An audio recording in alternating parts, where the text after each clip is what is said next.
This kid was facing off against the kingdom's guards, and no one was a match for his terrifying power. Those 3 red eyes were all the proof they needed. He was using an evil power that everyone feared. His name? Knox von Reinharber, son of a rich and very important family. Tired of the battle, a red-haired girl arrived on the scene, completely in disbelief at what Knox had done. She screams, asking why he betrayed everyone and sided with evil. Knox pauses for a moment and thinks about her words. Betrayal? That sounds like a joke to him. In fact, Knox says they were the ones who betrayed him first. The girl yells that he's lying, but you can see it on Knox's face. It doesn't matter. There's no turning back now. The truth is, this is the real me. A guy who plays games all day. Maybe the best player this game has ever seen. The reason I play so much? My life is miserable. 2 years ago, a doctor discovered that a brain disease is going to kill me soon. Can you imagine the pain of knowing your life has a timer that's so close to the end? For the first few days, I was just paralyzed. I went through countless hospital treatments, but there was no cure, just painkillers, an empty life. Because when you have no hope for tomorrow,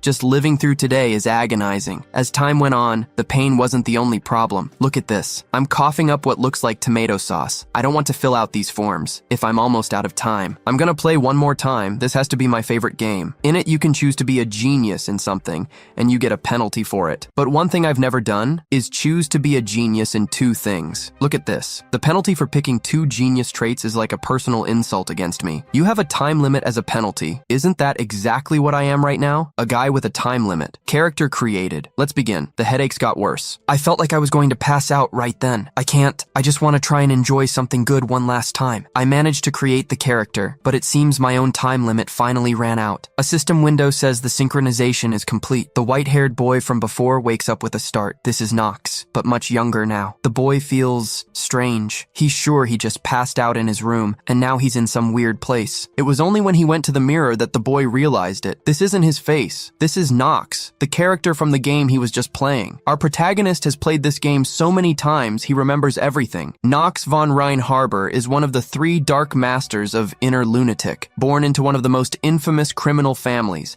and the youngest of 5 brothers. The family has produced geniuses for generations, and Knox was the first one with 0 talent. That's what motivated him to ally with demons in search of power, and become the kingdom's greatest disaster, just like we saw at the beginning of the story. But this makes no sense. It has to be a dream. He can't actually be Knox. While he was freaking out, a notification window appeared behind him, containing his information. His stats look pretty good, but what's wrong with this energy? Does he have some kind of disease? The traits clear up any doubts he has. That time limit can only be what he saw before he died. He doesn't remember Knox having any illness when he played. So does that mean he's just like his version from his other life, living on borrowed time? Knox then sees there are unread messages in his system, and the system says, "Hi Yu-chan. No, I should call you Knox now." That name, the protagonist was almost forgetting it. It seems his memories of his past life are getting foggy. He remembers his parents, but he can't remember where they are, or if they're even alive. But it seems it's Knox who has suddenly received memories from a person who lived in another world. Plus, he realizes the system knows about his past life before he came to this place. The system says it's been a while, which catches Knox by surprise. The system's voice says the last 2 years must have been difficult for him, and that he at least deserved to come to this place and have a chance to live again. Then it says, "Welcome back." Until now, the protagonist hadn't thought this was permanent. So does that mean he's never going back to his reality? But who cares? What was so great about that life before, anyway? The system says that if Knox wants to know more about it, he must enroll in the academy and get stronger. This is too much for Knox. Now he's going to take orders from a system window? This is all so confusing. But now there's no doubt, Yu has been reborn as the final boss of the game Inner Lunatic. He's a villain, but does he really need to follow the role of the main villain? This all seems incredible, but Knox also has a time limit to live. Besides, this isn't like acting in a game anymore. Knox won't forget who he really is. He decides to follow the game's main route as a villain, but he won't give up his memories either. The important thing is to try to survive at all costs, and if necessary, he will become a villain to succeed. In his past life, his disease had no cure and would kill him in 2 years, but in this magical world, is there really such a thing as an incurable disease? When he decided to leave the room, Knox felt a sharp pain in his wrist, a symptom of his time limit condition. An inflammation in his wrist prevents him from even opening doors, so he can't even have some fun alone in his room with his sword. In the hallway, he bumps into a maid. The beautiful girl drops all the plates, not having noticed the person in her path. When she realizes who it is, the girl screams so loud that everyone hears and fears the worst. That scream was so loud it even startled Knox, but he quickly remembered some important things. The girl begs for forgiveness. She's a background character, so he doesn't even remember her name. But everyone is afraid of him because of his strange personality. Normally, Knox would react like this. He'd forgive her, but give a warning that next time, she would die. But that's not how our protagonist would normally treat people. And seeing the fear in the other servant's eyes, he's sure that Knox was not a nice guy. Without saying anything, Knox just says he's heading to the training hall. They didn't expect that. The young master has no interest in swordsmanship. What's more surprising is that Knox orders the girl to go with him to the hall. On the way, she fears her master intends to punish her for what happened earlier, but it's weird that he hasn't said anything so far. The truth is, in Knox's mind, he was only thinking about survival. He needs to figure out what's wrong with this body so he doesn't get sick like in his past life. He gets lost in thought on the way. This game has so many layers of complexity and playstyles.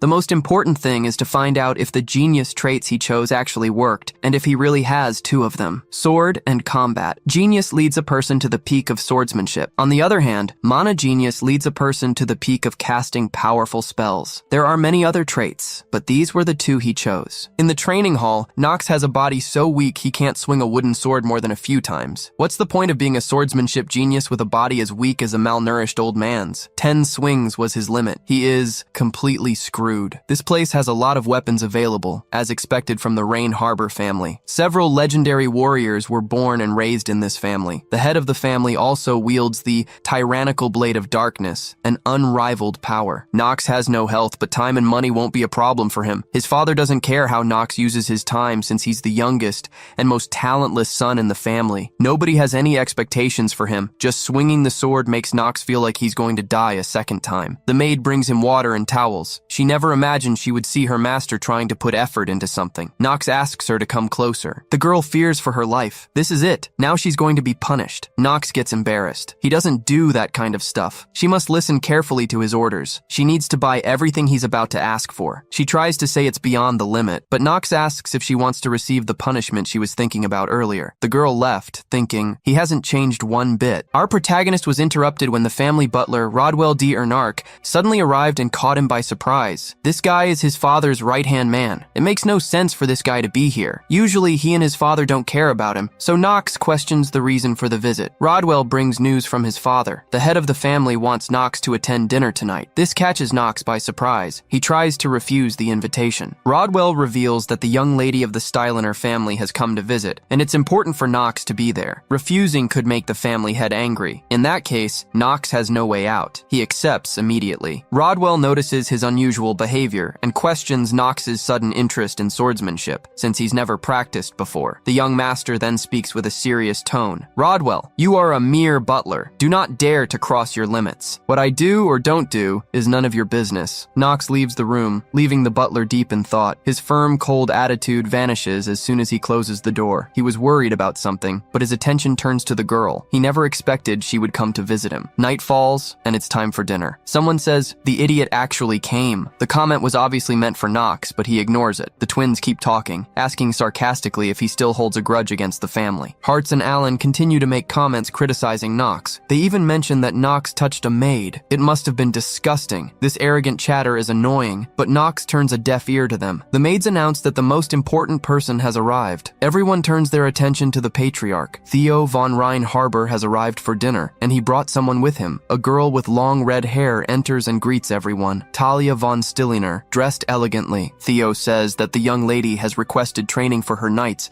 and will be spending some time in the family's territory. The boys are excited by the maiden's presence, but the girl's gaze seems to go in only one direction. Knox is the future villain, and this girl is the one who will oppose him. He gets nervous, thinking that this is the girl who will one day shove a sword through his chest. Theo is surprised that Knox also attended dinner, and our protagonist feels embarrassed by this. The girl has no idea how Knox is treated in this family. They begin to taste the kind of food only the rich can afford. The twins keep staring at Knox throughout the dinner, and then say it's time to decide who will be the next to enter Eldon Academy. And Theo agrees that he must decide on it soon. Everyone knows that Eldon Academy is the most important place in the kingdom, and that's exactly why Knox needs to get in. Besides, the system told him he needs to go there to find out more. The family head comments that only 3 individuals from each family are allowed to be sent to the academy. This is to limit the influence of nobles with large families. The Rain Harbor family has already used 2 spots. His first and second sons were sent to the academy. Everyone Everyone at the dinner table grew tense as Theo stated that he would follow the family tradition. Knox then asks if it's a duel between the brothers to decide. Knox's quick response catches Theo's attention. He then announces that in 3 months, they will compete for the family's last spot. The twins start mocking him, saying that a certain someone would bring shame to the family if he were chosen, and they say he has no chance, so it's a waste of time for him to even try to duel. Knox then surprises them by commenting that he expects to hear those words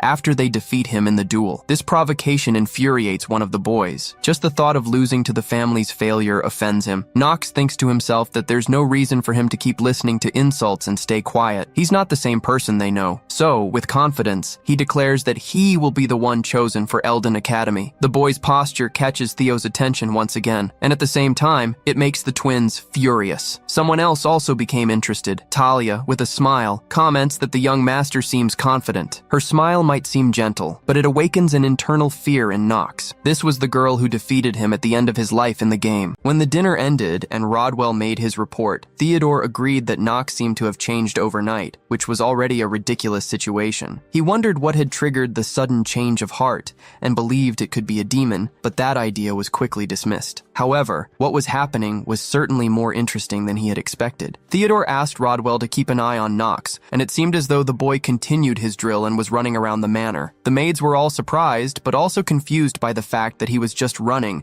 considering he was dueling with swords in a month. Knox wondered why he could hear their whispering, but was interrupted by the system telling him that his stamina had increased by 0.1 points. This was a very low number, but it was important since stamina was a major obstacle in his plan. His genius trait could only be activated once he had at least 4 stamina points, making him sad that he didn't get it from the beginning, due to his frailty. He panted heavily while thinking about how he needed to increase it by 1.9 points within a month, feeling burdened by this curse that halved one's stamina gains. All his running resulted in just 0.1 points, and even his illness trait halved the growth as well, so he needed to work 4 times as hard. Another problem was that he would also be limited to 15 points max, but that was a worry for another time. Finally, Lona had come to bring the items he ordered the previous day, impressing Knox. As he looked at the items, he believed they would help speed up his progress. As a person who had beaten the game 27 times before, he knew what they did. He took the items and Lona asked what they were for, looking worried since they were mostly dangerous. Knox agreed, but said they were only dangerous to those without knowledge, which confused her. He then grabbed the bottle of poison and started to drink it. The maid panicked and explained it was poison, which Knox knew. But this was the type of poison that would give him a temporary 50% stamina bonus,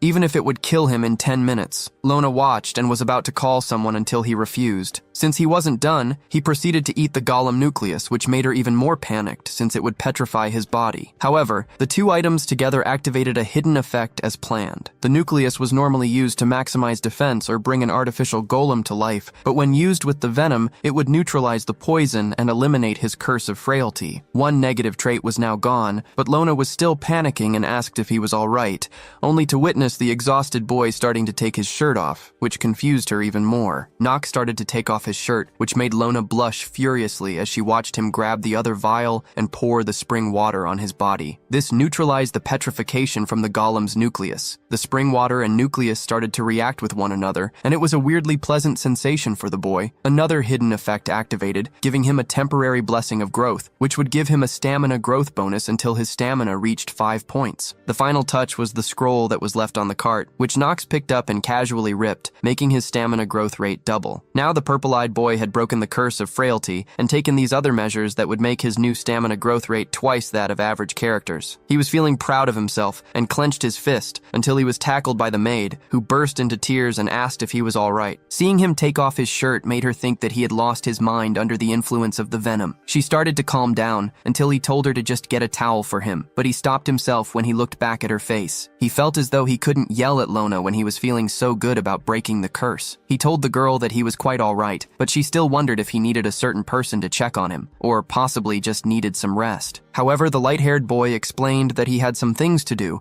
which confused the maid until Knox said that it was running that he had to do. The sun was bright in the sky, and Knox could be seen doing laps around the courtyard. Lona was right behind him with a towel, while someone else watched them from a distance. She muttered to herself, wondering what on earth possessed Knox to accept a duel with his brothers, when, in her opinion, he wasn't physically fit enough. That person was Talia, and her handmaiden Emma quickly scolded her, saying that wasn't the right way to talk about a member of the family who was hosting her. Talia didn't really care what she said about the family and kept complaining about how all Knox did was run. It didn't seem like he had any intention of training with a sword, and she'd heard that tutors had tried to teach him but were turned down. The red-haired woman was convinced he would get beaten. Still, she couldn't get it out of her mind, so despite her handmaiden's confusion, she decided to leave and talk to him. Talia walked up to Knox and greeted him, but he was internally confused as to why she was out there with him. He decided to act cold and asked what her business was. She winced at his attitude and came up with the idea that he was only like that because he was stunned by her beauty. She asked the boy if he honestly believed he could beat his brothers, even though she complained that he was only running, a point which Lona silently agreed with. She offered her help, but the boy immediately refused and told her to leave. This shocked her, and she asked if this was how he treated people who offered him help. Lona panicked in the background since she believed this was not how he should be talking to ladies. Talia scoffed and walked off, leaving the boy confused about what just happened. Knox felt as though everything was spiraling out of control. He checked her stats and saw how talented she was. Her stamina was even higher than the average number for men in this world. Even so, she wasn't on the level of the 3 Supremes or the 4 Sages, but she could still claim a place just beneath them and would be capable of killing a few devils. Her element was fire, and once awakened, it would be upgraded to white fire, which would give her the power to burn a corrupt Knox into oblivion. With that in mind, winning Talia over as a friend was not an option, as he didn't know how much that would mess with the story. He just needed to find a way to survive while following the storyline. After all, it was nonsensical to get friendly with your future killer. 1 month later,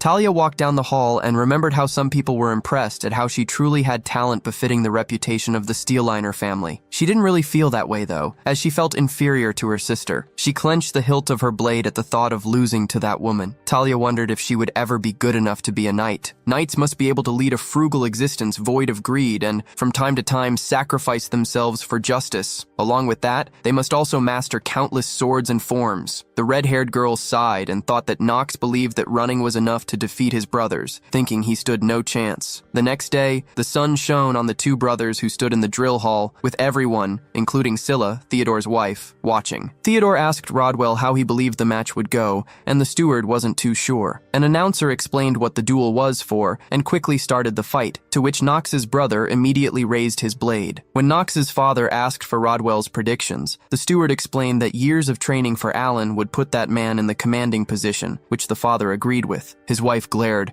and Rodwell wondered if Theodore was predicting a different outcome. It was true that Knox had changed. However, he didn't believe that Knox would overpower Alan unless there was some outrageous circumstance. In Rodwell's previous days as a knight by Lord Leonhard's side, the art of the sword was governed by a simple rule, where achievement was measured by how much time one spent with their sword. The only factor that would change this was a talent from the realms beyond, an overwhelming natural gift. But he didn't believe that Knox possessed such a gift. Theodore spoke and said it would be unwise to dismiss other possibilities, and that for all they knew, any of his sons could possess a gift comparable to the 3 Supremes. Knox thought about how unlucky he was, even in this current world. He remembered how his luck was supposed to be high, considering it was at 7 points. After all that running, the light-haired boy had failed to bring his stamina up to 4 points. With his blessing of growth, Knox was at 3.8 the previous day and was almost there to reach his goal. However, Lona was still running behind him and asked if he was absolutely sure that he needed her to run with him. The man affirmed and let his true intentions slip, that he wanted her to suffer with him. But he told the girl that she had one more article to clean, which made her pout, and he mentioned that he'd noticed. Knox chuckled and wondered if all the running gave her stamina as well. He checked her stats and found out that she had a number which was higher than the average man. After all the hard work he had put in, he was still weaker than a side character. Lona mentioned that the sun was about to set and reminded him of his duel the next day, making him pant heavily and feel disappointed that he didn't have enough time. When it was the next day, just before the match, Alan called out to Knox and suggested that he should withdraw, calling Knox a disgrace to the family. Knox chuckled at the attitude and knew that his brother just wanted to beat him, to which Alan agreed since he wanted to impress Talia. The light-haired boy glanced up at the girl before checking Alan's stamina, making Knox frown at the sight of the high number. He felt worried before the announcer called out to both men and said that they couldn't challenge the outcome of the duel. But this only made Knox even more worried, since losing would mean the end of his journey already and would cost him the opportunity to find out who sent the message and what life was beyond his 1-year deadline. He clenched his sword as the duel began, and Alan immediately made the first move, which Knox rolled out of the way of, grunting as he skidded back and trembled from the power of the second attack. Nox wondered what he should do as Alan laughed and continued clashing blades with him. Suddenly, the system said that his stamina had increased, causing him to grin and murmur under his breath. Alan was confused and made fun of it before continuing to send blows at the younger boy. Theodore's wife scoffed at the sight, believing that one of her other sons would attend the academy. As the duel continued, Theodore called the sight pathetic, which made the woman grin. Theodore said they may have had too high of expectations. Rodwell suggested interrupting the duel for Nox's sake, while Theodore thought about how Alan and Hats were talented, even if they weren't as talented as their eldest brother. He wondered if he had to accept that none of his sons had the temperament to overpower all and put the world under his heel. Nox wheezed, and Theodore sighed before rising from his chair with the intention to stop the duel, but it finally happened, and Nox could feel the power coursing through his body after the trait activated. Alan asked if his brother had lost it, but Nox activated a new skill which seemed to slow down time. A wise person Nox didn't remember the name of once said that a genius and an average man experience time differently, and that was what Nox was feeling at that moment. Everything was moving slowly, and even if that didn't automatically make his sword control perfect, he was no longer dormant in his traits. With a raise of his sword, the duel was settled. Alan's sword was knocked out of his hands, making the older man flinch from the sudden movement and the fact that the victory was now obvious. The sword fell to the ground, and Alan held his hand with a glare, while Nox looked down with a cold expression. But Nox knew this wasn't the end of the duel yet. He knew that the skill's effect only lasted 5 minutes, so he wondered how to wrap things up. With a confident tone, he told his brother that he was being leisurely in his pace, and that he would put a swift end to everything. He wanted them to come at him all at once. Nox turned to his father and asked for permission to engage both of his brothers simultaneously, and Theodore stared with surprise. While Talia wondered what had gotten into the boy, the father hummed and thought. Since his curiosity was piqued, he allowed it, despite Scylla's remarks. The duel would proceed, and the twins grabbed their swords while Nox held a grin, watching as his brothers dashed forward. However, Nox was standing his guard as well. Alan told Hats to corner the man, but Hats told the other to shut up. Nox's hidden effect activated again, and the boy knew what to do to block every attack, sliding past them while slamming against their shoulders. Talia stared with her mouth agape, and Nox knew what everyone was thinking, how he was the disgrace of the family, yet was overpowering 2 of his brothers. The twins glanced at each other, but Nox told them not to take their eyes off their opponent before stepping forward and swinging his blade around. Another frenzy of attacks occurred, and Nox was starting to feel as though the burden of survival didn't stop him from having genuine fun with sword fighting. Everyone stared in shock, and the twins grunted, shouting about how this situation was impossible. Within seconds, both Alan and Hats were sent to the ground, and they stared up with bewildered and incredulous expressions, knowing that they had finally lost the match. This was also when the system let Nox know that his time of genius effect had run out. Nox turned to the announcer and said that he believed the duel was concluded, to which the announcer confirmed with a wince and a stutter. The winner was Nox, and the twin brothers cursed under their breaths, their bodies shaking, as their arms slumped to the ground with their weapons falling to the floor. The blades thudded against the bricks, and Theodore grinned at his youngest son, who smiled back with an exhausted expression. He bowed before the audience and thanked them before stepping toward the exit. However, Talia rushed toward the boy and believed this was her chance to talk to Nox, darting in front of him. The sun was starting to set, and Nox was coughing and heaving, realizing that drops of blood were coming out of his mouth. This confused him, but he realized it was because he had exceeded the time limit. It seemed as though the effect had a colossal downside, which was, if he used it for more than 5 minutes, it triggered a debuff. That debuff was the fact that his lifespan had decreased by 2 days and 17 hours. Eroding his days and making him weaker was the worst kind of debuff he could sustain at the moment, and now he had less than a year to complete his goals. Luckily, the side effect didn't manifest in the hall, as people would have started to question if he was fit enough to go to school. A voice called out to Nox, and he turned around to see Talia looking worried and asking if he was hurt. She wondered if he got injured mid-duel, which caused him to frown and curse under his breath. He felt panicked and alarmed that Talia, of all people, had to come to him and get in his business, especially since her telling Theodore about these side effects would only bring things downhill. Nox tried to say something only to get interrupted by the girl wondering if he had defeated the brothers in such a condition. This confused him, as the blushing girl felt embarrassed and guilty for misjudging him. Talia thought about how she had been observing him for a month, and had not once seen him train with a real sword. All that she heard was that Nox had swung a wooden sword a few times on his first day of training, making her wonder how he had managed to defeat his brothers. This made her believe that Knox had been hiding his natural talent, so she ran out of the drill hall and wanted to know what he did. However, after the duel, she witnessed the lone boy with blood dripping from his mouth and his body seeming as though it was going to collapse from exhaustion. Talia wondered if it really wasn't Knox defeating his brothers with overwhelming strength, and started to think the rumors that she'd heard were more misleading. He wiped his chin while the red-haired girl looked at the boy and believed that he was a hard-working swordsman who had toiled for his victory. She stared at Knox and flinched when he coughed, causing her to walk closer and ask if he was all right. Suddenly, he slapped her hand away and glared coldly while saying that she wouldn't lay a finger on his body. He thought about how the 2 years he had spent doing nothing but playing video games had made him unable to really socialize with other people. Along with the fact that it didn't help that she was his future killer, Talia fidgeted with her hands and said that she just wanted to express her apologies. This confused him, as she admitted that she had severely underestimated his skills since she had heard that he had been delicate since birth. She now believed that he must have had his reasons for directing his efforts towards endurance, apologizing once again and knowing that anyone could make such mistakes, such as the tales she had heard of his rampages. Knox wondered how he should even respond to that, and noticed how the girl was just as unassuming as she was in the game, which was surprising since she was still a duke's daughter. He turned away and said that she could do him a favor by not telling a soul about the bleeding she had witnessed, to which she affirmed without hesitation, making him step away without any more worry. However, this would not be the last he would see of her. Time passed, and Theodore felt as though his sense of foreboding was grounded. He asked Rodwell what he thought of Knox. The steward couldn't fathom the reasons for staying so passive at first, but he believed Knox had attained a stage that none of his brothers had at his age. The father had the same opinion, yet had a suspicion that they'd only just seen a fraction of his abilities,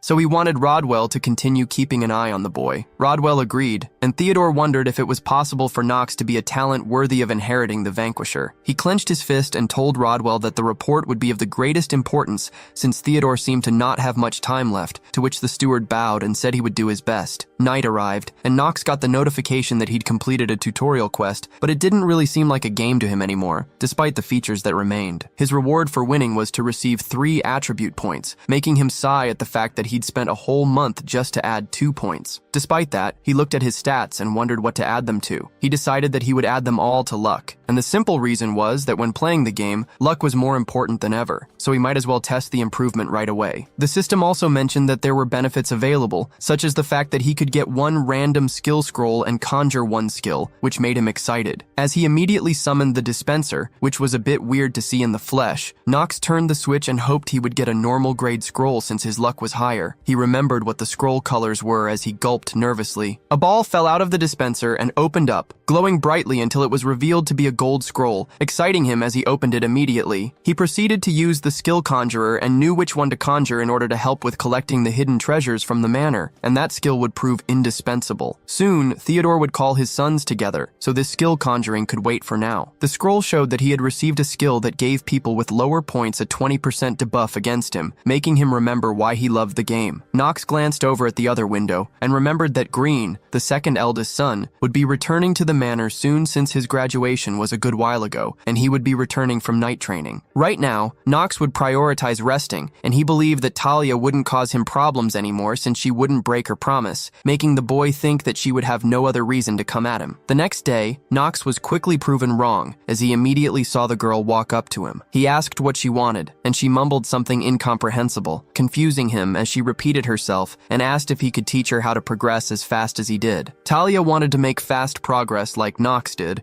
so she asked the boy to teach her how he got to where he was. Knox sweat dropped before walking past her and asking if she really hadn't uncovered the secret after a whole month of peeping, making her face flush in embarrassment as she tried to deny the accusation. She ran after him and begged him to have a duel with her, or at least consider sharing his methods with her. This caused the purple-eyed boy to remember that Talia craved the approval of her sister, so she was likely doing the same with Knox due to his presentation from earlier. He decided to turn around while putting up an act, telling her that before asking, she should ask what she herself possesses. Knox paused for a moment, as he didn't know what to say after that, but he also told the red-haired girl to stop drawing comparisons between herself and others. The boy quickly rushed off without another word, leaving the stunned girl alone with a blush on her face, as she wondered if that was all he could tell her. As Knox left the building, he let out a breath of relief and looked behind him, hoping that the girl was not following him, as there was no need to have Talia next to him as he would proceed to get his hands on a hidden treasure. That treasure was in the Linhaba Manor, where his father and other siblings waited for his arrival. Knox felt bewildered when he first saw the Linhaba family horse farm for the first time in person,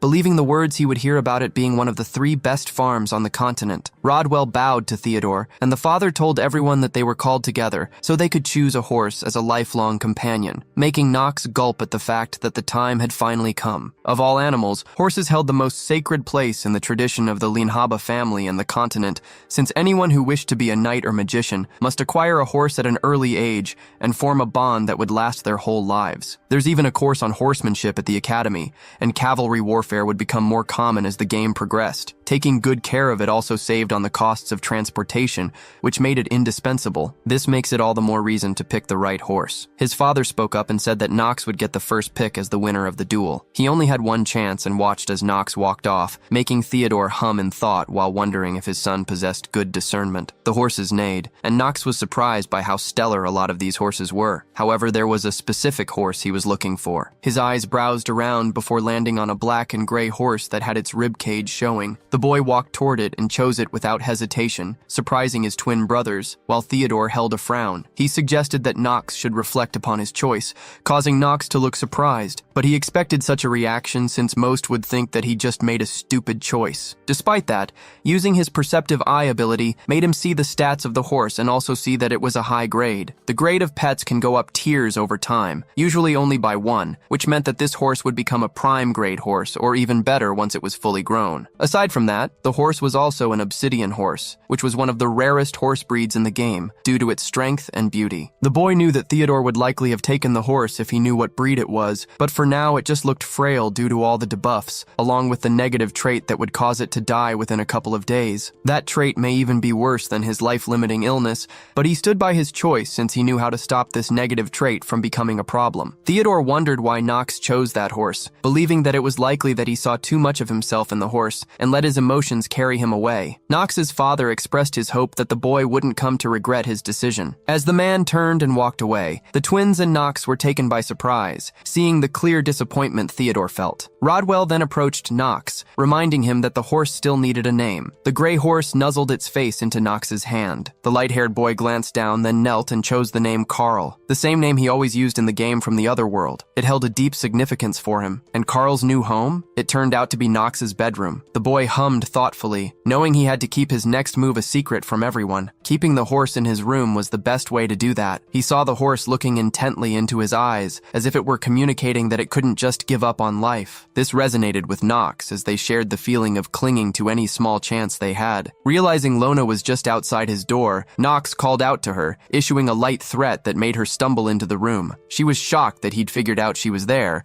but he simply brushed it off as obvious. He then informed the maid that, starting today, she would be responsible for the horse. The long-haired girl pouted, looking away with an unhappy face, clearly annoyed since she was the one who had made the bed. Knox paid her reaction no mind, and simply stated that the horse was sick and required gentle attention. Carl's weak condition caused Lona to worry, which reminded Knox that his upcoming plan for the horse would be terrifying to most people. He questioned whether Lona would be able to cope. 3 days later, a scream echoed from Knox's bedroom. It was Lona announcing that Carl had died. Knox sighed at the scene. He had been anticipating the horse's death all along. Still, he understood Lona's sadness, as she had grown to care for the animal. In any case, this outcome was inevitable. Knox had known from the start that saving Carl wasn't possible. He told the girl to stop her tears because they were distracting him, a statement that left her utterly bewildered. His explanation that Carl would return to them shortly only deepened her confusion. Lona began to wonder if the horse's death had affected his sanity. The boy sighed and instructed her to move back. He then produced a scroll, unrolling it on the floor and channeling his magical energy into it. The scroll emitted a brilliant flash, and Lona watched in shock. She couldn't help but wonder if he was using his magic, even though it was against the law. The distractions were causing him to lose his grip on the power. Frustrated,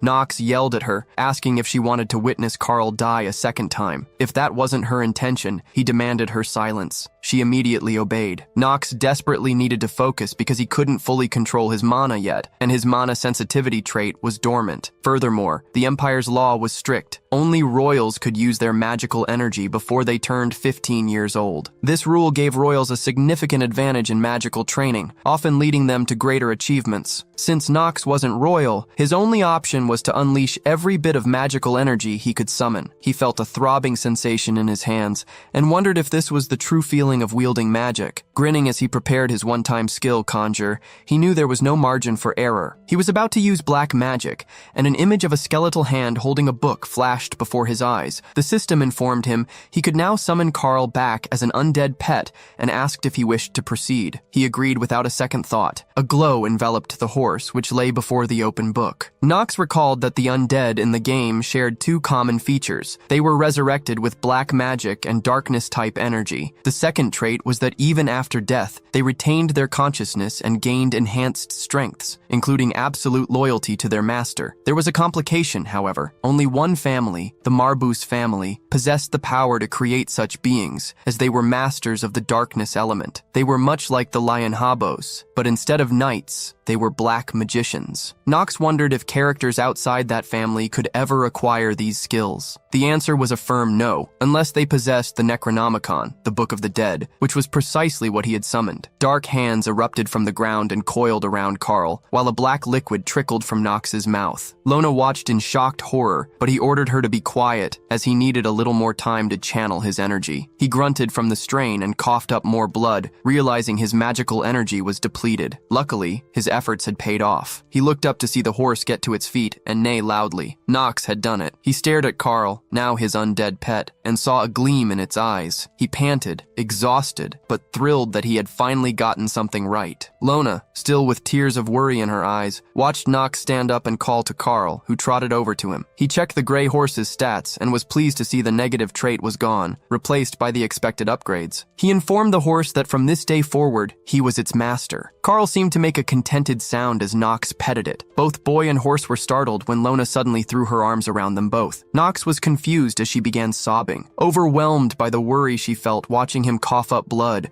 after already being distressed about Carl. The horse snorted and turned away from Lona, seemingly offended, which was surprising since she had been the one caring for it. As she started arguing with the horse, Nox's mind shifted to his next objective, the quest for the manor's hidden treasure. A few nights later, Nox slipped out of his bedroom, moving past the stables and toward a forest. He clutched a few items, relieved to find that the paths were just as he remembered from the game. He put the items away, his thoughts on the second hidden treasure that was located in the woods. Failing to find it meant he wouldn't survive. It was the key to slowing the progress of his life-limiting illness. A rustle in the bushes put him on high alert, but he quickly told himself he was just on edge. He couldn't shake the feeling, though. This wasn't a game anymore. The boy looked at a wooden sign warning people to stay out. It declared this was the Forest of Lost Children, a place where people would get lost and die. Nox stepped into the forest, and the system notified him that failure to clear this stage would result in his death. A breeze rustled the leaves as the light-haired boy moved through the tall grass. He recalled the details of this forest. It was strictly forbidden because of the complete darkness and thick fog that could disorient even the most skilled individuals. The name was fitting, as anyone who entered was as good as lost. It was important to remember, however, that it was a forest of lost children. This meant adult characters received no reward for clearing out the monsters inside, and the creatures themselves grew several times more hostile toward adults. Nox had learned that lesson the hard way while playing the game. In that respect, the forest's difficulty was at least 2.5 out of 5 stars. Back in the other world, he hadn't cared about the reward, but now it was exactly what a dying man needed. He ventured deeper into the woods and took out a torch, lighting it and watching the bright flame. The trick to navigating the forest was to observe the direction the smoke drifted and then walk the opposite way. Nox was about to do just that when he decided to deal with something else first. He called out to the person hiding in the bushes. Silence was his only answer. The boy sighed, drew his blade, and sliced through the bushes, followed by a scream that cut through the forest. Before this, Talia had been stunned that Nox was immune to her beauty. The situation had left her confused. Emma had begged the red-haired girl to stop following Nox, worried she would be blamed for it. Talia, however, wasn't concerned. Later that night, Emma paced the halls, still worried, knowing Talia possessed talents just like her sister. With a sigh, Emma went to check on the red-haired girl, only to find her room empty. Panic and confusion washed over the handmaiden. Before she could process what had happened and wake the household, the leaves continued to rustle in the forest. Talia sat on the ground with an embarrassed look while Nox stared at her, dumbfounded. She greeted him and was about to explain her presence when another rustle made him pull her behind him just as something emerged from the bushes. It was a gray wolf. Talia was surprised to find gray wolves inhabiting a forest so close to the manor. She gulped nervously, realizing she didn't have a real weapon to defend herself. The wolf growled and crept closer before letting out a howl, undoubtedly calling for its pack. More howls answered in the distance. This wolf growled again,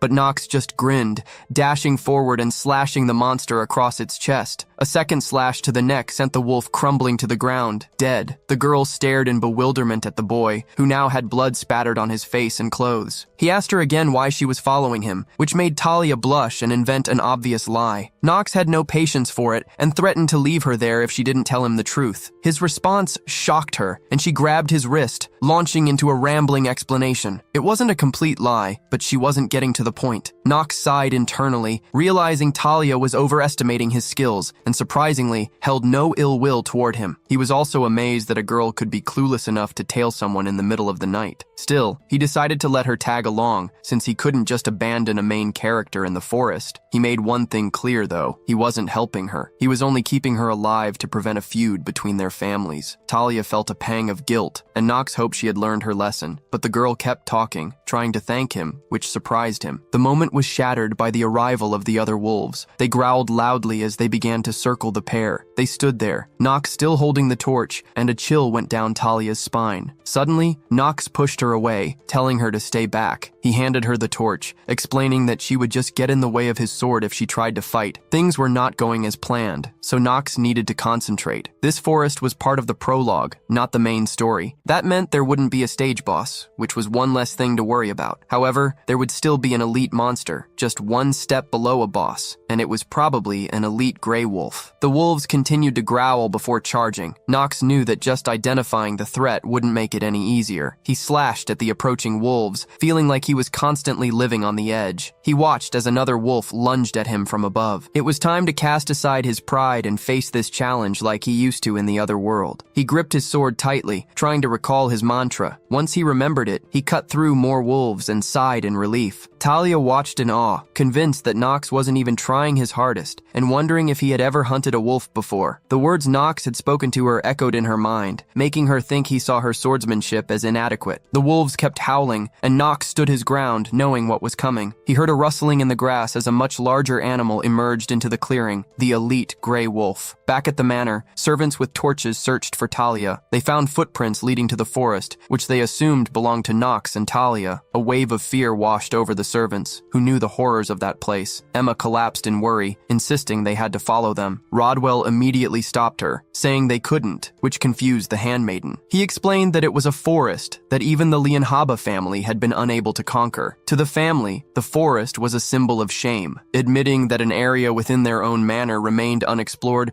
was like publicly declaring their incompetence. What the Lianhabas didn't know was that only children who had not yet come of age could truly succeed in the forest. Rodwell wondered why Nox had entered, noticing the cautious nature of the footsteps, which showed no signs of a struggle or kidnapping. This meant Nox had willingly walked into the forest. He clenched his fists, no longer able to deny that Nox had truly changed. His old self was gone. He told the others there was only one way for them to return. Nox would have to find the way back himself. Emma, with tears still in her eyes, heard the distant howls of the wolves, which only amplified her fear. She felt she had let Talia walk to her death. The red-haired girl seemed to pull a dagger from her ankle, and Nox glanced over, noticing that fear hadn't shattered her focus. He reminded her to stay out of it, to save her energy, and run as soon as they were attacked. Nox knew this wasn't the time for a life-or-death speech with an elite gray wolf looming, but he wanted the girl to remain alert and was glad she was staying vigilant. However, he couldn't trust her to watch his back just yet. Because of that, Nox activated his skill to slow down time, intending to defeat the elite wolf in a single strike. The wolf seemed to scoff and crouched low, making Nox realize its plan. At that moment, the other wolves charged forward to attack. Nox dealt with them easily, but they suddenly stopped, which confused him. He then saw the elite wolf rise and growl. Several wolves dashed and leaped toward him. He tried to focus focus on some, but he couldn't slash all four at once. One of them got behind him and growled as it lunged. The light-haired boy spun around just in time to see the wolf get stabbed in the throat with a dagger. He realized it came from Talia, who called out for him to be careful. He glanced up and saw the red-haired girl in the trees. She knew he had told her to run, but she just couldn't do it. The boy was surprised that Talia was actually helping him. Talia shouted to the light-haired boy,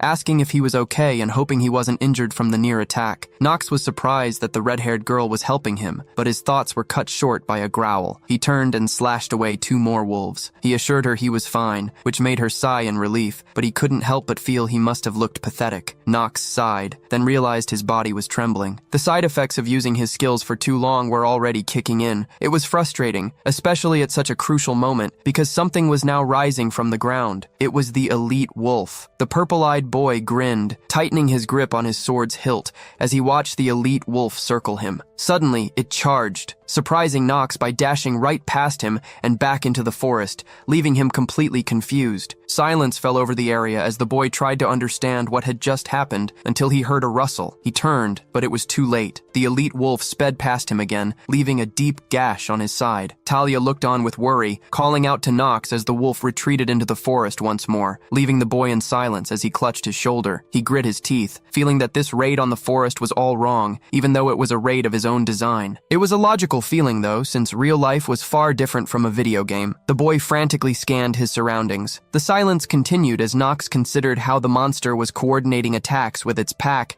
and was now using the environment to its advantage. He heard the leaves rustle just before it zoomed toward him again. Nox pinpointed its location and immediately swung his sword at the monster. However, the wolf stopped dead in its tracks, preventing Nox from landing a hit. This surprised him as the growling canine charged once more. The light-haired boy realized the wolf had been waiting for him to make a big swing to expose his own weak point. His hands gripped the sword, and he gritted his teeth, grunting until blood started to trickle from his mouth, adding to his frustration. The wolf leaped at him, and everything seemed to shift into slow motion. Nox's life flashed before his eyes. He thought about how he had beaten this game multiple times, yet he was foolish enough to get overconfident in a situation like this. Nox wondered if he was truly stupid enough to think he could do anything. He knew this wasn't how he had pictured his death. The boy squeezed his eyes shut, bracing for a second end, but it never came. A sound pierced the air, and the surprised boy opened his eyes to see the canine yelping with a dagger lodged in its eye. It dawned on him that if he had weak points to expose, so did the elite gray wolf, and the only person who could have revealed them was not him. Nox gripped his sword and let out a battle cry, plunging the blade through the wolf's stomach. Blood sprayed everywhere until the beast collapsed to the ground. The boy also fell, completely exhausted from the side effects of his skills. He wheezed while Talia shouted in worry, realizing the other wolves were still alive. Despite that, her fears eased slightly when she saw the remaining wolves whimpering and backing away. The red-haired girl jumped down from the trees and rushed to the boy, asking if he was all right. He reassured her, wiping the blood from his mouth, and was about to tell her he owed her big time, but he stopped himself,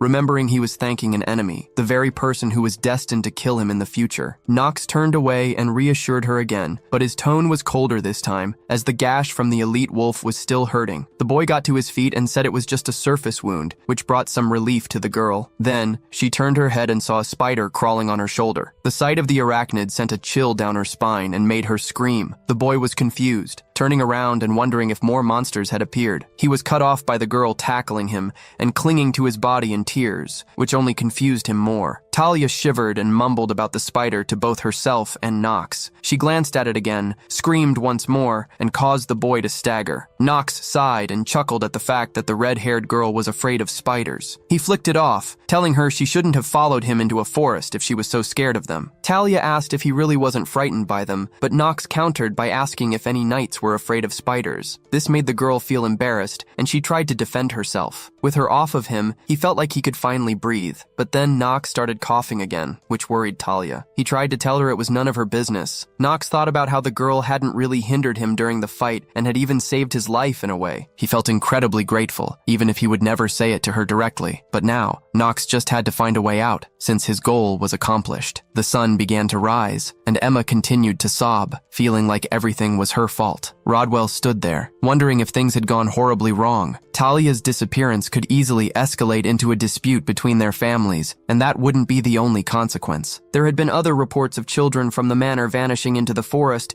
which would make the family's incompetence a matter of public debate. Rodwell's attention was drawn toward the forest, where the fog was starting to clear. Everyone gasped in surprise, and the steward's mouth hung open in bewilderment. Emma rushed to Rodwell to ask if this meant it was vanquished, and Rodwell agreed. Their only hope was becoming a reality. Emma's eyes filled with tears of hope just as they saw Knox and Talia emerging from the forest. The other servants began to wonder if Knox had actually conquered it. Rodwell couldn't organize his thoughts, but one thing was becoming clear. The succession of the Lee and Haba family leadership was not going to be peaceful. Knox wondered why everyone was gathered there, and Emma ran to hug Talia, tears still streaming down her face. The steward explained the situation, and Knox seemed surprised that everyone was so worried about the family black sheep going missing. But then the boy turned to see Emma grab Talia and lift the girl with an angry expression, telling her she was going to be reciting the codes of conduct. Talia panicked and tried to apologize, but Emma kept going, saying that the head of the Steelliner family would deliver the lesson. Knox was surprised to see the handmaiden was so strong. Emma expressed her gratitude to Knox, to which the boy replied that he had no intention of having Talia follow him, but he added that she had proven herself capable and didn't deserve a punishment that was too harsh. This made Talia blush in surprise. Later, they returned to the manor, where Knox began to remove his bloody clothes. He was still surprised by the crowd that had been waiting for him, but none of that mattered now. He had finally obtained the hidden treasure he was looking for. It was a ring that slightly increased his stats, but also had a special effect. It allowed the wearer to absorb tiny fractions of an opponent's lifespan upon defeating them. The stronger the opponent, the more life the wearer could take. This was the only artifact of its kind, but of course the ring alone couldn't save him from death. It wasn't as if he could extend his life indefinitely, since the description specified it was only tiny amounts. Even so, it gave him more hope. He slipped it on, knowing it was better than nothing. He could feel his stats rise slightly. He called for Lona, knowing she was just outside. The maid wondered if he could see through things, to which he replied, "Maybe." This caused Lona to get flustered, thinking he could see under her clothes. Knox bonked her on the head, and the girl wondered if he had gotten stronger as she rubbed the spot. Changing the subject, he told her they were going to arm wrestle. She seemed confident, agreeing to his terms. He would raise her wage if she won, and lower it if she lost. As they counted down, Knox slammed her arm down the instant they started. She was in disbelief and begged the boy not to decrease her wage, but he mentioned hearing from a certain maid that he was the famed lout of the family. He grinned at her while Lona continued to plead. Suddenly, Knox's sickliness trait activated, causing his wrists to fracture and giving him a cold. Knox felt disappointed and told Lona to just get him some ice and a towel. He sighed, trying to focus on the happiness of getting the ring. He knew he should prioritize rest, but hated that he was hit with such a combination of ailments. Somewhere else, it seemed someone was trying to recall Knox's face, knowing his name from the other world. Carl and the Ring of Black Fire, the two hidden treasures of the Lienhaba Manor. The sun shone down on the manor, and Knox learned that even with both treasures in his possession, he was sentenced to 6 months of confinement with no chance to use them. Knox stared at the sign inside, opening it and grumbling to himself. He felt he shouldn't face any consequences, considering he had vanquished the forest that no one else dared to enter. He asked Lona if she agreed, turning to the maid, who seemed hesitant to say anything. Knox reminded her that her wage could also be decreased for failing to keep him in a good mood, so she quickly and stammeringly agreed as the boy collapsed onto the couch. It was frustrating for him. He was just getting comfortable with his new life, and watching Carl grow brought him a lot of joy. This confinement couldn't continue. It wasn't just about those things. His death was approaching quickly, and he knew he would die before the 6 months were up, a fact he was aware of thanks to a system pop-up. These alerts seemed more concerned about his remaining time than he was. His body trembled before he rose from the chair and told Lona he was going to speak with his father to get his freedom back. She was about to tell him his bath was ready, but was cut off by a knock. The door opened to reveal Rodwell, who greeted him with a bow. The boy was surprised by both the steward's presence and the message that Theodore wanted to speak with him. Bodies of knights and monsters lay scattered on the ground, as Theodore remembered the fateful night now known in history as the Night of Carnage. Monsters shrieked, swarming toward the man, who gripped his dark sword before cutting through the enemies in his path. The images of swarming devils, piles of human corpses, and the sheer carnage raced through his mind, making him feel it was more of a plague than a battle. Theodore gazed into the distance, feeling a dark, heavy energy around him. It reminded him that he needed one of his sons to inherit his sword, the Vanquisher. Someone with half-hearted potential wouldn't be enough. The man wondered who would be the right choice, who possessed a talent strong enough to one day end him. A knock sounded, and Rodwell informed Theodore that Knox was on his way, which Theodore acknowledged. He thought about how even he had failed to solve the mystery of the forest, and that Knox's achievement deserved recognition and a reward. Unsurprisingly, the Omegers had interfered and blocked the recognition. They found it hard to believe that Knox had changed and demanded a full investigation to confirm that the forest had truly been vanquished. This was something even Theodore couldn't ignore, as an inquiry would have been necessary regardless. Knox entered the room and greeted his father. Theodore mentioned the boy's wrongful actions in the past, likely referring to the time before his reincarnation, which Knox was fully aware of. Regardless, Theodore acknowledged his accomplishments and said Knox could name any prize he desired. This greatly surprised the boy. He broke into a sweat, as he didn't remember this from the game. Theodore was usually cold and commanding, so Knox lifted his head and asked for confirmation. His father rose from his chair and swore on the history of their black blade that he was telling the truth and would grant whatever Knox wished. Knox was stunned. The older man continued, explaining that any excessive request would affect his opinion of the boy, but he had a sliver of faith in Knox. Knox asked for time to think, and permission was granted. He was also given permission to leave the estate whenever he pleased, as long as he didn't cause a commotion like last time. The light-haired boy thanked his father, who reminded him of his family name. The next day, everyone gathered outside to say goodbye to Talia and Emma. The red-haired girl blushed as she said her farewells, but Knox tried to ignore it, even as the girl beamed at him. Rodwell told the boy it would be polite to respond, so the purple-eyed boy groaned in frustration and turned to wish the girl farewell as well. He said they should meet again when she became a greater knight. Talia asked what she needed to do to become one, and he replied that she needed a brave heart that didn't fear spiders. The girl flushed with embarrassment and punched him in the stomach, making him regret his choice of words. He should have said a wolf instead. Even so, the girl agreed and told him he should keep his nape clean to greet her blade. This sent a chill down his spine, as it was in poor taste given what he knew about the future. Emma bowed and thanked the boy for everything he had done, including saving Talia, but he said that wasn't his intention and told them to leave without further delay. The carriage rolled away, and one of the characters had finally departed. Knox felt he was gradually getting used to this strange new existence. And hey, he might even be enjoying it. Another notification popped up, informing Knox that he had 146 days left. He sighed at the fact that he couldn't get a break from the reminders. A few days later, Lona asked if he needed a new maid to attend to him at school. Knox hummed in thought, about to recall something when a knock came at the door. Rodwell entered and told Knox he was there to present the maid who would serve him during his time at the academy, starting today. A green-haired girl greeted Knox and introduced herself as Zitri de Lobelia. The boy introduced himself back, then opened her stats and saw exactly what he expected. She was there to spy on him for Theodore. The system reminded Knox of his impending death, making him sigh as he got ready for the day. But he could take some comfort in the fact that he was making rapid progress despite all the setbacks. Knox looked out onto the balcony, knowing he would soon be heading to the academy. Lona seemed excited about it too, asking if he was nervous. He responded with a question of his own, wondering why she sounded so cheerful about his departure. She winced and sobbed, claiming she would just miss him, but the boy told her to drop the act. He knew he shouldn't waste time teasing Lona when that time could be better spent improving his skills. Otherwise, he wouldn't be able to handle the programs at the school. After all, it was the best academy in the Empire, and it was sure to be filled with talented students. He had to survive alongside them and make himself a part of the main storyline to become the villain he was meant to be. Knox wondered why everything had to be so complicated. His thoughts were interrupted by a question about a new maid attending to him at school. He hummed thoughtfully before Rodwell entered to greet him and present the very maid Lona had mentioned. The green-haired girl introduced herself. Knox introduced himself as well and checked her stats, noticing she was there to watch him for his father. She still maintained a facade of being kind and caring. Theodore was one of the most powerful and cunning men in the game's universe, mainly because his sword skills weren't just due to raw talent. His rise to power was built on his distrustful nature, constantly observing everyone and everything. The maid had Theodore's expectations resting on her,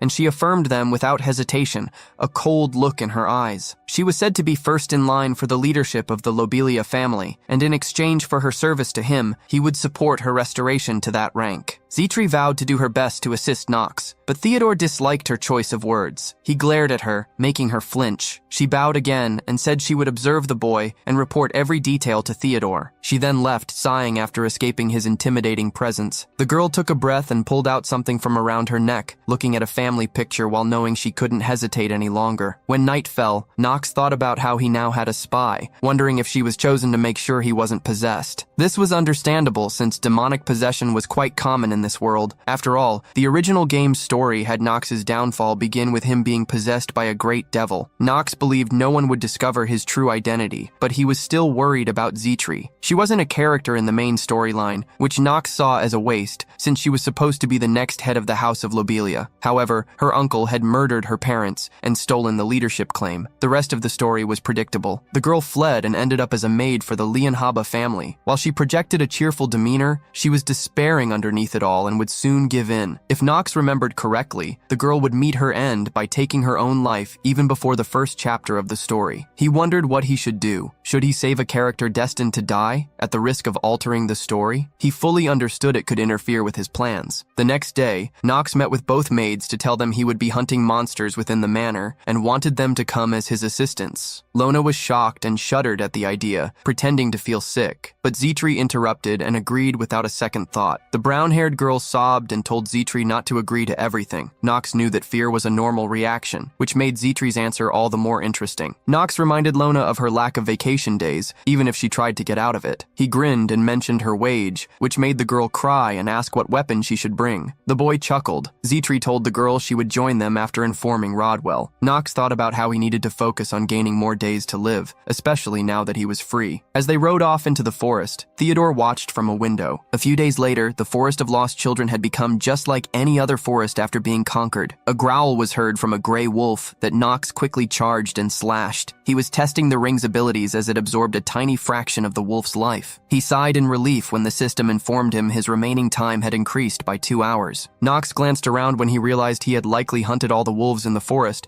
and he had only gained those 2 hours from that one session. Either way, he considered it a success. His thoughts were cut short by Zitri mentioning he had been hunting for an hour and asking if he was tired. This soured the good mood he had just been in, as he was reminded of how long it took to hunt without his time-slowing abilities. In reality, he had only gained 1 net hour. Nox grabbed a flask and drank from it, wondering what to do since he couldn't chase monsters 24/7. And the biggest problem was that there wasn't an endless supply of monsters. He had practically wiped out the forest's monster population. At this rate, his grand plan of extending his life would soon fail. The purple-eyed boy sighed and wondered if there were any other monsters around. But Zitri told him he shouldn't say that, as people who didn't know better might think he had gone mad. He glanced at the setting sun and realized they should head back to the manor. The green-haired girl asked if he wanted a bath drawn, which surprised Nox, but he agreed to the suggestion. She smiled happily, while Lona frantically asked what she could do as well. She was eventually assigned to tidy Nox's bedroom, despite his confusion. The brown-haired girl rushed off to gather supplies while Zitri chuckled at the scene. Nox called the green-haired girl over, wanting to ask her a question. He wondered who she served. This shocked and confused her. Nox glanced at her genius assistant trait, knowing her blade was aimed at him and that he shouldn't try to claim it for himself. Zitri looked away with a conflicted expression as Nox asked again, making her flinch and still hesitate. He was aware of the answer she wanted to give,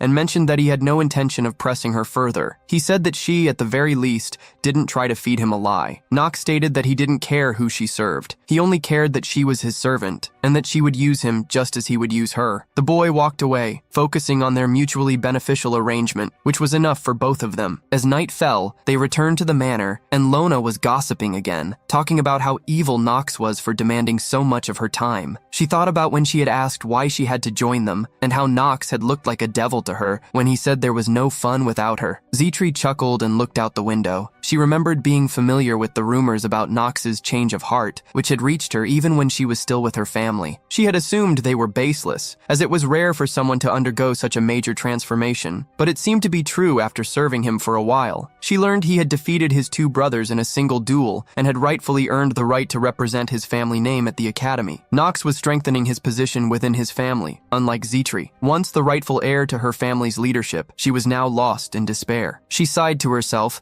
and remembered the words he had said to her that day about how she would use him as he would use her. This made the green-haired girl pause her writing and wonder what he meant. A few days later, rumors began to circulate within the Lianhaba manor that Zitri had been expelled from the Lobelia family and, as a commoner, no longer deserved to serve the Lianhabas. When the girl read the letter, she crumpled it up. It claimed that the previous head, Darren de Lobelia, Lona, had committed the crime of trying to trade away the family's honor. Since Zitri was associated with Darren, her privileges were also revoked. The light faded from her eyes as she knew she would no longer be able to stay at the manor. Even among the families that wielded darkness, the MANHWA family held the highest authority. Even for a service to their half-abandoned son, they wouldn't employ a commoner without a family name. Zitri believed she would soon be dismissed and replaced. Despite this, Zitri still tried to maintain a fake smile and would greet the other maids, who had already heard the news and would stare at her with disdain. However, Lona would still greet her just as she always had. This made Zitri feel confused and awkward. She felt her hand being pulled and wondered if this was just Lona being Lona, due to their friendship. Regardless, Zitri believed it would do no good for anyone in the manor. As Lona pulled Zitri down the hall, Knox knew this was likely the end for Zitri, as Theodore had probably received a letter as well. He knew that all the accusations against Zitri's father were false, but he also knew he couldn't help. He had no way of predicting the consequences that a single flutter of a butterfly's wings could have on the world. Birds flew through the sky as the gray wolves of the forest continued to be slain by Knox. Lona felt a chill, thinking the boy was being somewhat scarier that day. The brown-haired girl whispered to herself and Zitri,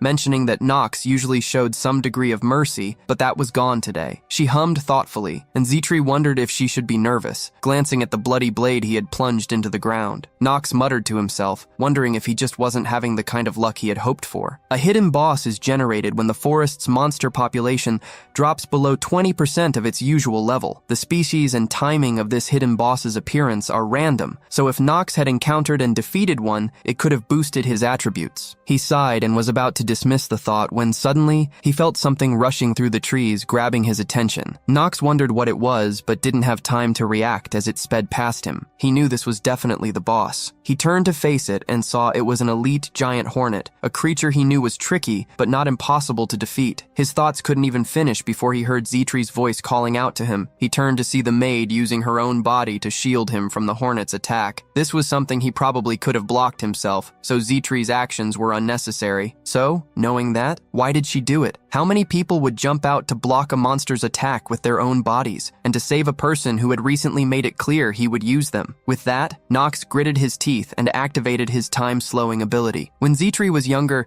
she was a very clumsy child, always falling and hurting herself before crying and causing her parents a lot of worry. Her mother and father would always tell her that she always had an open wound, words that remained true even as she grew beyond childhood. When Knox asked the green-haired girl who she served, Zitri wondered where her allegiance truly lay. She thought back to that one horrible memory where a family member had killed her parents and seized the family name. So Zitri wondered again where her allegiance lay. Knox's words echoed in Zitri's mind, and it seemed as though she woke up with Knox and Lona hovering over her with worried expressions. The boy had already defeated the hornet, and he told the green-haired girl to stay with them, feeling tense as he tried to reassure her that they were taking her back to the mansion. Zitri thought Knox was a liar for saying he would use her, yet he was worried about her condition. She wondered why that was, before her vision blurred and her eyes closed, tears streaming down her face, and the girl noticed a tremor and a faint fury in the boy's voice. Back at the manor, Theodore was reading the letter that had spread the news. Rodwell confirmed its accuracy. Theodore had only taken the girl in to use her as leverage and ultimately absorbed the Lobelia family. The family was struggling after the death of their previous house leader,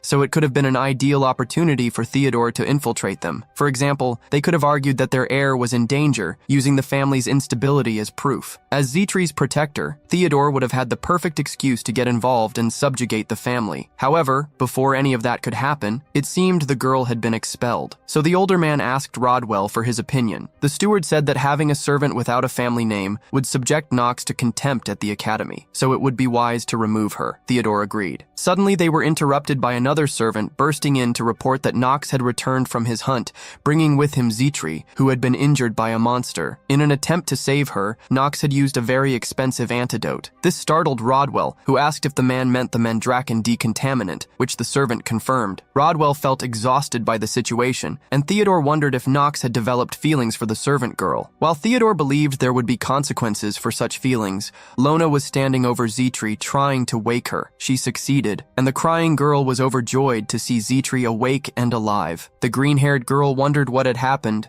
and worried about how Knox would react to what she had done. Lona explained explained that Knox had ordered an antidote to be used, saying it was highly effective and had threatened the physician to use it despite his reluctance. Zitri wondered why Knox would use such an item on her after his earlier words. This prompted Zitri to try to get out of bed to ask where Knox was. Lona mentioned that he was speaking with Rodwell and remembered she needed to tell Knox that Zitri was awake, so she quickly left. The sickly girl got out of bed and walked over to a suitcase, starting to pack it while thinking that she didn't belong there or anywhere. She clutched her necklace, opened it to take out her family photo, and wrote a note for Knox. It said that her pendant would settle her debt to him and that she would always be grateful to him. Zitri left the room but stopped when she saw Knox standing there, asking where she was going. She winced as his cold eyes stared at her while he asked the question again. Before Zitri had been healed, Knox had asked the physician if he valued a vial of potion more than a human being. The physician tried to explain that the problem was he needed permission from Theodore or Rodwell. Knox cut the man off, glancing at Zitri's body and asking if Rodwell's words truly held more authority than his own. This made the physician feel guilty, as Knox said he would personally inform his father of what had been done. The antidote was used, and Lona asked if the girl would be okay. The physician reassured her that the venom had been neutralized,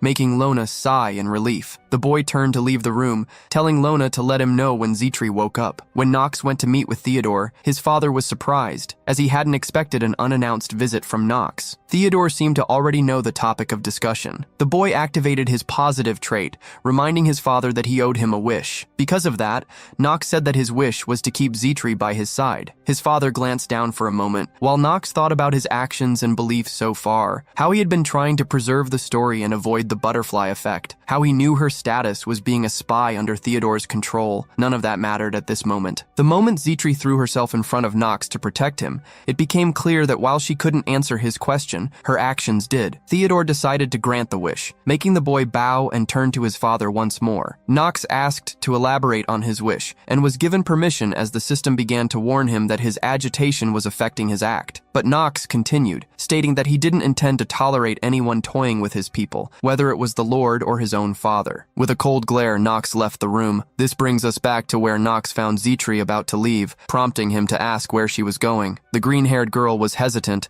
but admitted she was leaving, feeling she didn't deserve to stay. But her words were cut short by Knox, who asked where she, his attendant still in his service, was going despite her duties. She mentioned how Knox knew about her spying on him for Theodore, and how she hadn't been honest. She was confused about why he kept giving her a chance, even when she had tried to deceive him. Her tearful face wanted to know why the boy wasn't dismissing her. This made Knox grin at the real Zitri, who had been hidden beneath her disguise, the look of someone who was struggling but hadn't given up on finding her way out of the darkness. Knox explained that deception was a fate shared by all humans, but Zitri still felt she had wronged the boy, which Knox agreed with. He then asked if she was going to leave without righting those wrongs. This confused her. The purple-eyed boy explained that she was staying, and that he didn't care if she had a family name. All he cared about was her talent and her service. He told her she would atone for her wrongs by continuing her duties by his side. Zitri teared up once again as she agreed to his words and promised to assist him for as long as it took. Knox smiled at this. Zitri decided to address his earlier question,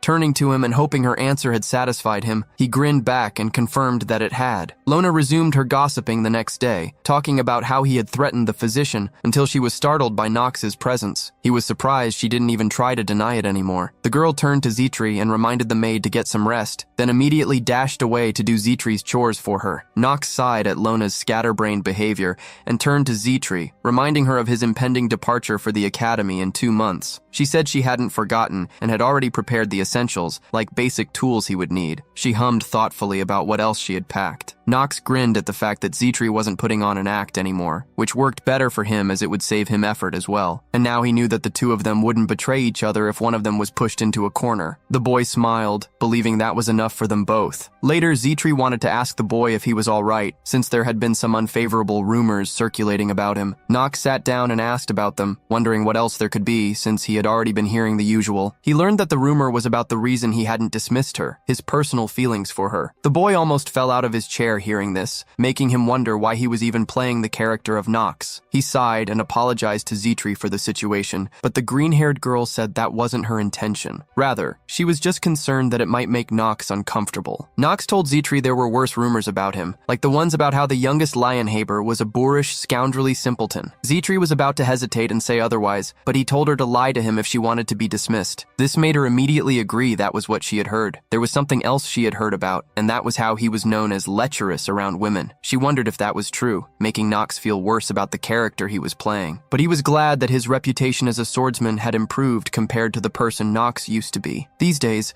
the rumors were now about the sloppy talent with an oversized ego, but he needed to stick to the character of a villain after all, and it was Nox's job to stay evil and help the main characters stand out. When it came down to it, he was not the hero of the game. He told Zetri that was enough with the rumors, as he wanted to tell her to fetch something. She was not the only one who could use preparations to survive at the academy. She wondered what he needed, and Nox knew it wouldn't hurt to let her in on the plan due to her loyalty trait. It could even make her better at her job. With that in mind, Nox told her he wanted to study magic before his enrollment and needed her help. This surprised the green-haired girl due to the Imperial law. He knew this, of course, and wasn't easily intimidated, but Zetri saw it more as him not holding grudges. Either way, she understood and trusted that he had his reasons for the decision. She knew she would start by looking for textbooks on the topic, which made Nox grin at how she knew what to do. The boy heard a commotion outside and looked out the window, hearing about someone named Gren arriving. This was a man Nox had almost forgotten about, and he felt an important event was approaching, as it would be a chance to add many days to his life. Nox told Zetri it was time to soon depart for somewhere distant,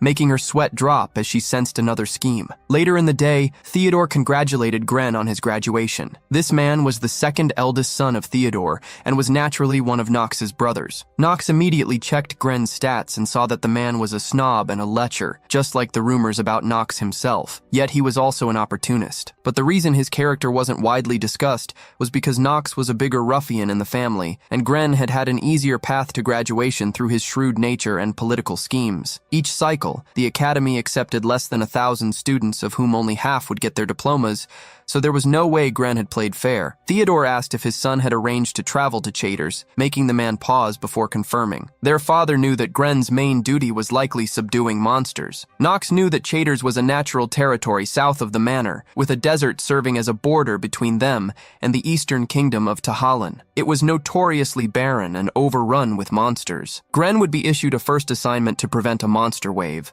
which would be important for the boy, as the reward was recognition as an imperial knight. Gren knew about the monster swarms, and Theodore mentioned the territory preventing harm to the rest of the empire, telling his son to defend it well. Gren agreed, but Nox knew the assignment was more than just slaying monsters. This sub-story chapter in the game was connected to many other chapters, so there was a lot to be gained. Nox called for his brother's attention and asked if he was aware that his presence would benefit from the chapter's gains. This question surprised Gren and made him think his brother didn't know what Chaders was like, but Nox explained what he understood of it, reminding Gren of the rumors he had heard since arriving. Nox knew Gren's skill was coming up, hearing his brother ask if Nox had truly vanquished the forest in the company of Talia. Nox affirmed it without hesitation or agitation, emotions that Gren's skill allowed him to detect. This was also the secret behind his mastery of crafty conduct. Gren also asked about the drill hall combat and the help from Zetri, things that Nox also confirmed while activating his Heart of Steel skill against the detection skill. The brother chuckled and said he had reasons to decline, saying he would be too busy to recover Nox's dead body. Suddenly, Theodore said Nox could go, surprising Gren. Theodore reassured the brother and insisted on bringing him along. Gren tried to refuse until their father glared at him. He gazed at Nox and told him to use his remaining 3 days wisely, then left. The boy was surprised at how easy everything was. Nox wondered if Theodore was up to something, but his thoughts were interrupted by Gren asking what Nox's plans were and if he had lost his mind. Nox said he had lost it a while ago, causing Gren to grab Nox's collar and tell the boy to be more cautious. He said it would be a shame if he got hurt before even leaving for Chaders. Suddenly, someone seemed to have dropped a bottle of wine. Nox turned to see Zetri tripping behind him. When Zetri tripped and the wine slipped from her hands, Nox was surprised to turn around and see it splash on his clothes. The green-haired girl bowed and apologized for her clumsiness. She suggested he should wait in his bedroom while she fetched him a fresh shirt, which made Gren release the boy from his grip. Nox apologized to his brother and said he would retire,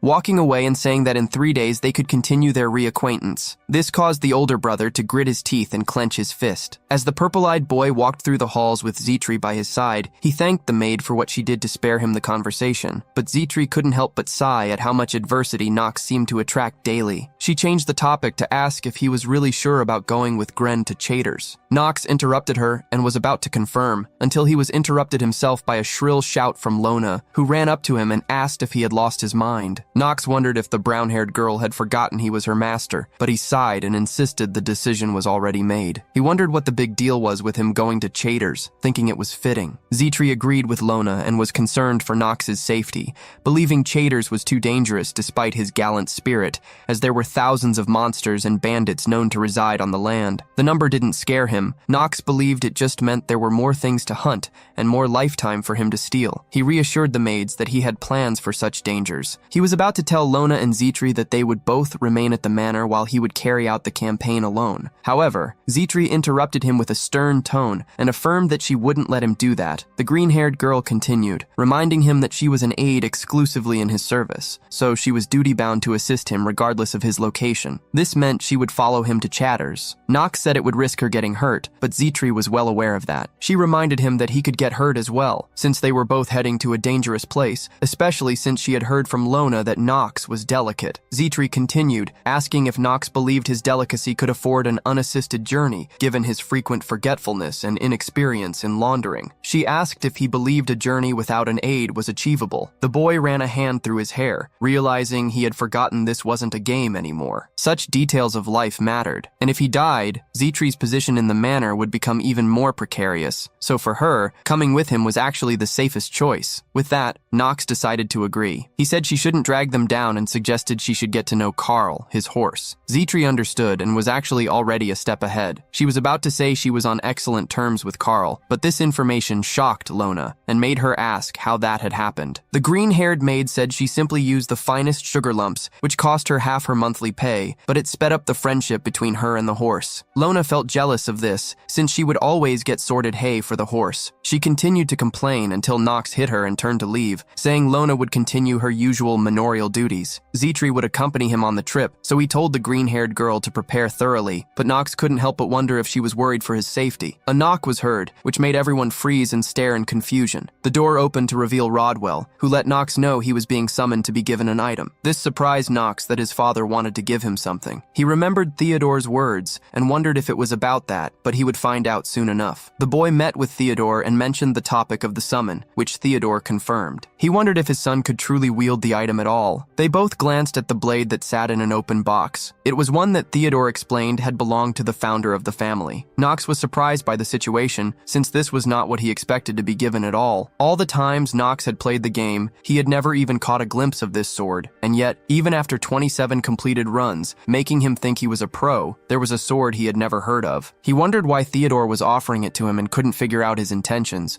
but this made him think the sword would be important later. Theodore spoke, knowing the sword looked humble, interrupting Nox's thoughts. His father reassured him that this was the sword that the very first leader of the family had spent his entire life wielding. Nox asked how he could demonstrate his ability to wield it, to which his father simply said to hold it. With that, the boy grabbed it and picked it up, only to suddenly feel a heavy, dark aura coming from the blade. He realized it was absorbing his magical energy and noticed that the color of the blade had also started to change. This caused Theodore to get up when he saw his son sensing the flow of energy. The boy nodded, and his father explained that the sword absorbed magic from the wielder before multiplying it several-fold. This surprised the boy, and he asked if it was a blade not to be wielded lightly. He was interrupted by the sword absorbing his magical energy once again. The system warned the boy that his magical energy was draining at an alarming rate and was negatively affecting the act he was putting on, which worried the boy. Theodore spoke again, saying that if Nox wanted to be the next owner of the sword, he had to hold it for 10 whole minutes. This was something Nox could not fathom. Theodore said the sword was called Stormbringer. The sword was currently under restraint, and the system told Nox that it would absorb magic power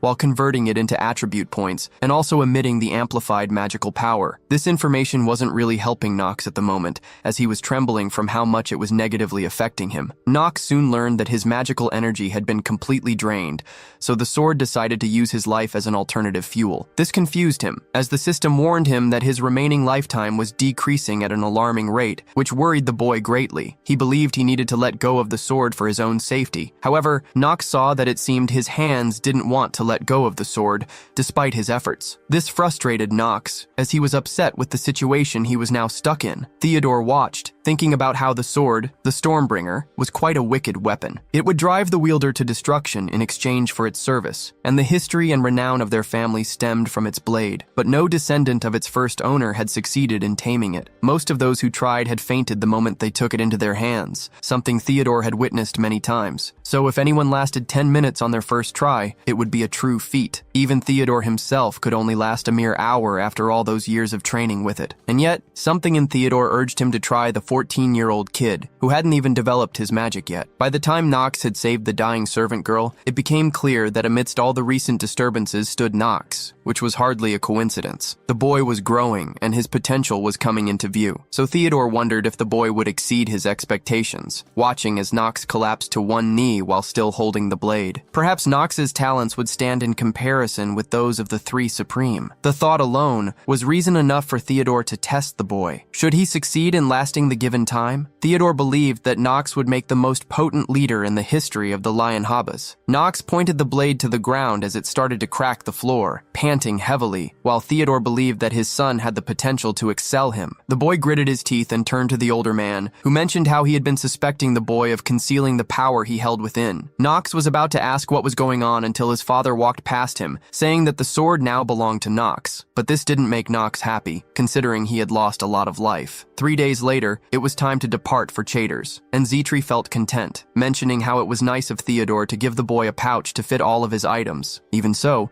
Nox was still not happy, which made Zitri confused since she thought he was anticipating the expedition, but he was looking so upset. He sighed and wondered if he was supposed to feel grateful to his father for the pouch after the sword had sucked away most of his remaining time. He glanced forward at Gren, who was chatting with the others. Nox knew that his brother had milked a small fortune and exaggerated the burden of him tagging along, but Nox didn't care, as he would use his brother too. Shouts were heard as there seemed to be trouble with the direction toward Chaders. This made Gren upset at the man named Ron, who had been hired by Gren to guide them. The men argued, and Zitri glanced up at Nox, who called the Pathfinders foolish for leading them astray, so he rode up to his brother to discuss the issue. Gren tried to wave and dismiss Nox, but Nox continued his words, which seemed to anger Gren. Nox asked if it didn't concern him if he could find them the right path. Gren was in disbelief that his brother thought he could be a pathfinder. Nox suggested enlisting his talent for just a day, since he had been told by several of their homagers that he had a remarkable talent in wayfinding. Gren had doubts, but was still surprised by the claim,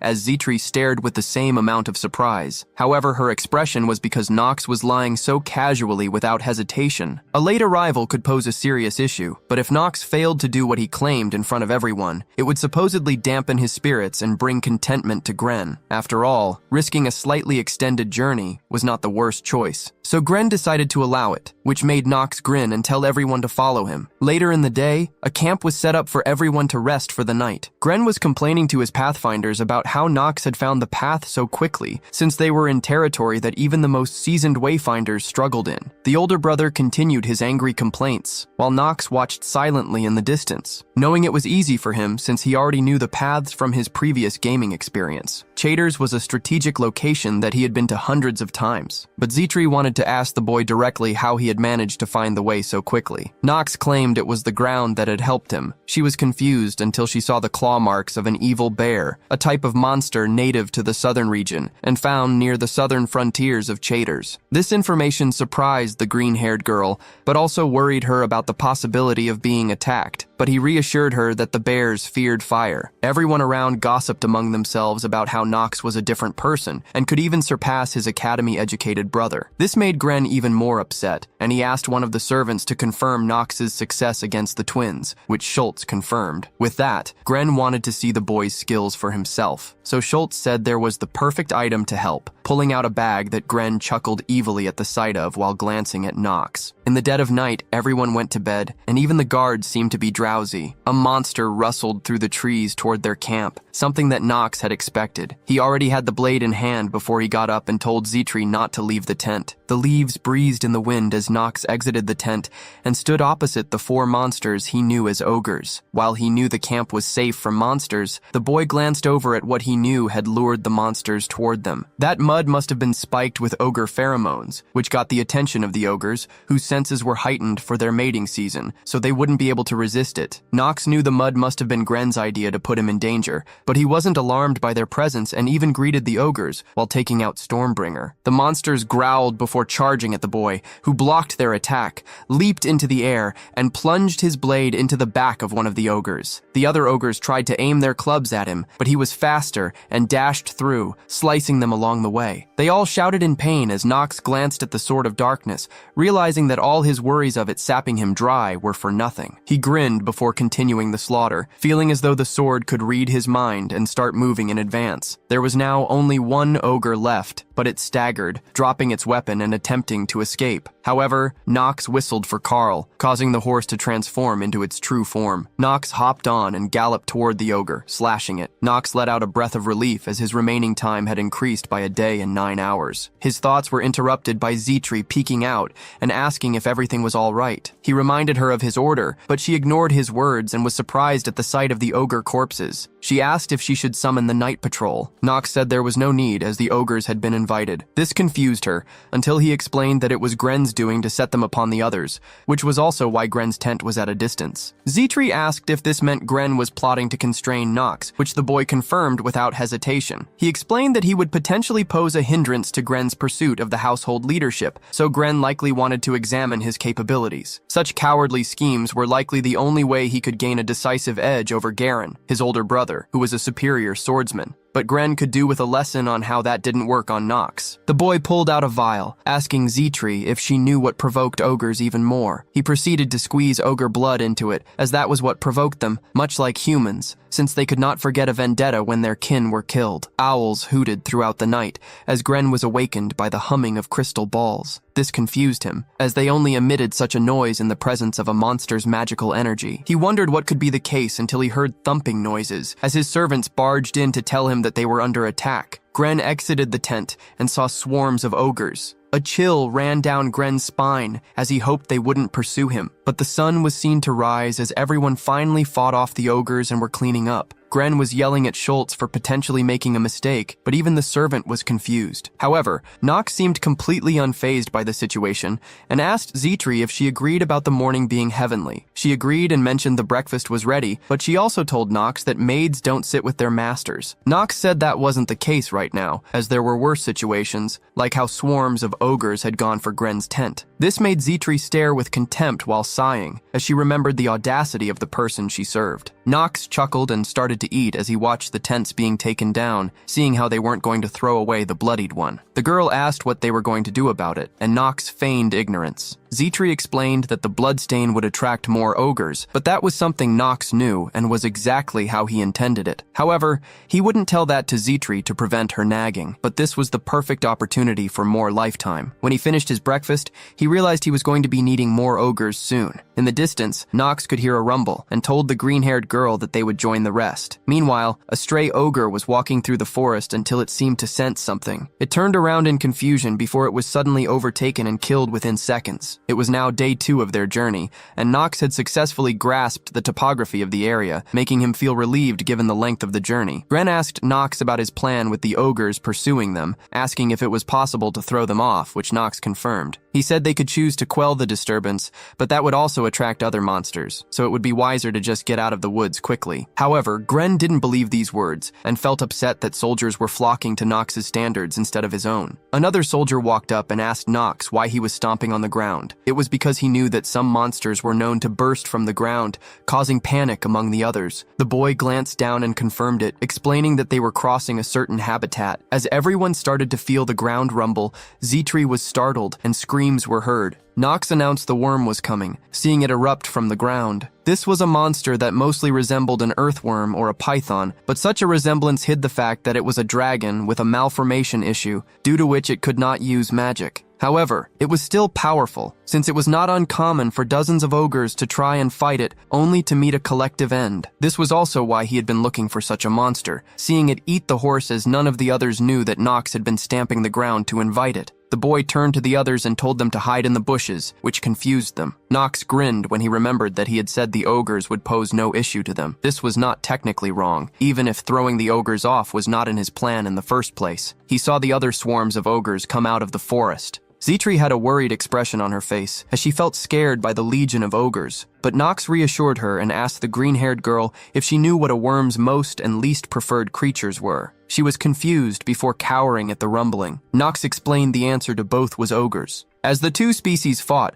the boy explained that ogres were the preferred prey to worms, but they also didn't make the closest of friends, so an advanced adventurer should know how to turn such situations to his advantage. The worm shrieked and crushed one of the ogres, while the other monsters tried to hit the worm with their clubs. As everyone stared in shock at how the two species were trying to finish each other off, Gren gritted his teeth and wondered if Nox had predicted this. Zitri wondered if they should just wait, but Nox had other plans. The purple-eyed boy watched the battle and started to throw some rocks at the ogres, which confused Zitri as to how it would help. As the ogres continued to be killed, the system would tell Nox that his stamina was increasing along with his lifetime, extending his lifespan by 8 hours with each ogre defeated. This wouldn't be something he would explain to the green-haired maid, but he needed to get his stats up. Nox realized that all the ogres were now dead. Gren wondered what the plan was now, since he couldn't take it on himself. So Nox got up and ordered the soldiers to aim at the worm's mouth. There was hesitation, but everyone eventually followed, doing what Nox said. As the boy activated his time-slowing ability and charged forward, the arrows and spears slowed down in the air. Nox leaped and slashed the worm multiple times,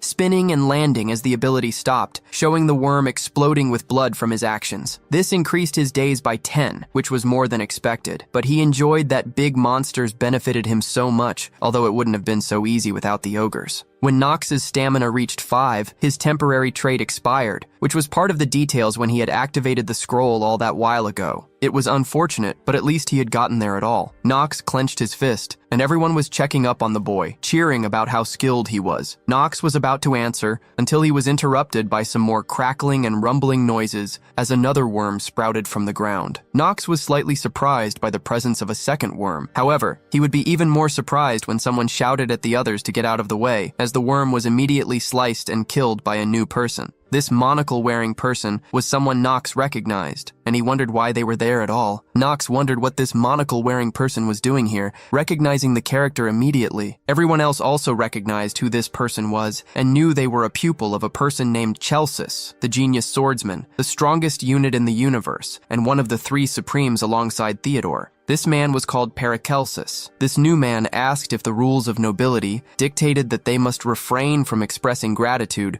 when they were saved. Nox remembered that this was also the man who harbored a great hatred toward the nobility. Schultz felt offended on Gren's behalf and asked if Paracelsus knew who Gren was, but Paracelsus only gave a passive-aggressive response. Paracelsus introduced himself and said he was a mercenary of some sort. Nox remembered how this man was expected to hate nobles given his background, but more importantly, he was not supposed to appear on the scene until the Academy chapter began. In his previous life, Nox had played this game countless times, but never had Paracelsus appeared before the Academy year started. The boy wondered what was happening, clenching his fist while glancing over at Paracelsus and wondering what he was going to do now. The sun started to set as the group rode through the terrain, and Gren tried to make conversation with the mercenary, asking if he was bound for Chatters as well. Paracelsus confirmed it and said he was heading there to hunt monsters. This made Nox think, remembering that Paracelsus was a man who traveled to different realms of the Empire to train himself before the school year began. So Nox wondered if the realm he traveled to was randomly selected for each run. Gren noticed that Paracelsus was traveling by himself, which meant the monocle-wearing man showed confidence in his abilities. So Gren mentioned that he paid his men handsomely and asked if Paracelsus would be interested in joining the campaign against the monster wave under his command. Paracelsus glanced over at Nox's brother with a raised eyebrow, humming in thought, before turning away and saying he was intrigued about the idea of working under the Lianhaba family. Nox watched in the distance as Schultz tried to defend and be offended on Gren's behalf, but Gren interrupted and waved his hand to stop the other man. Instead, he told Paracelsus to take his time and give it due consideration. Gren had witnessed this man strike a worm down with a single sweep, so he wanted to have him under his command to reclaim the trust of his soldiers that Nox had taken away from him. The The group finally arrived at their destination, which Nox announced to the others, looking ahead at how the place was much more desolate in real life than it was in the game. They were let through the gate, and Gren clicked his tongue at the sight of rats scurrying around. But his attention was moved to a girl who was weakly asking if he had any food to spare. Gren looked with disgust at the little girl and jerked his horse away from her, making her flinch with surprise. Nox glanced away as well, which made the little girl's expression droop and her head hang low. Paracelsus glanced at the girl and clicked his tongue as well. The group was stopped by a man who introduced himself as Taigen, greeting the others and explaining that he was the chief of the town guard. He had already heard the news that Gren was on his post-graduation mission and was having Nox lend support. He continued to speak with the nobleman, while Paracelsus said that he might have gotten his hopes up too high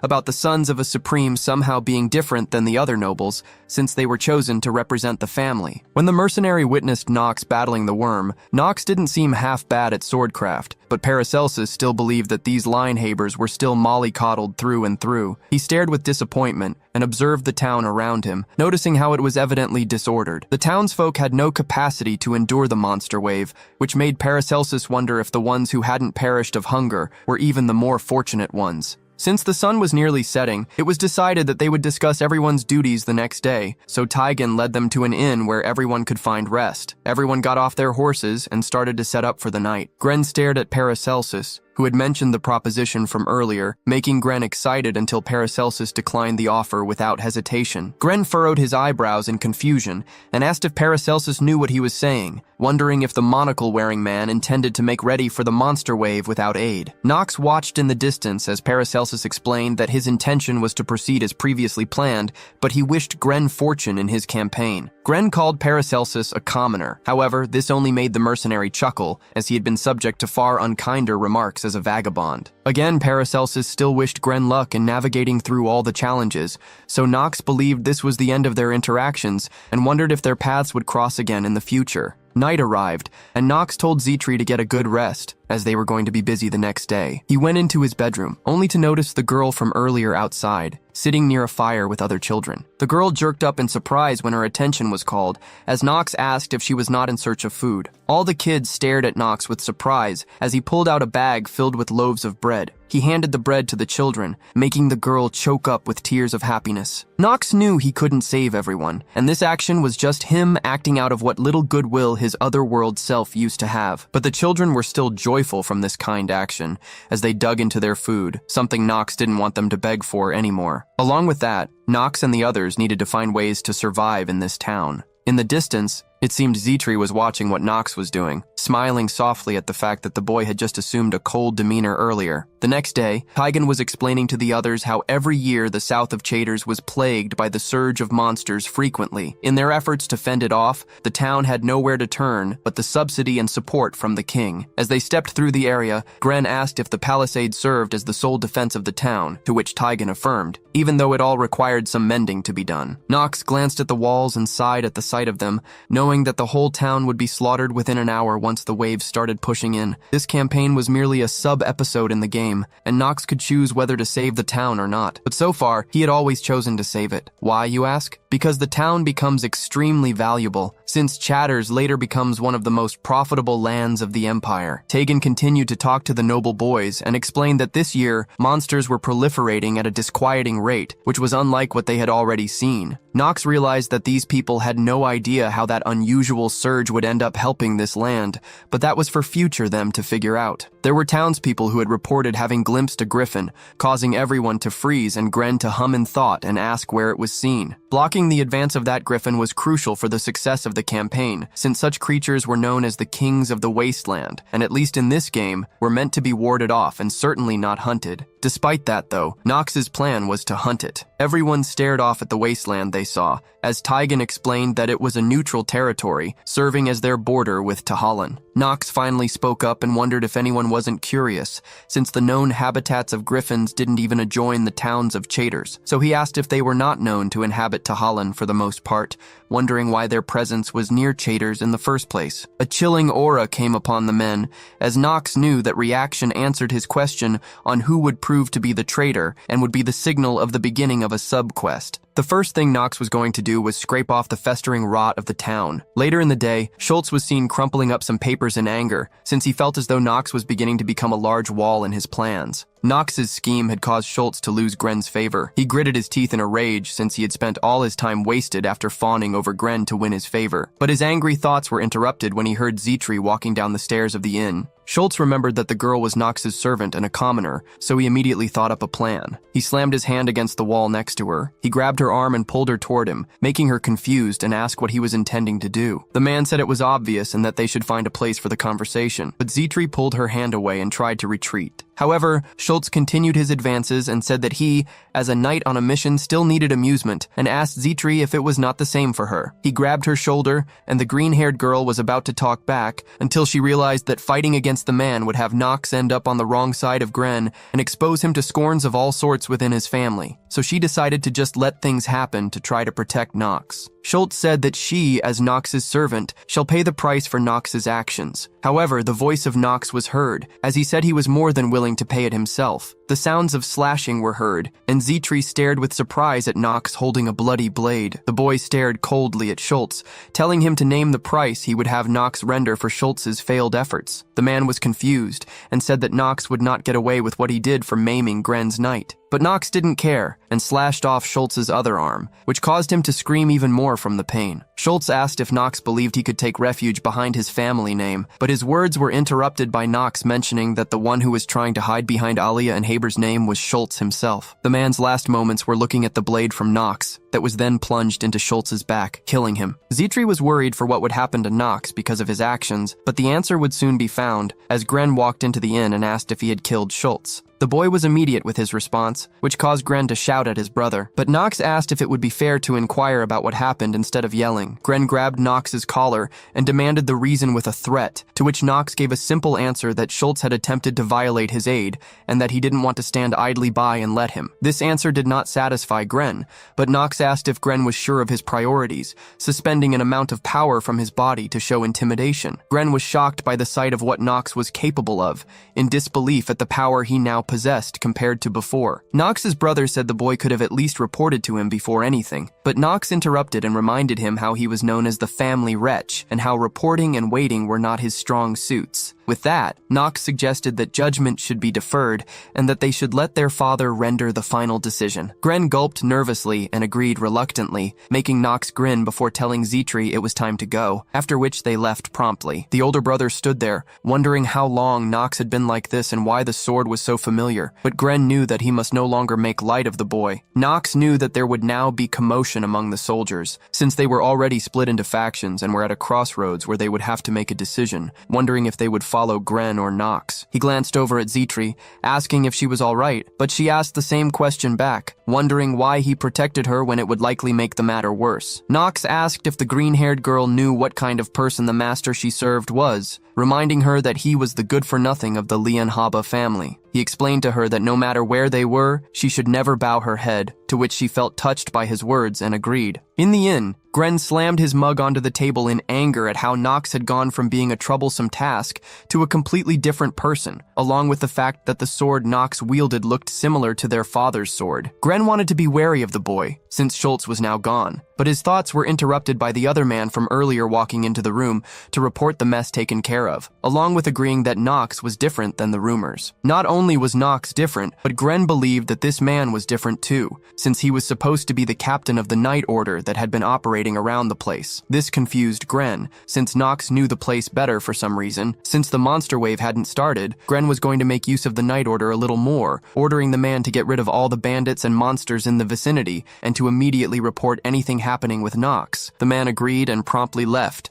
while Knox was still outside with Zitri inspecting some vials, as Zitri asked if he had looked around the walls. He affirmed, and the green-haired girl asked how they would stop the wave, to which Knox walked somewhere with the girl in tow. Nox said that he was thinking of recruiting someone new because he knew there was a genius in this small village, a woman named Alina, a character that Nox would recruit every time he came to Chatters, a genius potion maker, and also Nox's potion shuttle. He walked through the alleyways as Zetri asked if a genius potion maker really existed in such a place. Nox affirmed and explained she had her own reasons for staying in such a place. That reason being that this is the hidden route to clear Chatters. In the future, Alina would be working for another instead of the Archive Empire, so if one doesn't clear Chatters with the hidden route, they could never get Alina. They continued down as Nox seemed to know where he was going. Zetri noticed a light, pointing at it and walking into the building to witness a drunk woman peering at them. Nox greeted her. The woman screamed in surprise at the presence of other people, and Zetri was in disbelief that the genius potion maker was a drunkard. After calming down a bit, Alina apologized for her behavior, and Nox said they needed to talk. Nox thought about Alina's character at this point of the story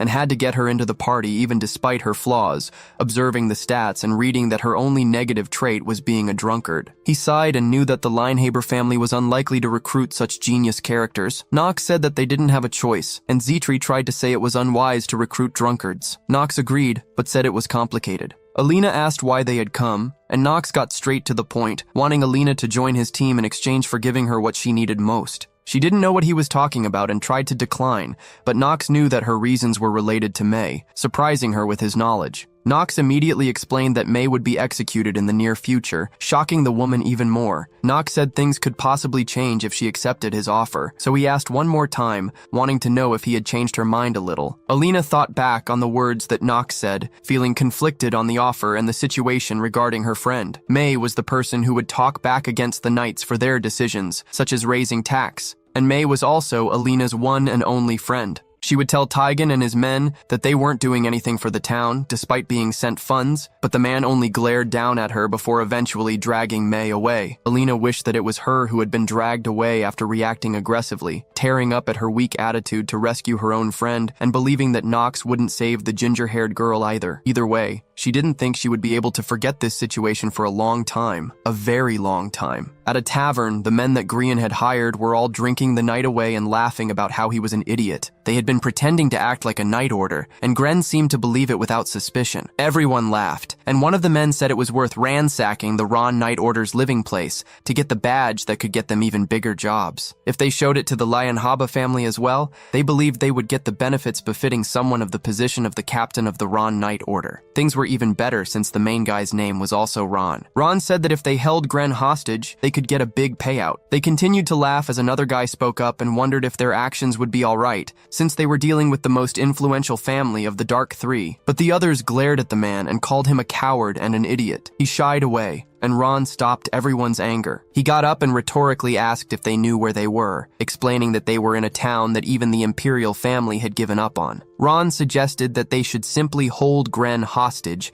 and get the money before running off, since he believed that no matter how influential the Lion-Haba family was, they wouldn't be able to do anything in an enemy nation surrounded by sand. They continued their chatting, but one guy said that Nox was with them as well. Ron agreed that the boy was dangerous and said they shouldn't get involved until they finished things up. Another guy said that there was no concern, since Nox was just a kid, so they all continued to laugh and drink once again, until the candles suddenly went out. Everyone was confused and started to get agitated. Ron told everyone to calm down, until he felt blood on him, which confused him. He glanced over and noticed someone had been decapitated, and heard the screams of others, confusing Ron even more as he walked over to see another dead body. Ron realized there were enemies and shouted for them to reveal themselves. Nox stood behind him with a cold glare, calling them all vermin before Ron jumped back. Nox was surprised about their hidden place and asked why they had the audacity to rob the Lion-Haba family and overestimate themselves. Ron said that Nox was mistaken, but Nox interrupted him and already knew about their crimes together with Tygan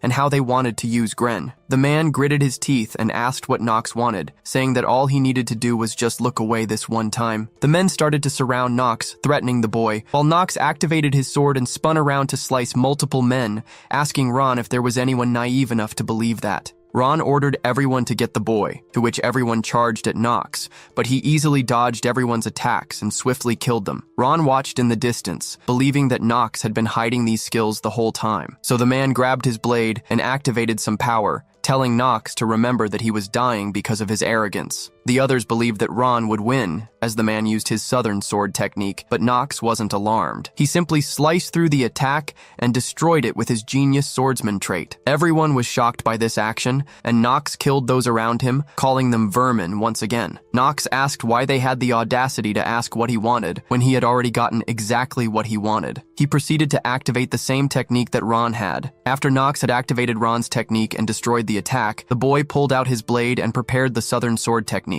During this, Nox thought about geniuses and what it meant to be one. He felt himself standing in the middle of a vast white space in white clothes, continuing to wonder if being a genius just meant that one was more exceptional than other people. He stepped forward and ended up at what seemed to be some sort of mirror. If being a genius wasn't being more exceptional, then did it mean someone who had proven they could reach a higher level that most people couldn't reach? The mirror shattered, and Nox felt as though from the moment he had risked his life, he had asked himself that question repeatedly. What does it mean to be a genius? With a smile, Nox came back into reality. He knew that the sword technique he was using at the moment wouldn't be much compared to the sword techniques he would be learning in the future, but it would definitely be enough against his enemies. All of the other bandits were slashed from how wide the attack was, as Ron could only collapse to the ground in despair from his plans being foiled so easily. Chader's southern sword technique was something that took Ron more than 10 years of his life to master, and now a kid like Nox had somehow figured it out within seconds. Nox stepped on the blade that Ron wielded, looking down at the man with a cold glare. The brown-haired man snapped out of his bewilderment and shouted, jumping back while trying to threaten that Taigen wouldn't let Nox get away with things if Nox killed Ron, or that Taigen may have already heard what Nox had done. None of these threats fazed Nox, as he simply said there weren't any witnesses, cutting off Ron by explaining that he was simply assassinating them. Ron was still confused by this,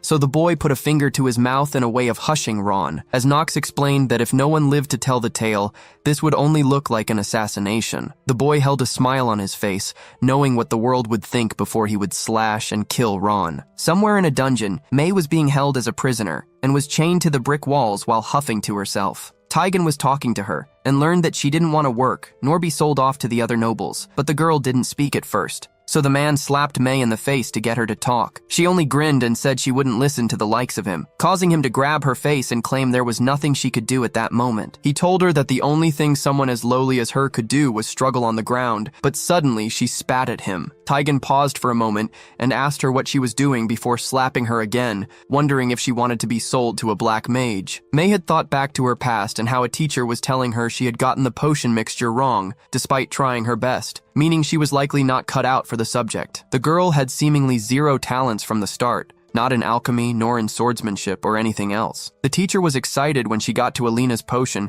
and felt as though she had nothing else to teach the girl, continuing to praise the half-elf girl as Mei felt almost jealous. Mei overheard the teacher sighing about how Alina was a war orphan, but was from a noble family and had a chance to at least get out of the orphanage. Alina was an alchemy genius and seemed like someone who didn't belong in a place like the orphanage from the start. The half-elf girl always had a sparkle around her, but despite that, she would always try to play with Mei and had that bright smile that caused the ginger-haired girl to be helplessly envious of Alina. That was why she had decided to sacrifice herself instead of Alina, because she was certain that Alina would accomplish way more than someone like Mei ever could. She told Taigen that struggling on the ground was the norm her whole life, and that whatever he wanted to do to her after her death was none of her business. Mei didn't want to become Alina's burden, so she allowed herself to keep getting beaten by Taigen, until a voice rang through the room telling Mei to stop trying to harm herself. Nox told the ginger-haired girl that if she made it out of this place as a corpse, Alina would be sad. The boy and his blade walked down the hall, and Taigen asked what brought him there. Nox said, by the law of the imperial family, he was going to execute the man. Nox mentioned to Taigen that his partner Ron was already dead, so it would be best for the man to give up right now. Taigen hummed and thought, glancing over at Nox and asking if the boy had come here alone. Nox affirmed immediately without any hesitation. With that, Taigen grinned and said that the young master of a noble family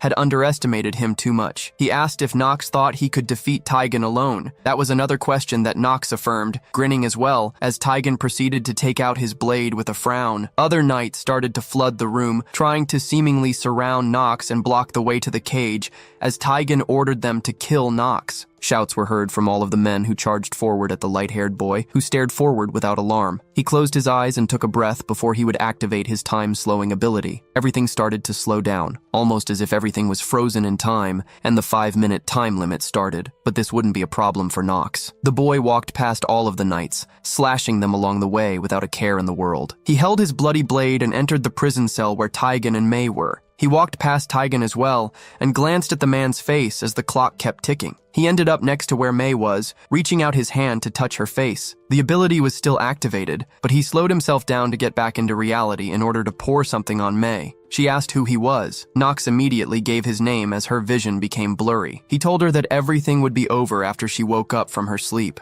The girl was lulled into an unconscious state, likely from whatever Nox had poured on her. Taigen turned around with shock at the fact that Nox had seemingly already defeated his men and was already in the prison cell. As Taigen turned around, he was unable to notice that Nox had done something to him, causing him to tip over and collapse onto the rocky ground. As he struggled to get up, he turned to see that his feet were sliced off. This confused him greatly, since he didn't see it happen at all. All of the knights screamed from the pain as their blood spilled onto the walls of the dungeon. Nox walked up to Taigen and told him that he shouldn't think he would die that easily. Taigen stared up at Nox with a bewildered expression and a chill down his spine. He couldn't believe what was happening and the fact that he, the great Taigen, had lost to a mere child. The boy stared coldly down at Taigen as Nox wondered once again what it meant to be a genius at that moment. He aimed his blade at Taigen, pausing for a moment, before he thought that it was Nox, the character, who was a genius. Bringing the sword into the air, the boy wondered what being a genius meant to the character before proceeding to stab and kill Taigen. In that moment, Taigen couldn't help but see his life flash before his eyes. When Taigen was younger, his father was the knight captain of the Chaider's mercenary corps. That man was supposedly the most outstanding person within the village to everyone, including Taigen. Every man wanted to be like Taigen's father, but it seemed Taigen saw a different story of his father behind closed doors, even if people respected this man in public.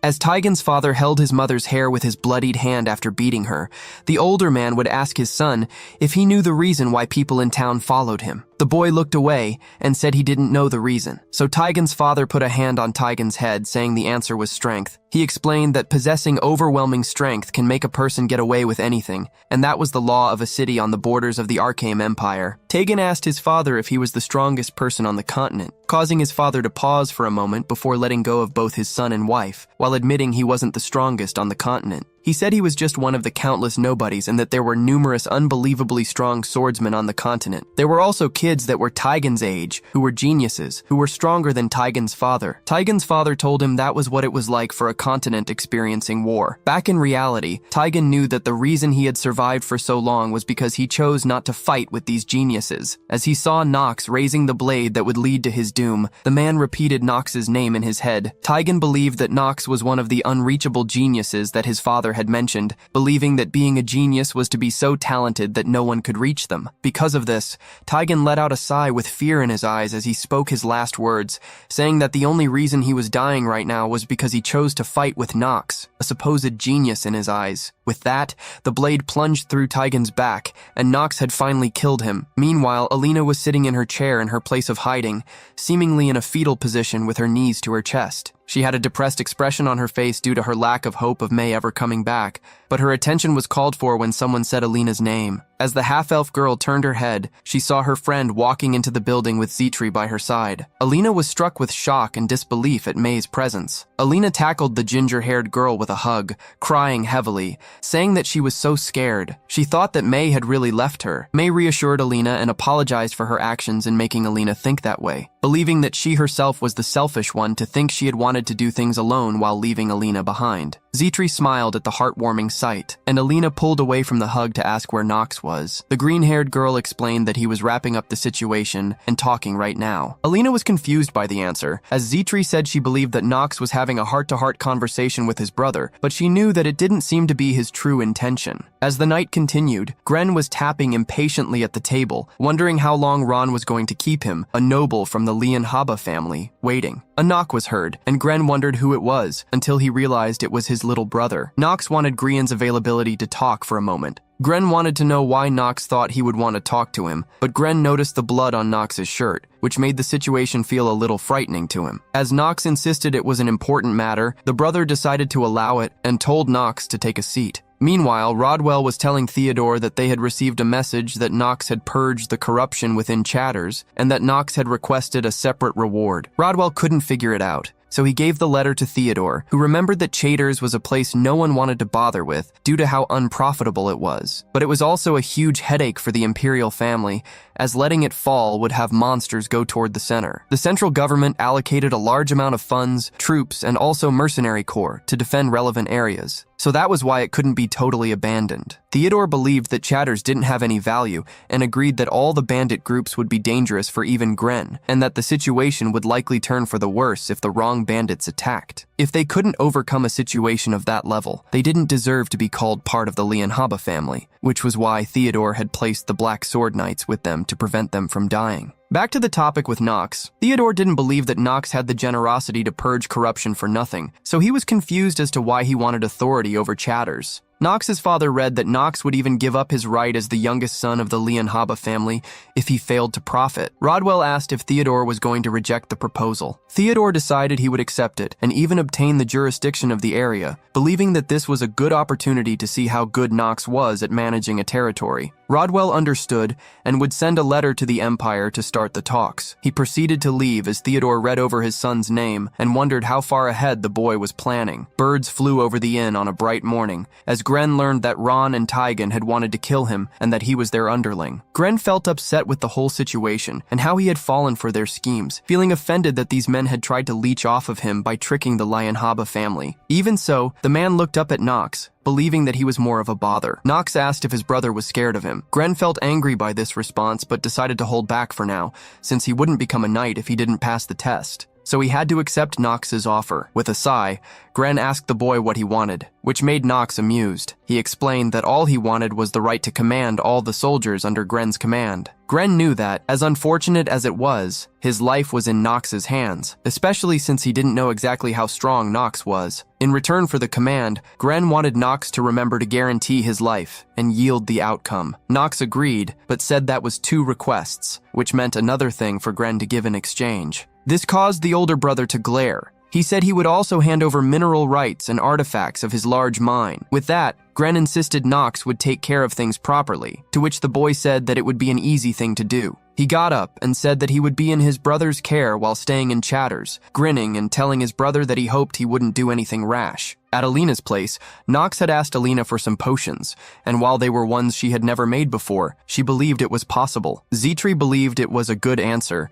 but she also believed that Knox's plan was too dangerous and wondered why he needed to kill the griffin. May also agreed, but Knox said they shouldn't be scared, as he wouldn't have brought it up if it was impossible. They were being reasonable with their worry, but he had to lie since he couldn't tell them about the thing he wanted to obtain. He decided to be vague about it, which Zitri complied with reluctantly. But Knox knew that killing the griffin at the beginning of the game was actually close to impossible, since no one had succeeded in doing so. Well, at least that would be the case when trying to exclude Knox. The boy started to draw up the plan and remembered the hidden route, one that would make it possible to kill the griffin as compared to the normal playstyle. It would only be revealed to so-called stagnant water gamers, something that Knox was, since he had cleared the game 27 times. He asked if everyone understood, to which all the women affirmed. The reason why he wanted to kill the griffin was because the reward was that great. With that, they would proceed with the plan the next day. As the sun set, Knox would feed his horse. He knew that if he didn't put his life on the line, he couldn't survive, since that was the type of world he had transmigrated to. The next day, it seemed a large swarm of monsters started to run through the woods, while Knox watched from above, telling everyone to get ready. Alina and May affirmed, and Gren did as well, but with more annoyance in his expression. The boy turned to the soldiers and told them that they only had one chance. Knox wondered why the moment felt so new, the fact that he had become Knox and the only strategist. Zitri rushed up behind him, her voice laced with concern. Just as she had warned him the day before, the plan seemed far too dangerous, but Knox silenced her with a single gesture. He met her gaze calmly and told her to trust her master, assuring her that he wouldn't die. With that, Knox leaped from the wall. His mind flashed back to a promise he'd made but couldn't keep, all because of his terminal illness. He skillfully slowed his descent by digging his sword into the wall, then launched himself toward the approaching horde of monsters. To kick off the assault, he hurled a corroding potion at an iron golem, instantly making it a vulnerable target. A single swift slash was all it took to bring the golem down. System messages flooded his vision, confirming the iron golem's defeat and an increase in proficiency for his cheater's southern sword technique. Nox began cutting down monsters left and right, thinking to himself that if he hadn't made that promise, he might actually die here. A sly smile spread across his face as he slaughtered the creatures, urging them to become his stepping stones so he could finally enjoy the game that had become his reality. His smile grew even wider as he spotted a colossal griffin soaring overhead. Facing the massive beast, Nox greeted it with a determined look, asking if they should get started. On the walls, the onlookers were in pure shock. Delina, overwhelmed by the spectacle, couldn't believe what she was seeing. She couldn't fathom a knight with such incredible combat prowess. Was something like this even humanly possible? May, just as astonished, remarked on Nox's speed, noting his movements were too fast for their eyes to follow. She couldn't help but wonder what kind of place the Reinhafer family truly was. Zitri offered some insight into the Reinhafer family, explaining they were renowned for swordsmanship and a place where brutal internal conflicts determined the worthy inheritor of the Black Sword. Zitri confidently asserted that Nox was the most talented of all the candidates. Meanwhile, Grain, feeling a pang of jealousy, fought a headache brought on by the constant praise being heaped upon Nox. Zitri found herself wondering why Nox never bothered to address the nasty rumors circulating about him. She was certain he had his reasons, even if she couldn't guess what they were. Just then, May spoke up, admitting the rumors about him might not be entirely true. She speculated that Nox must have compelling reasons to maintain the facade of a good-for-nothing, though she couldn't imagine what they might be. Zitri, wearing a knowing smile, acknowledged her words. She then bowed and urged the others to play along with Nox's act,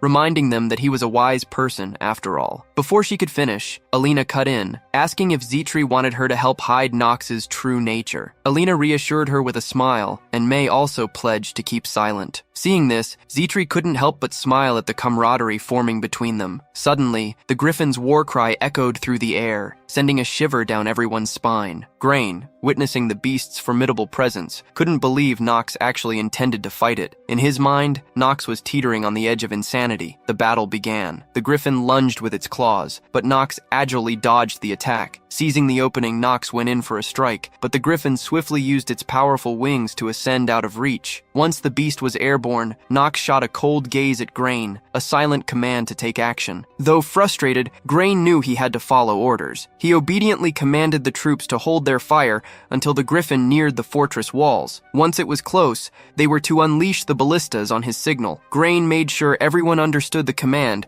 and the soldiers responded with a resounding acknowledgement, immediately preparing the ballistas. Finally, the moment came. As the griffin swooped near the fortress walls, Grain gave the signal. With a green light, the ballistas were unleashed. Realizing the danger, the creature let out a fearful cry, but it was too late. A ballista bolt pierced its wing, causing it to scream in pain as it began a free fall toward the ground. Nox watched with a satisfied smile. He knew that neutralizing the griffin's ability to fly was the key to defeating it. Without hesitation, he consumed a metallization potion, increasing his stamina by 1. Confident in his strategy, Nox reveled as his plan to bring down the formidable foe unfolded perfectly. He recalled a few days ago when Grain, overwhelmed with anger, protested the order to create ballistas, considering it beneath him and suggesting someone else do it. Nox's response had been simple. If Grain found the task so distasteful, he could face the griffin on the battlefield himself. After a moment of thought, Grain had given in, asking how many ballistas were needed. Back in the present, Nox approached the fallen griffin. He had to admit, Grain had his uses. His instincts were good. Nox's cold, calculating gaze locked onto the injured creature. All that was left was to see how effective Alina's potion was, and to finish this. Overcome with fear, the griffin tried to flee, but the searing pain from its wounded wing forced it back to the ground. Nox advanced on the struggling beast, taunting it. He noted the griffin's frustration, pointing out that for a high-level monster, such an injury should be nothing. But the ballista bolts piercing its wing were far from normal. They had been slathered with a potent poison, one the griffin griffin was particularly susceptible to. Nox ominously told the beast to look forward to what was coming next, as the real pain would begin in 5 minutes. As the griffin swung its claws toward him, Nox coolly responded that 5 minutes were all he needed. The skill, Hour of the Genius, activated, and in Nox's perception, everything froze in place. The pressure radiating from the griffin was overwhelming, far different from the game. Still, Nox knew he wasn't the one who would be dying today. The griffin, initially confused, was suddenly slashed multiple times from different directions. By the time the creature realized what was happening, Nox was already behind it. Seizing the opportunity, Nox looked at Grain and called out his name. Grain, in utter shock, questioned if this was truly the Nox he knew. Nevertheless, he reluctantly accepted the reality of the situation and ordered the soldiers to fire the ballistas again. Bolts rained down on the griffin, piercing it from multiple angles as its painful cries echoed through the air. Nox let out a chilling laugh as his sword began to emanate a dark aura. Pointing the weapon at the wounded beast, he wore a cold smile and declared that it was time to end this. The griffin's anguished scream ripped through the battlefield as more bolts found their mark. Onlookers, both soldiers and civilians, stood frozen in shock and disbelief, witnessing the sheer intensity of the battle. Undeterred by the agony he inflicted, Nox charged, unleashing a technique known as Black Execution. In a single, swift move, he severed the griffin's retaliating claw. Before the beast could even comprehend the turn of events, Nox's sword cleaved through the mythical creature, splitting it in two. As the griffin crumpled to the ground, lifeless, Nox calmly sheathed his sword, his victory declared. The hour of the genius skill ended, and the strain of the technique was evident in his heavy panting. When his cold gaze fell upon the surviving monsters, it sent shivers down their spines. Gripped by terror, the monsters fled the battlefield in a desperate bid for survival. Witnessing the retreat, the people of Chaders erupted in victorious cheers. A system message notified Nox that he had gained a 60-day life extension for defeating the griffin, bringing his remaining time to 179 days. The joyous cries of the people echoed, and many shed tears of happiness. Observing the celebration, Nox couldn't help but smile, admitting that it felt pretty good to see everyone so happy. Meanwhile, Grain was frozen in shock at the unexpected ease with which Nox had dispatched the formidable monster. The griffin was a high-level beast. He couldn't believe it had been brought down by Nox. Taking down such a creature should have required the prowess of an academy professor, at least. The realization weighed heavily on Grain as he wondered if he had no choice but to finally acknowledge his brother's strength. He realized that if everything Nox had shown was real, it could bring a massive change to the successor ranking within their family. After a moment of contemplation, Grain made a firm decision. He had to align himself with the winning side. Approaching Nox with the soldiers,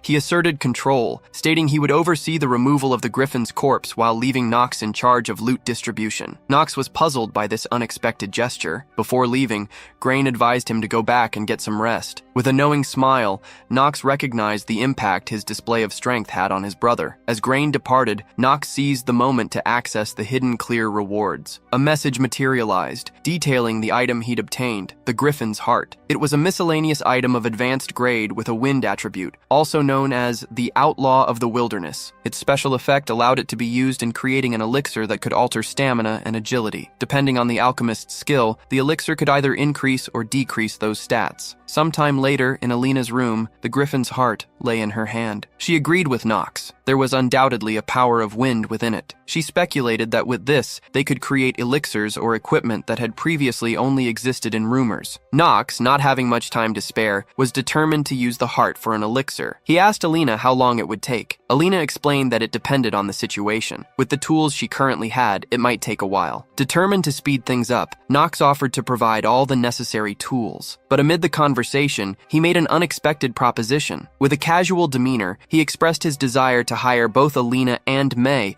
as servants of the Reinhafer family. The shock on their faces was palpable. May pointed out their commoner status, questioning if such an arrangement was even possible. Nox remained unfazed, asking if something like that really mattered. He asserted that if they possessed skills he needed, he would use them, and there was no reason they shouldn't make use of him in return. However, he emphasized that he would never allow a subordinate to harm their master. Nox knew that at this point in time, no one could properly utilize a monster's core, especially a unique item from a hidden boss that wasn't meant to be beaten. Crafting with it would be impossible for anyone other than a true genius. Just then, Alina spoke up with a firm declaration. She stated that since he had saved saved them, they would follow and trust Knox for the rest of their lives. Knox's smile revealed his satisfaction. He contemplated the acquisition of two genius characters, recognizing the immense potential they held. As he prepared to leave, he informed them they would depart in 3 days. The elixir would be crafted secretly upon their return to the family estate, away from prying eyes. Emphasizing the need for secrecy, both Alina and May affirmed their understanding with a resolute yes. Knox and Zetri left Alina's hideout, making their way toward the inn through the sewers. During their journey, Zetri abruptly stopped, prompting Knox to ask why. Zetri explained that she'd observed he was very different from what she had heard. Confused, Knox asked for clarification. She pointed out the rumor that he was a selfish person who only cared about himself, but she now knew that, at least, wasn't true. She then asked Knox to promise that if he ever found himself in a difficult situation, he would let her know if she could help, despite her lowly status. She also expressed confusion as to why so many people disliked him. Knox turned and started walking away, assuring Zetri he would seek her help if the need arose. He then changed the subject,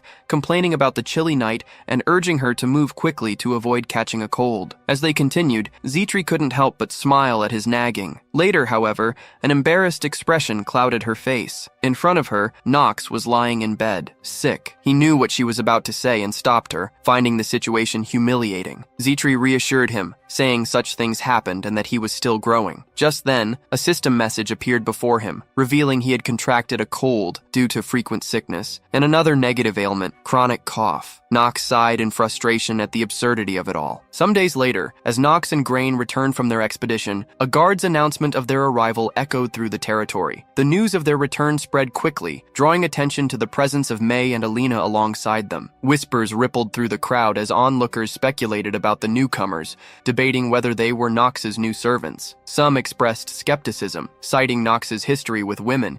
Knox was accustomed to the persistent image that clung to him. No matter what he did, the perception of him as a good-for-nothing remained. Resigned to this reality, he decided to confront the murmurs. Suddenly, Knox's gaze turned cold as he addressed the crowd, questioning if they didn't have any work to do. He remarked that they must have plenty of time on their hands to waste. The sharp rebuke prompted a swift dispersal as the onlookers made a hasty retreat. As the crowd scattered, head butler Rodwell approached, delivering news that the patriarch had requested a private meeting with Knox. His expression shifted to one of seriousness as he anticipated the impending conversation. A couple of minutes later, the young master stood in his father's office. Theo looked at him and acknowledged his arrival. Knox immediately knelt, bowing deeply, and confirmed that he understood he had been summoned. The head of the family narrowed his eyes, stating they needed to discuss certain matters, and hinting that his youngest son might also have something to share. Theo continued, noting that rumors praised Knox's critical role in the mission's success, crediting him with ensuring everyone's safe return,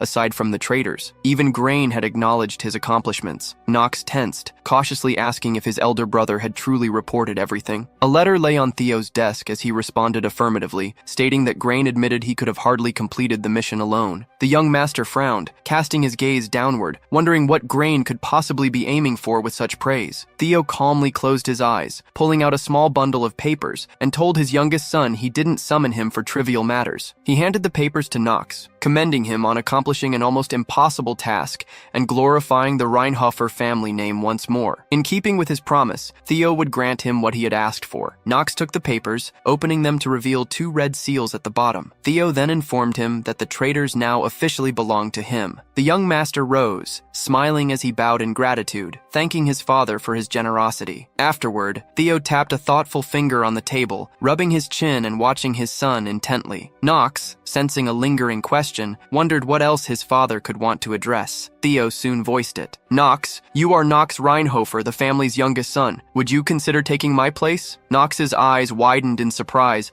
a flicker of fear crossing his face. Theo narrowed his gaze, studying his son's reaction as Knox bit his lip, wondering why this topic had come up so suddenly. Meanwhile, in a distant desert, an unusual palace stood tall. A red-haired masked man held a device resembling a watch, displaying a recording of Knox killing the griffin. He reported to an older man with a pink feather on his shoulder that the griffin was dead. The older man noted that the Reinhofer brat had been victorious and the traitors completely conquered. Rumors were already circulating about the youngest son's achievements. The red-haired man, addressing the elder as Crumbs, expressed the need to prepare for war. When Kemi asked if it was truly worth it, the red-haired man replied that the Reinhofer family had stolen something priceless from him, leaving him with nothing left to lose. Kemi bowed respectfully in agreement. Both men wore golden jewelry and had skin a shade darker than most. Smiling, the red-haired man rose and took the hand of a young girl with short red hair who wore a pink scarf. Crumbs tenderly stroked her cheek, telling her that the day they subjugate the kingdom and the day she awakens was close. Back in his father's office, Knox remained unsure how to respond to Theo's question. Their conversation was interrupted by Rodwell, who suggested that such a question might be premature for the young master, reminding Theo of the heavy responsibility that came with leading the family. Knox looked at Rodwell with intensity, yet Theo disagreed, asserting that now was indeed the right time. Feeling panic rise, Knox apologized to his father and respectfully declined the proposal. He clarified that he couldn't assume the title, not now, and even suggested that Grain would be a more fitting choice. Theo slammed his fist on the table, declaring that it was not Knox's decision to make. Bowing again, the young master confessed that he didn't want the headship, deeming it too burdensome and beyond his capability. Theo questioned whether his son feared responsibility, to which Knox calmly replied that he found such feelings to be natural. After a pause, Theo closed his eyes and told Knox he understood and respected his choice, for now. Knox expressed his gratitude, and Theo warned him that his extraordinary talent wouldn't remain hidden forever. People would continuously test him, and he must be prepared. Knox wanted to respond, but simply nodded in agreement. Theo then dismissed him, knowing he was likely tired from his journey. Thanking his father for his consideration, Knox left. Minutes later, Knox was back in his room, sitting while Zitri, his maid, stood nearby. She asked if the head of the family had truly not scolded him. He reassured her,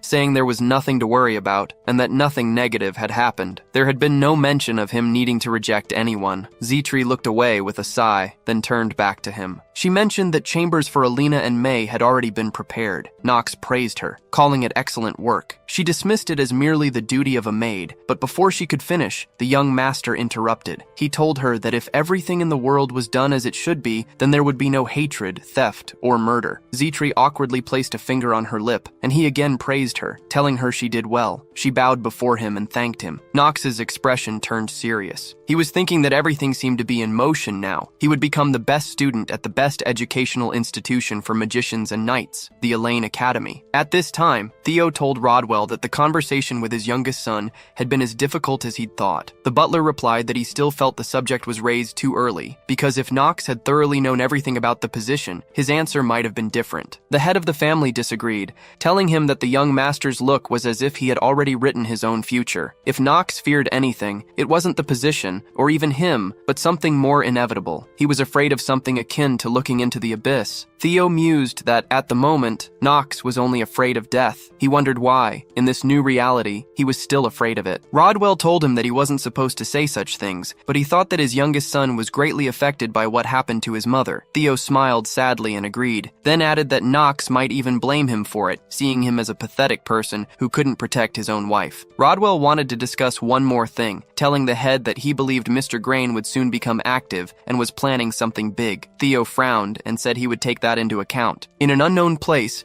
countless corpses littered the ground. The entire earth was red with blood as demons flew towards Theo. Suddenly, one of his grown-up sons appeared before him, telling his father he should just give in and go along with it. Theo thought to himself that this must be the power of the Grand Duke. Talia stood in front of a mirror, wearing a beautiful, fluffy yellow dress with many more clothes lying around her. Emma was folding clothes and asked if she looked good. The maid looked tired, holding a burgundy dress, and called out questioningly to her mistress. Emma pointed out that she'd shown her that outfit almost 20 times. Talia ran back and forth, examining the new dresses. She said that one dress looked good, and the other one too, then asked what accessories would match. On the table were accessories and beautiful pink shoes. Emma told her she was getting too excited. A slight blush appeared on Talia's face. She happily told the maid that everything was just so beautiful. Emma sighed heavily, clarifying that wasn't what she meant. She was talking about young Master Knox, since this would be their first meeting after he was officially announced as her fiancé. Talia turned away, blushing, and asked if maybe the dress with ruffles would look better. After that, she frowned with displeasure, and Emma, offended, said she wasn't helping at all. She had to admit she didn't care about it. The maid looked to the side wearily and told her mistress she always said that. Meanwhile, at the Reinhofer family estate, Knox looked handsome, wearing a black suit with purple details and a beautiful jewel on his collar. He saw Alina. She had her head buried in the sofa. She heard his steps, raised her head, and told him he'd come. Alina looked shabby, with dark bags under her eyes. He agreed with her and started to ask about the elixir, but he cut himself off, asking worriedly how she was feeling. The young master told her she didn't look very good. Alina smiled awkwardly and crossed her arms, telling him she was always like this when focused on a goal. She'd take care of her friends, so Knox didn't have to worry. Alina smiled and said she was the best. She laughed sweetly and then told the young master not to worry about them. "You'd better take a look here," she said, pointing her hand to the side. Knox looked over and saw a bottle of glowing blue liquid. The young gentleman walked up and took the bottle in his hands. A black screen appeared, displaying the item's information. It was a disposable wind elixir of advanced level. Its attribute was wind, and it gave +1 point to endurance and +3 points to agility. The elixir had no requirements or special effects. The bottle levitated above Knox's hands, and Alina looked at him expectantly, asking if he liked it. The system notified him that the potion's effectiveness was increased by 200% since it was made by the genius of alchemy, Alina. The young master smiled, thinking that he had finally gotten it. The elixir of wind. It not only increases stamina, but also has a hidden agility indicator, which greatly influences the hour of genius skill. Therefore, he simply had to get this potion. It was a good thing he had the genius of potions, Alina. If he hadn't recruited her, everything would have been much more difficult. She waited for his answer. The young master continued to smile and told her that she had done a great job. Alina blushed with joy and smiled. Knox immediately drank the liquid. Turquoise energy flared around his body, and for a second it was as if the wind itself blew through the room. He told them that they were all finished now. The young master went out into the corridor, followed by Zitri. He smiled and confidently said that it was time for them to visit Alina. At the moment, his main characteristics were as follows. His name was Knox. He was a 15-year-old human male with a darkness attribute. Knox had no accomplishments. His bonuses were genius in close combat, genius in magical perception, strong mind, and master of acting. His limitations were mortally ill, cold limbs, morbidity, and obsession. Knox's stats were better. His stamina was 6 + 1. His mana was 9 + 1. His luck was 11 + 1, and his charisma was 26. In addition, he possessed skills such as Hour of Genius, mid-level heirloom sword mastery, southern sword, and ignition technique. Knox's remaining life, due to his fatal illness, was only 150 days. The system notified him that the Magic Perception Genius bonus had been activated as his mana had reached 10 points. The young master looked very handsome, even wearing white gloves. Everyone immediately began to discuss his arrival. One student noted his white hair and lavender eyes. He asked if this was the youngest son of the Reinhofer family. A guy with blonde hair confirmed that he'd heard Knox would be entering the academy this year. Another student asked if this lousy son really got into the academy. He was quickly told to watch his words, or he might lose his head. Knox smiled and asked why it was so noisy. He rubbed his neck, looked at them arrogantly, and asked if there were dogs yapping somewhere. The men immediately fell silent and left. The young master also walked toward them. Zitri looked at him worriedly, and then her eyes widened in surprise. She saw another cart, and Emma emerged from it. She smiled and called out to the young master. Zitri bowed before her, while Knox looked displeased, telling her that they had already arrived. The system notified him that his acting skill was temporarily unavailable because he was too shocked. Emma agreed with him, saying it was because of the Elaine entrance ceremony. She pointed to the carriage and told Talia she needed to get down and greet Mr. Knox. Talia began to panic, loudly asking if Knox was really there. She quickly slammed the carriage door and told Emma they needed a moment. After a brief pause, Talia exited, dressed in a beautiful academy uniform, her face red with embarrassment. Knox looked at her, thinking that although he expected her to be here, everything felt unexpectedly strange. He remembered practicing with a sword in the training room,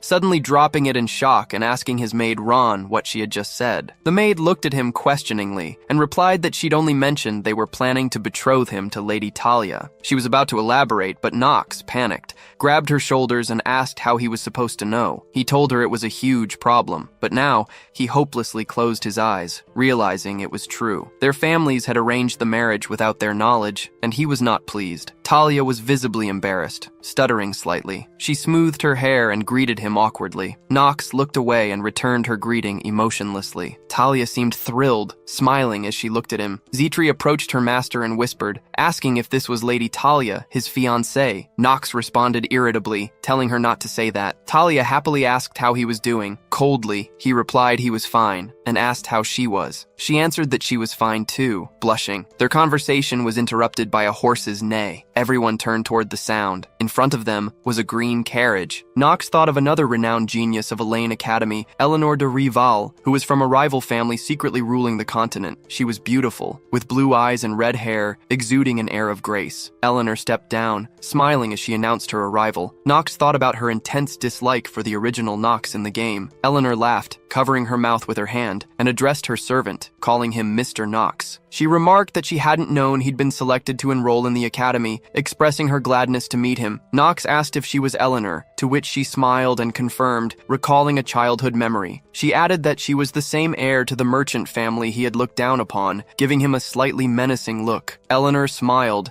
mentioning that she never thought they'd meet again. Knox reflected on her status as the only daughter of the richest merchant family, owning nearly half the continent, and her future nickname, the Money Fox. He panicked a little, remembering their childhood argument. The system notified him that his master acting skill was again unavailable. He recalled his childhood, seeing a young girl with red hair, looking at her displeased and calling her a non-entity, scoffing at the notion that status could be bought with money. Little Eleanor had blushed in shame and cried. Knox looked at her, realizing their tense relationship was a consequence of his own actions. He thought that it seemed there were more people than ever ready to pierce his heart with a blade. Eleanor smiled and asked if something was wrong, noting he wasn't acting like himself. Crossing his arms, Knox asked how she thought he usually behaved. She told him to stop pretending, asking if he really enjoyed hearing insults. Knox narrowed his eyes in irritation, thinking she was a stubborn fool. He suggested she leave if she intended to quarrel. Eleanor laughed, telling him she knew he was still the same nasty fool. The young master frowned, asking her what she wanted, and if she was really that desperate for his attention. Eleanor, laughing sweetly, apologized,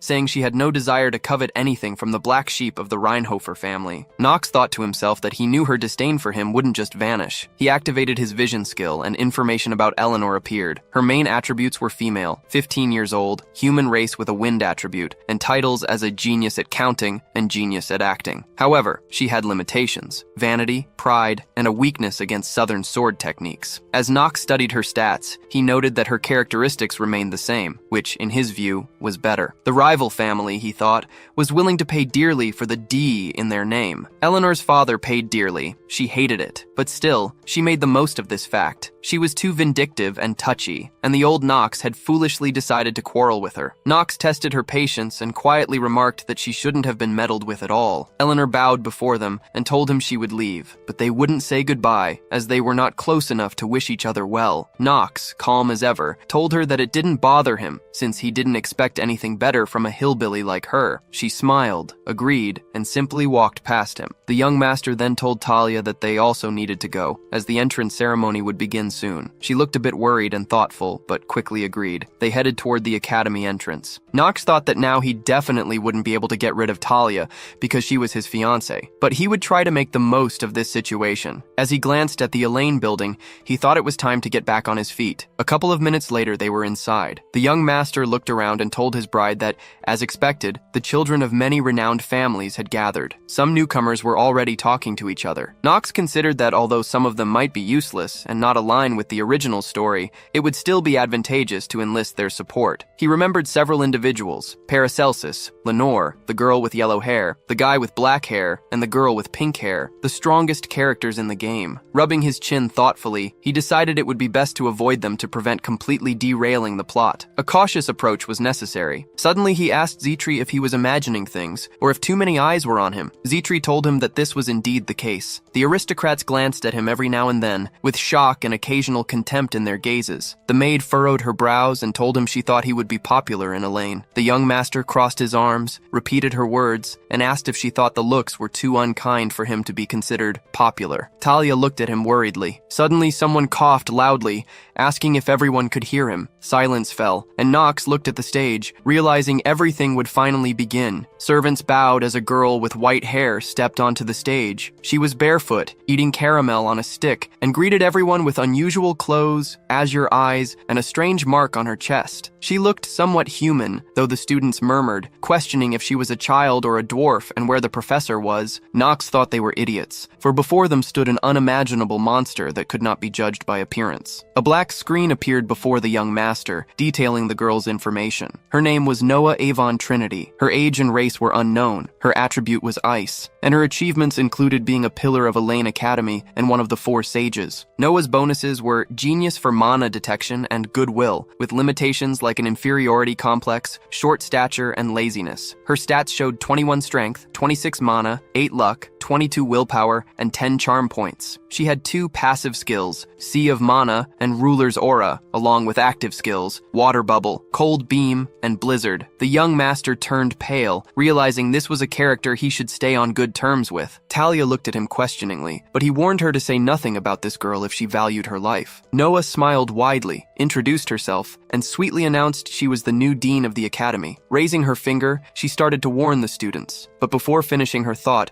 her hair stood on end and her eyes glowed blue. Threateningly, she warned that if anyone called her Shorty again, she would kill them. Afterward, she sweetly asked if they understood. She told everyone they would begin the trial entry into Elaine Academy. Surprising them, as the code did not mention such rules, Noah looked arrogantly at a student who raised an objection, telling him that this was the rule of the new dean, to weed out the rabble. A huge, strange seal glowed with blue light beneath the students. She wished everyone to experience it and sinisterly wished them good luck. Knox widened his eyes, realizing it had started. Suddenly, all the students disappeared. They found themselves in a forest, with the sun shining brightly. The students lay on the ground, breathing heavily. A bearded man with a bald head shouted at them to get up, calling them idiots for lying around in front of him. The students trembled, exhausted from the ordeal. But the man turned his attention to Knox, the young master, who stood on shaky legs, struggling to stay upright. The man squinted and examined Knox, who swallowed nervously, noting how the man's bald head gleamed like a halo. This was Bernan, a martial arts instructor and academy graduate known among players as Takaki, an incongruous nickname due to his shiny bald head. Despite his appearance, he was a competent instructor. Knox thought it would be challenging to prove himself to him. Bernan scrutinized him, and with a loud voice called him Snow White, asking if he pitied himself. The young master frowned, hoping his expression didn't betray him, and replied that nothing was wrong. Activating his master acting skill, Bernan told him to stop talking about the future and learn to use his instincts, warning him against thinking nasty thoughts. Knox calmly raised his hand and asked Bernan to tell them about the entrance test. He told him that for now, he could put aside topics of conversation that did not relate to the matter. The instructor agreed and then told him that first, they needed to wake up all the sleeping students, so he had better cover his ears. Of course, Knox still needed them. He obediently covered his ears with his hands. Bernan's hands glowed with a blue light, and then he sharply clapped them together. After this, a very loud, obnoxious sound was heard, causing the students to start screaming. They stood up and asked what that sound was. A guy with brown hair asked loudly, but the instructor hit him hard on the head, telling him that he was that freak. He asked the boy if he really had any problems. The guy looked at Bernan's bald head, which seemed to be glowing, so he and the other students squinted at it. The instructor folded his hands on his chest and asked if he not only called them names, but also decided to make a dissatisfied face. "Do you have an extra life?" he demanded. The guy quietly apologized. A couple of minutes later, students were carrying other students on stretchers. The instructor shouted to them that they needed to move the students who couldn't wake up to a safe place. After this, the remaining students stood in front of Bernan, and he told them that since they had come to their senses, he would tell them about Elaine's entrance test. Knox listened calmly to his speech, thinking that this test was to diligently catch monsters on this island of magic. As a reward,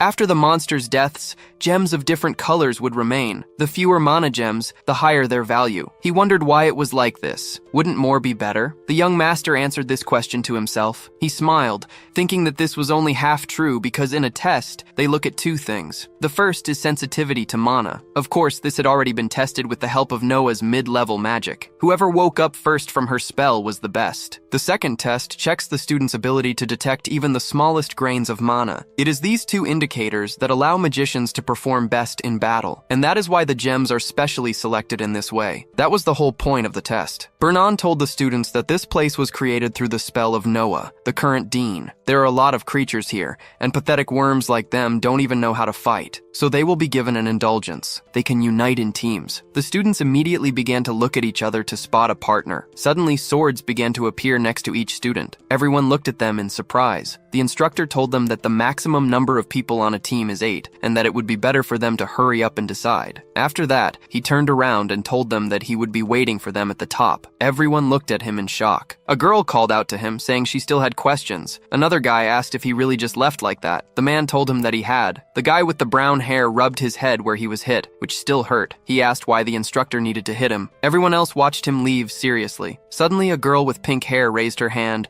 and asked if anyone wanted to help the princess besides her. Behind her stood a girl with long yellow hair. Alina smiled and said that she would generously reward those who went with her. She swore on the name of her family. The students looked askance at Knox, but he turned away and walked into the depths of the forest alone. He smiled, thinking that in the game of prophetic dreams, a mediocre person simply would not survive here. What matters most here is a person's knowledge. In order to strengthen his terminally ill body, he needed to use this. He approached a cave and said that for this, it would be best for him to act alone. Knox smiled and quickly ran inside. Meanwhile, the instructor stood at the top with his subordinates behind him. Everything around was covered in snow. He straightened his headdress and then thoughtfully rubbed his beard. He said that no matter how you look at it, it's very strange, because the new student not only withstood the dean's magic, but he didn't finish the thought and asked if Knox had also gone into the forest alone. Does he have no sense of fear at all, or what? Vernon said that's definitely not the case, and there's another reason he's not worried. It was clear in his gaze. Even an uncut diamond is still a diamond. He said he's waiting for Knox to show him what he's worth, calling him the hidden dragon of the Reinhofer family. He looked down and waited for him to show them everything he could do. After some time, Knox's sword was covered in blood. Many dead monsters lay on the ground, and gems lay next to them. He walked further, and a person watched him. It was a girl with long white hair who seemed to be following him. Meanwhile, Talia, the yellow-haired girl, and the pink-haired girl were fighting together with goblins all around them. They held swords in front of them. It was bloody, and the girl with yellow hair was without a sword. Talia thought worriedly about where Knox had gone. She planned to stick with him. The girl with pink hair suddenly called out to her loudly, telling her that she had the great honor of protecting Princess Penelope. The girl told her that she needed more enthusiasm. Talia agreed with her. The girl with yellow hair was called Penelope, and she was holding a large purple gem in her hands. It glowed and sparkled beautifully. Penelope told them that they had gone quite far. She believed that purple crystals were valued far above the rest. The girl with pink hair told her that maybe this is not so. After all, this is a test for Noah, one of the 4 wise men. She was sure that there was something hidden behind all this. Penelope agreed with her and then looked around excitedly. The rest of their teammates were already tired and exhausted from the battles, their clothes bloody, and they were sighing heavily. The princess told them that she thought that in their current state, not everyone would be able to make it further. The girl with pink hair frowned, thinking that this would not work because she promised Penelope to take her to the top. The current Aram Empire is rotten to the core, so in order to restore the empire to its former glory, Princess Penelope must take the throne. She thoughtfully rubbed her chin and thought that she needed to do everything possible to make this happen. Talia confidently told the princess that she could still fight, so they could simply gather those who were still able to stand on their own feet and move on. She asked her what she would order them to do. The girl with pink hair told her that she had thought about it too. Penelope frowned, squeezed the purple crystal tightly in her hand, and then relaxed it. She remembered the guy with yellow hair who looked at her arrogantly. After that, she looked down and agreed with them. She told them that they would move on. They needed to hold on a little longer. Meanwhile, Knox had already left the cave. Steam was coming out of his mouth because everything around was covered in snow. He rubbed his hands trying to warm them up. The system notified him that the 3rd level chilly limbs restriction was now in effect. His movement speed was limited, and his character's breathing would work intermittently. Additionally, all of his character's stats would temporarily drop. Knox frowned and closed his eyes. He exhaled heavily, thinking about how he knew this would happen. Clenching his hand into a fist, he then snapped his fingers. A fireball appeared above his palm, and the system notified him that the restriction of chilly limbs had been lifted due to the owner's fire magic. The young master looked at the screen and thought that if he wanted to go far with a body like his, he would need to come up with something for this limitation. Looking forward, he muttered that this was quite enough for now. He walked further, and a small fireball levitated beside his shoulder. Knox looked around. Snow and snowdrifts were everywhere,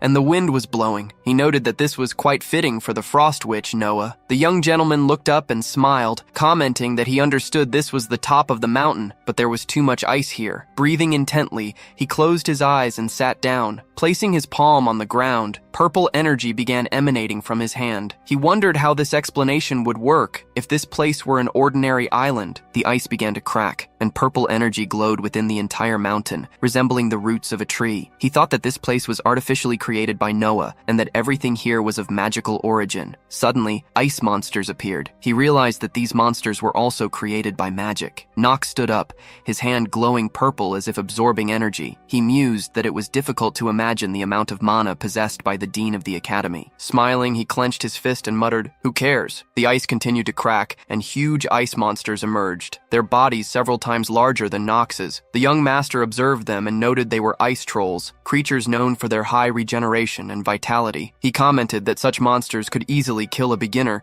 but for him, they were just dust beneath his feet. One troll swung at him sharply, but Nox quickly dodged. Another giant swung a huge wooden stick at him, but the young master crouched, dodging once again. When the troll tried to hit him a third time, Nox blocked the blow with his sword. His eyes glowed purple, and he thought about Noah's obsession with talented students. She wouldn't put students in a corner before they blossomed. Ice trolls weren't weak enough that any student could handle them. In the real world, encountering them would only make a person wish for a swift end. He looked seriously at the monsters, deep in thought, but didn't finish his contemplation as 4 huge trolls stood in front of him. A girl with long white hair watched him from behind a tree. Hidden, Nox darted forward, past the trolls, thinking about how Noah's monsters might have a specific behavior pattern as an indulgence. The first troll would always hit vertically and stay in the center, while the next would strike horizontally, slower due to a wide swing. He ran toward the last monster, thinking that this one would try to pierce him, but had the weakest blow of all. As the last troll swung, Nox blocked the attack with his sword, smiling as he realized he could parry the strike. He immediately swung his sword, cutting through the monster. Moving swiftly, he began to strike the other trolls with his sword. Blood spilled from their bodies as he withdrew his weapon and struck another monster sharply. With all the opponents defeated, they collapsed to the ground. Nox bent down, picking up a gray gem that had fallen from one of the monsters. Holding it, he pondered why he ignored the other gems. The gray crystal was a hidden marker that Noah specifically placed here,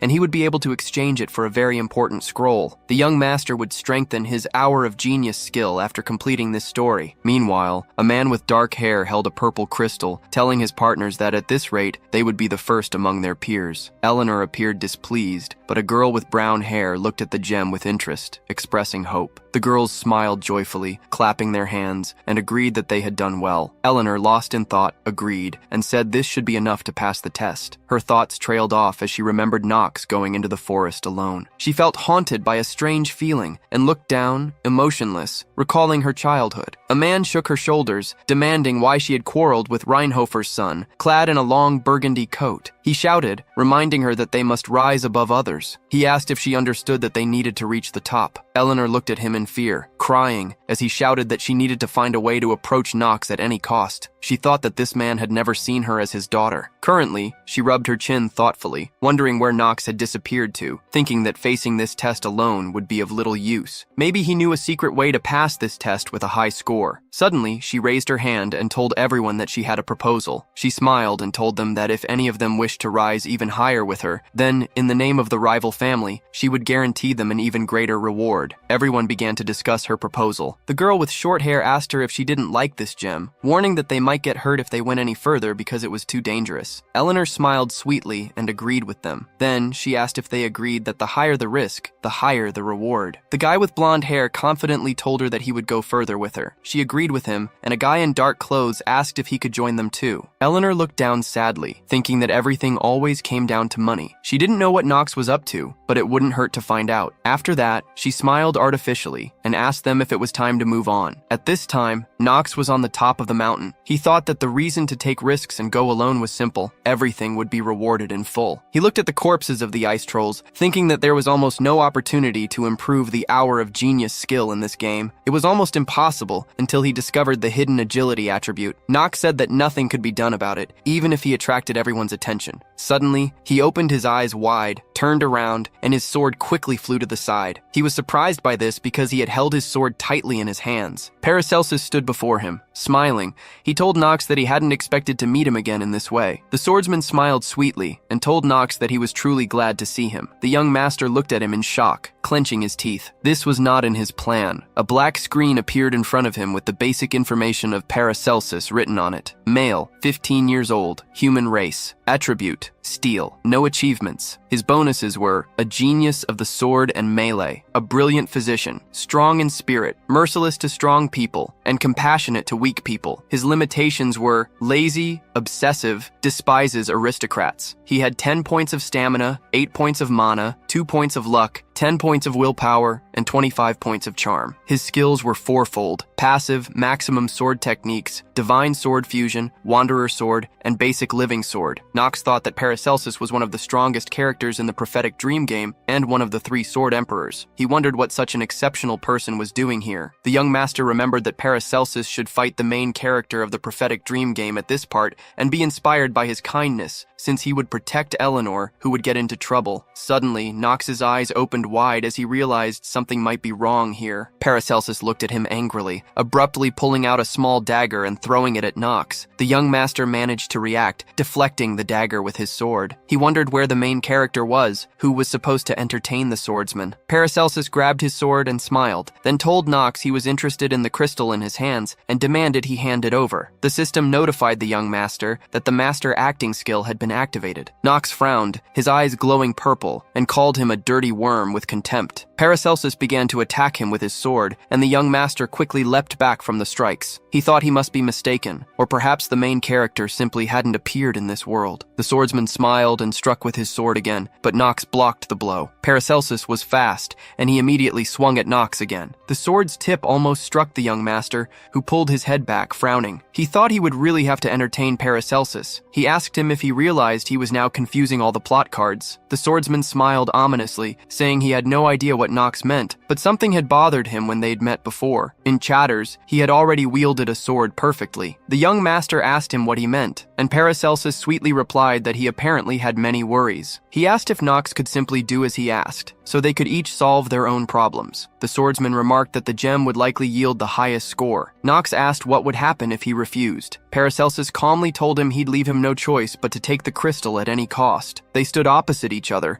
the atmosphere oppressive. The young master told him he was acting basely, asking if he'd planned this from the beginning. Paracelsus smirked and told him that he'd fallen for it himself. Nox thought that he might be the strongest character, but his talent had yet to fully awaken. Even as a genius, he had his hour of genius skill for such situations, but now wasn't the time to fight seriously. The young master looked serious, considering that he might need this skill if the main character truly didn't exist, and he had to save Eleanor. He pursed his lips, realizing it was risky but unavoidable. Nox told Paracelsus that he wasn't the only one who knew everything. The swordsman smiled, asking if he really remembered his name, and teasing if Nox would ask him to be gentler out of old friendship. The young master frowned and called him by his name. Paracelsus. The swordsman smiled slightly. Nox pointed his sword at him, saying he knew he only joined the academy to uncover the mystery of his teacher's death. Paracelsus glared at him, calling him an idiot. The young gentleman smiled and asked if he was ready to talk now. After some time, Eleanor's team climbed to the top, snow surrounding them. Suddenly, Penelope called out to her, saying she knew she'd get there too. Eleanor bowed before her, telling the princess that she wouldn't stand in her way. She just needed to verify something. Meanwhile, Nox and Paracelsus continued to fight nearby. The swordsman swung his sword, but the young master dodged the blow. Penelope agreed with Eleanor, adding that she herself didn't want meaningless battles. The girl with pink hair called her the princess, and said it would be difficult to overcome the son of Reinhofer and Paracelsus unless they received mortal wounds. The girl, Echidna, put her hand to her chest and told the princess she'd follow whatever she decided. Eleanor watched the fight between Paracelsus and Nox. She thought it was strange because the youngest son of the Reinhofer family, whom she knew, had always been unremarkable. She frowned, wondering when he had become so strong. There was tense silence in the forest. Only the sounds of battle could be heard. Nox and Paracelsus were fighting each other, and Talia looked worried. Echidna asked if she really wanted to watch the fight. Talia sighed in alarm as Echidna told her she never imagined the destroyer of the East would become their classmate. Apparently his name was Paracelsus. Talia asked if Echidna really knew the guy fighting Nox. Echidna closed her eyes, frowned, then affirmed that he was known as the Grey Wolf, Paracelsus. He had been destroying bandit gangs in the East since his youth, earning his nickname. Talia admitted she hadn't known this. Her partner continued, saying this was the first time she'd seen such a change in the son of the Reinhofer family. She hadn't known he wielded a sword so skillfully. Echidna folded her arms and watched the battle with interest,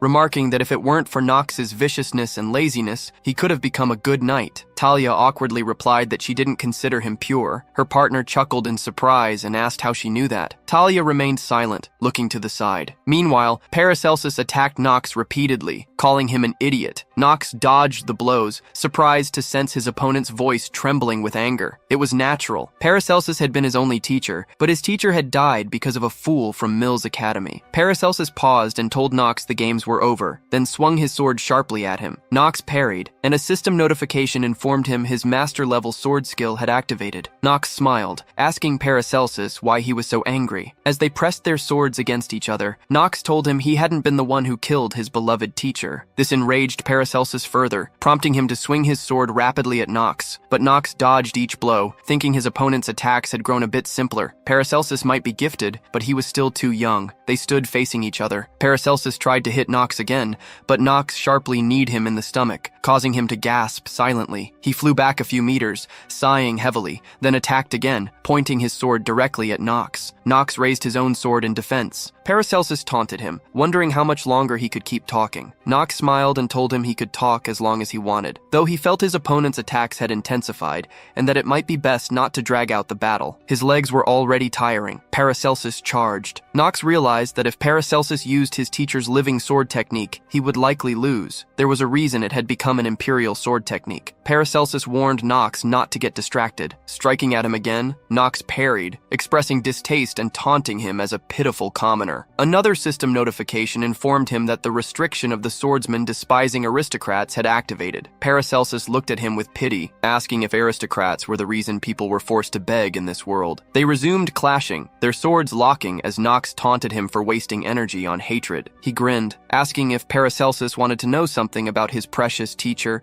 stalling for time. Nox spotted his classmates nearby, Eleanor among them. He thought to himself that the monster would appear at exactly 9 p.m. A system notification confirmed the time was 8:58 p.m. Paracelsus, smiling ominously, warned Nox he might cut off a body part to get information. Disgusted, Nox asked if he really intended to harm a nobleman and avoid the consequences. The swordsman hesitated, glancing around, noting their classmates as witnesses. Nox announced that this would be his last attack, no matter the outcome. Paracelsus called him overconfident, suddenly charging at him with a sinister grin, eager to test his opponent. Nox responded by swinging his sword quickly, dashing past him. Paracelsus, shocked, wondered what was happening as Nox, indifferent, told him to get out of his way. He ran past, saying he didn't have time for this. A strange black spot moved along the ground toward Eleanor, who watched Nox in shock, noting how fast he'd become. She suddenly heard a strange noise and turned. A dark shadow crawled across the snow, heading straight for her. She froze, face pale,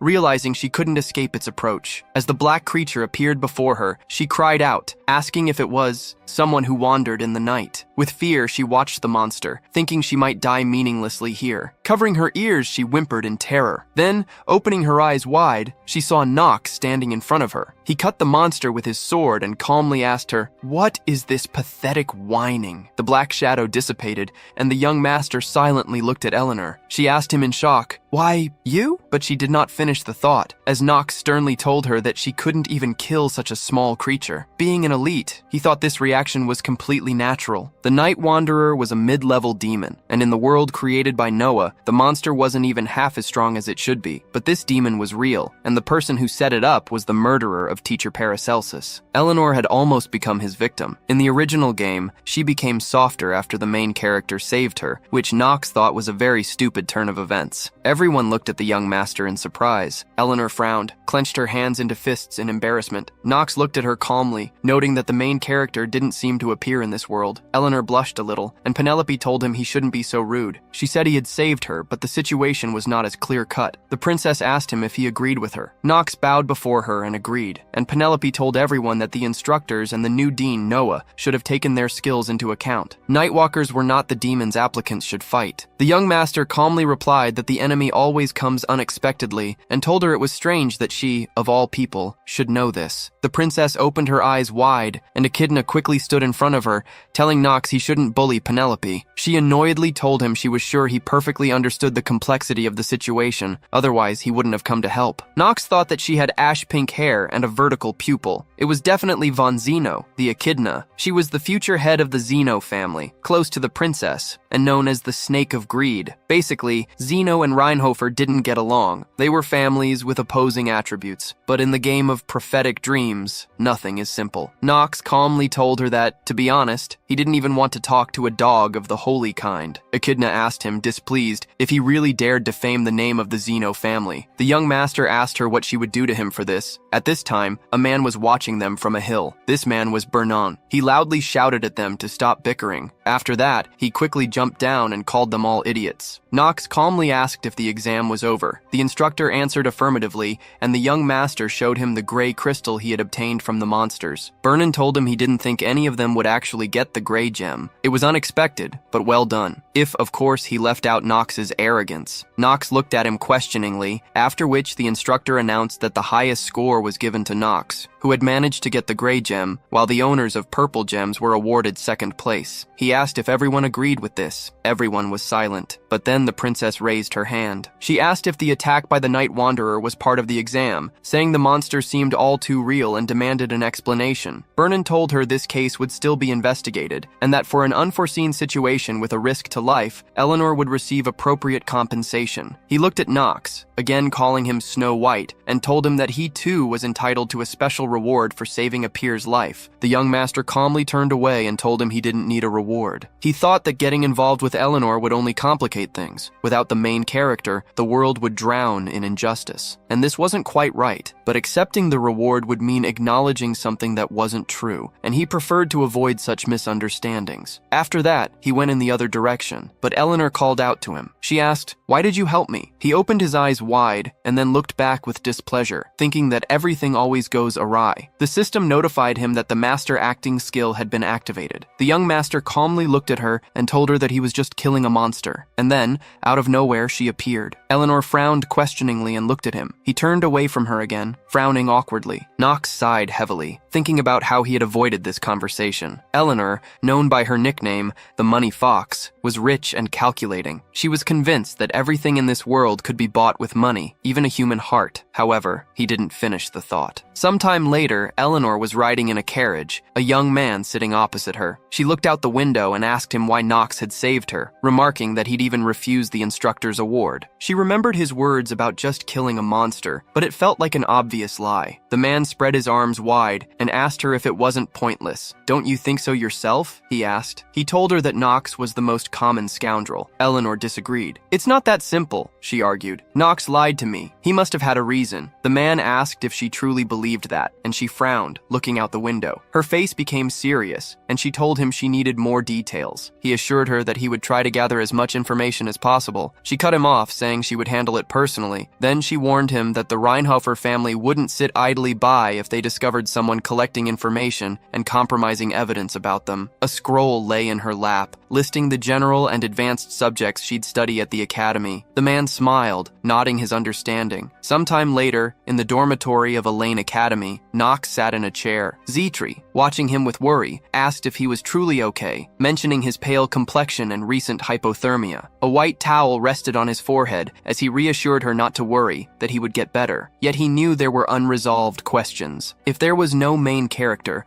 then someone had to take on the role to regain his lost memories and uncover the ones sending him those messages. He believed it was necessary. There was no other option. Only Knox, whom he possessed, was the villain. Suddenly, he opened his eyes wide, stood abruptly, and asked, "Is this really a way out?" Zetri gasped, calling his name. Knox smiled, realizing that even in this world, there was a way to be both villain and protagonist. Meanwhile, in an unknown place, the sky glowed red, dark smoke swirled, and bodies lay scattered on the ground. A piece of cloth like a flag fluttered on a stick with a bird emblem. Among the corpses stood a girl with long red hair, holding a sword and looking fierce. A man in a long cloak and iron mask called her Moon Lady, telling her that the mines had begun to stir. He knelt before her, vowing to awaken. The Moon Lady declared that the continent would soon be rocked by another bloody storm. The man, Daff, asked if she was ready. She turned away, instructing him to prepare, confident their goal would be achieved. As she pulled on her cloak adorned with a moon-shaped keychain, blood smeared her hands and clothes. She swore to destroy the Aram Empire, but left the sentence unfinished. In another moment, Knox reflected on his past life, recalling that experienced gamers often shared a perspective. The line between protagonist and antagonist was thin. Of course, he agreed with this notion, Both characters faced similar trials. Only monster bosses represented absolute evil. Villains were usually those who had endured trauma, which explained people's obsession with them. Walking through a narrow, dimly lit street, Nox, clad in a dark robe, mused that although villains and heroes were different in character, the villain could not become a hero. He grinned, realizing that in a world doomed by the absence of a protagonist,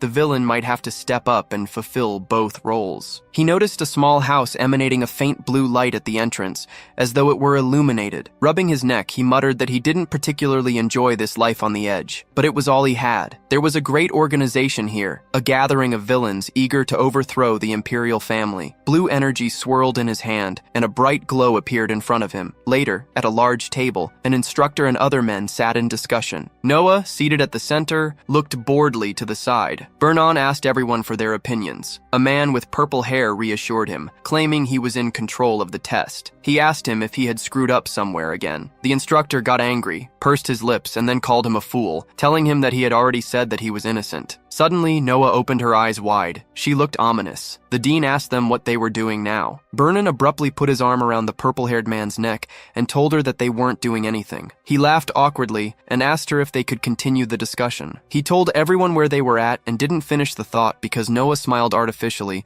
and asked them if they hadn't listened to her. Everyone looked at her in fear, and she told them that she had informed the entire teaching staff. She asked the instructor and the man with purple hair if they weren't listening to her. As always, a gray-haired man with glasses told everyone that the dean spoke about the enemy who appeared during the entrance examinations and put the applicants in danger. Noah sighed heavily and agreed with him. She told the teachers that behind this, there were people who wanted to wreak havoc in the academy, as well as throughout the empire. Eleanor was only the first target. The dean asked them if they could imagine why she, a star in the world of finance, became their target. The purple-haired man told her that it was because the rival trading company, which her family runs, imports about 70% of the goods into the Arkham Empire. Vernon told her that if the enemy deliberately wanted to strike rival, then he was unlikely to stop there. Noah agreed with him and told them that what happened was both a challenge and a warning for the academy. Therefore, they need to carefully prepare for bad events. Everyone agreed with her, so she stood up to leave. But she changed her mind, sat back down, and smiled, raising her finger. Noah told them that she also wanted to mark a person who was also a threat. Everyone looked at her in surprise, and Vernon asked her what she meant. The dean answered him affirmatively, and then remembered how she had been keeping an eye on Nox. In fact, she was the girl with the white hair. Noah told the teachers that this was a student who was supposedly the most talented in this stream of students. The man with purple hair asked her in surprise, "Who is it?" He was shocked and opened his eyes wide. He thought that there really was a person whom she immediately recognized as talented. The man thought that this was the first time since that incident with the princess. Noah told them that the student was Nox. The man with purple hair asked her if this was the same scum of the Reinhofer family who was famous only for his lust. She stood up and walked toward the exit of the room, then smiled and told him that he was right. The dean remembered Nox's look and told all the teachers that this was a child, and she didn't finish the thought. Noah grabbed the doorknob and then told everyone that Nox might even be stronger than her. The man with purple hair stood up abruptly in surprise. The man in the red jacket asked, "Did I hear something wrong?" The teacher in the blue sweater asked, "How could the black sheep of the Reinhofer family be like this?" Everyone was shocked. They couldn't believe it. Meanwhile, Nox entered a small tavern. A man with a small beard called him a kid and asked him what he forgot there. Nox smiled and told him that moonlight would shine on the sharp pen for the glory of the empire. The man looked at him seriously, then displeased, told him that he could pass, although he had no idea how that woman could tell the secret code to someone like him. The young master calmly asked him, "Wouldn't you even introduce yourself?" He smiled and walked over to the shelf. There were bottles of various drinks. He rubbed his chin thoughtfully and thought about getting into the sleeping quarters, but Nox didn't finish his thought. He took bottle number 3, then number 1, then number 8 and 4. Suddenly, a strong blue energy appeared in front of him, so he covered his face with his hand. The system notified him that he had been exposed to high-level magic, so his mana flow was temporarily reversed. The magic perception genius skill had been temporarily blocked, and his character would be teleported to the designated location. The young master's cloak and hair were billowing with a flow of air, and then he looked down sadly, thinking that his stats were still lacking. He even felt trembling in his body. Suddenly, he opened his eyes wide because there was a sharp blade at his neck. In front of him was Luna. She was holding a long sword at his neck. She asked him who he was. was. Nox happily called her Luna and smiled, but she only pressed her sword on his neck so his skin was pierced a little and blood began to flow from there. The young master calmly told her that she was the leader of the Sleepers and the only pillar of the Sword Empire whose face no one had seen yet. He told her that he was here because of her. Luna opened her eyes wide and asked him if he knew not only the location of the headquarters,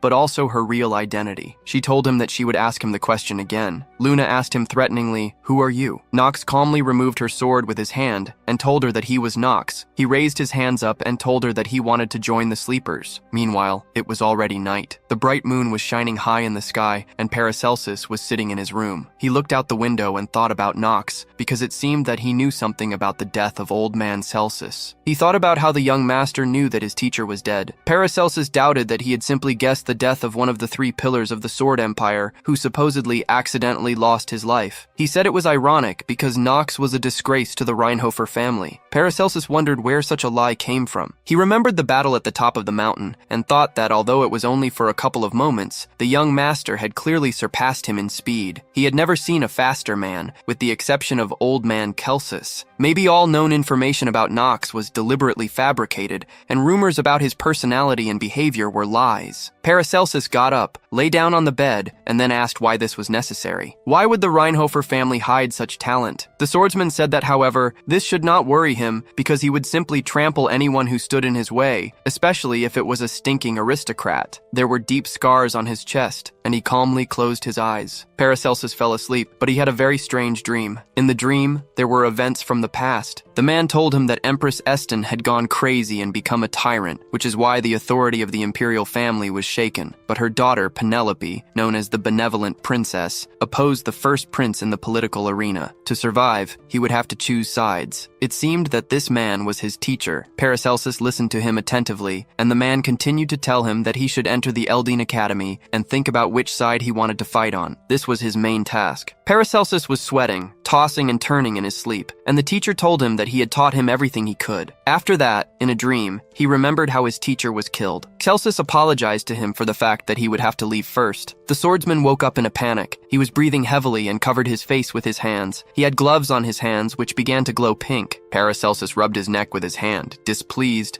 and sighed heavily. Then he said that if the old man left, then he had to leave with ends. After that, he stood up and asked why this dead man was still torturing him. At this time, Nox stood opposite Luna, who was still holding her sword at his neck. Basic information about her appeared on the black screen. Luna was female, 20 years old, human, and had a lunar attribute. She had no achievements. Luna had 4 bonuses: Genius of the Sword in Battles, Aggressive Eye of Reason, Cold-Blooded. Her limitations were Cruel, Berserk, Die Hard, Fan Crazy. Luna's statistics were good: 27 stamina points, 24 mana points, 4 luck points, 25 willpower points, and the same number of charm points. She had 3 passive skills: Battle Spirit, Piercing Gaze, and Intimidation. In addition, Luna had active skills: Moonsword Master and Mana Burst. The system notified the owner that some of the information was unavailable. This would be revealed as the story progressed. The young master thought that she was one of the 3 pillars of the sword. She was a monster that was comparable to the best knight masters at only 20 years old. Additionally, her sword style was not that easy to master. For this, Luna asked him why the son of the great Rheinhofer family would join a criminal organization. The system notified the young master that the first level bleeding was in effect. He calmly told her that he was here to destroy the Aram Empire. She asked him what it was, but she didn't finish the thought because Nox interrupted her and asked her what she probably already knew: that in order to destroy the Empire, you first need to destroy the Eldine Academy, which is under the influence of the imperial family, right? He put his hand to his chest and smiled, and then confidently told Luna that he was ready to spy for her. She asked him if he really thought he was capable of this. Nox answered her in the affirmative. Luna looked at him in disbelief before lowering her sword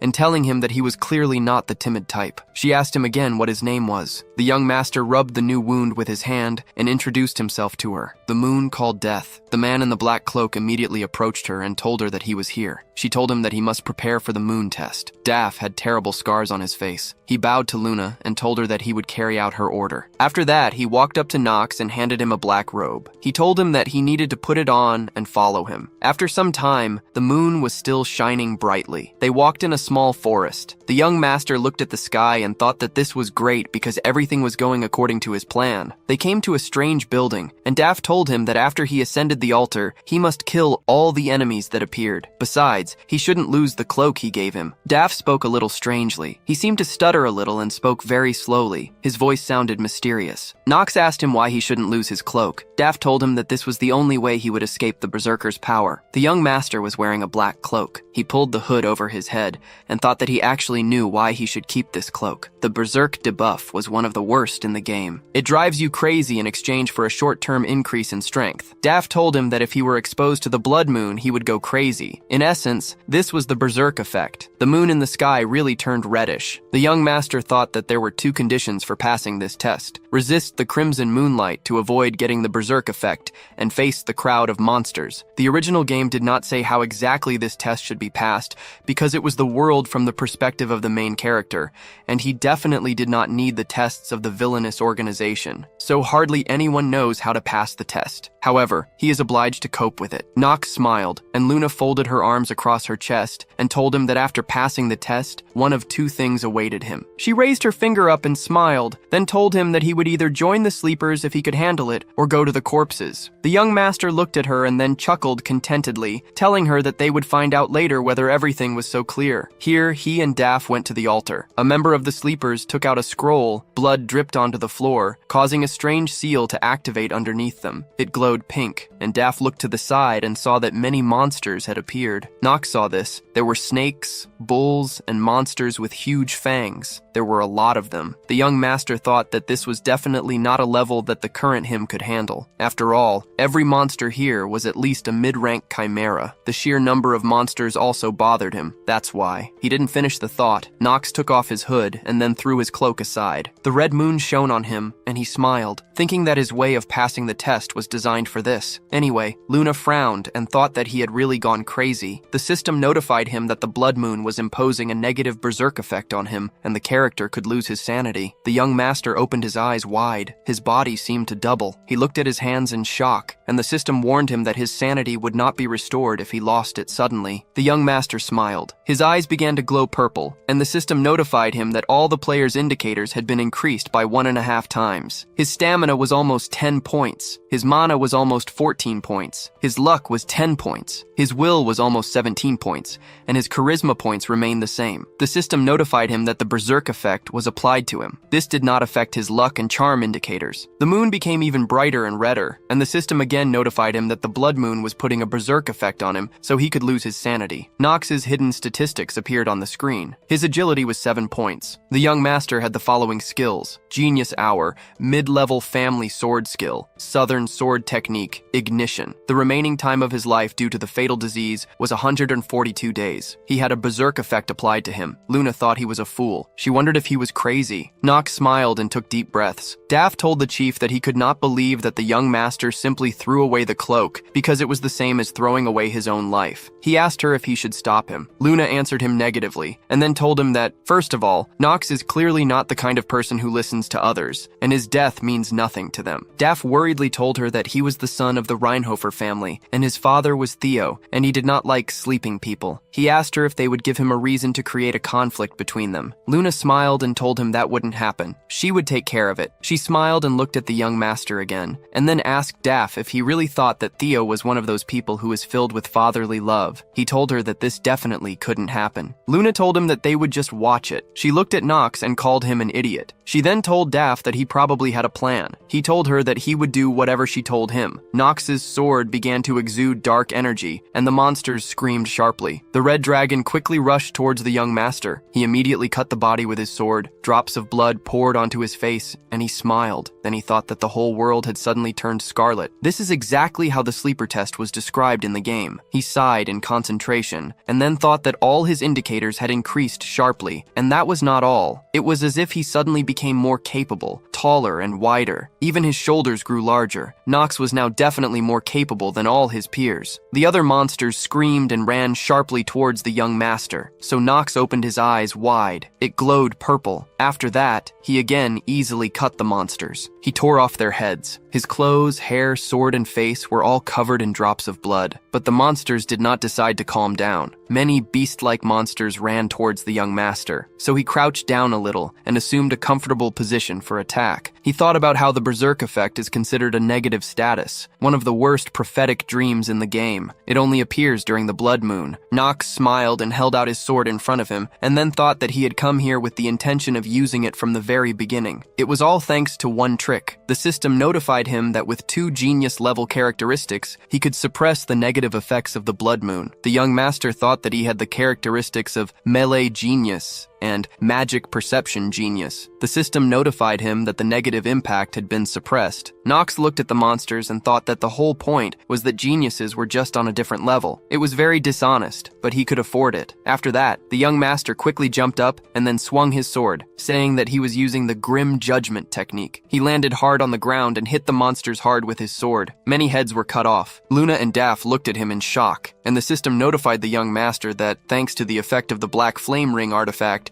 his life was extended by 2 days and 7 hours. Nox smiled. He looked like a madman. He shouted to the monsters that if they were so jealous, then they too could get a fatal disease just like he did. After that, he quickly swung his sword around him, and many monsters fell to the ground again. Luna shouted something to him, but Nox did not hear her. He thought that it was too noisy here. He sighed to calm himself down, and then walked up to her and asked her if Luna was watching the fight. She smiled and happily told Daff that it seemed like they should still accept Nox to join them. He told her in surprise that there weren't many people on the entire continent with a talent like his. She called Nox loudly and told him that he had passed the test, so he needed to return to them. Luna opened her eyes wide and smiled, and then thought that Nox was very interesting. She called Daff, and he bowed to her, then handed the young master a black robe. He told him to take it, because it was the cape of a full-fledged member of the Sleepers. The system notified Nox that he had received the item. The young master smiled contentedly and looked at his hands. The system notified him that he would receive a sleeper cloak, so the data on this item was downloaded. After that, basic information about the cape of the sleeping member appeared on the screen. It was an intermediate advanced item, and did not have a compatible attribute. The cape gave +1 point to willpower. The requirement to use the item is to be a member of the Sleepers. The cape had special effects. The Moonlight Oath was now available to the young master. Members of the Sleepers would recognize it by the design of the cape, which was woven from the web of black spiders. The cape could reflect most weak negative effects. The system notified the young gentleman that data about a new passive skill was being downloaded. He closed his eyes contentedly and then looked at Luna. She looked at him questioningly and then asked him if he really had any questions for her, since he looked at her like that. Nox calmly told her that as far as he knew, few of the newcomers had done well in this test, which meant that he was entitled to an appropriate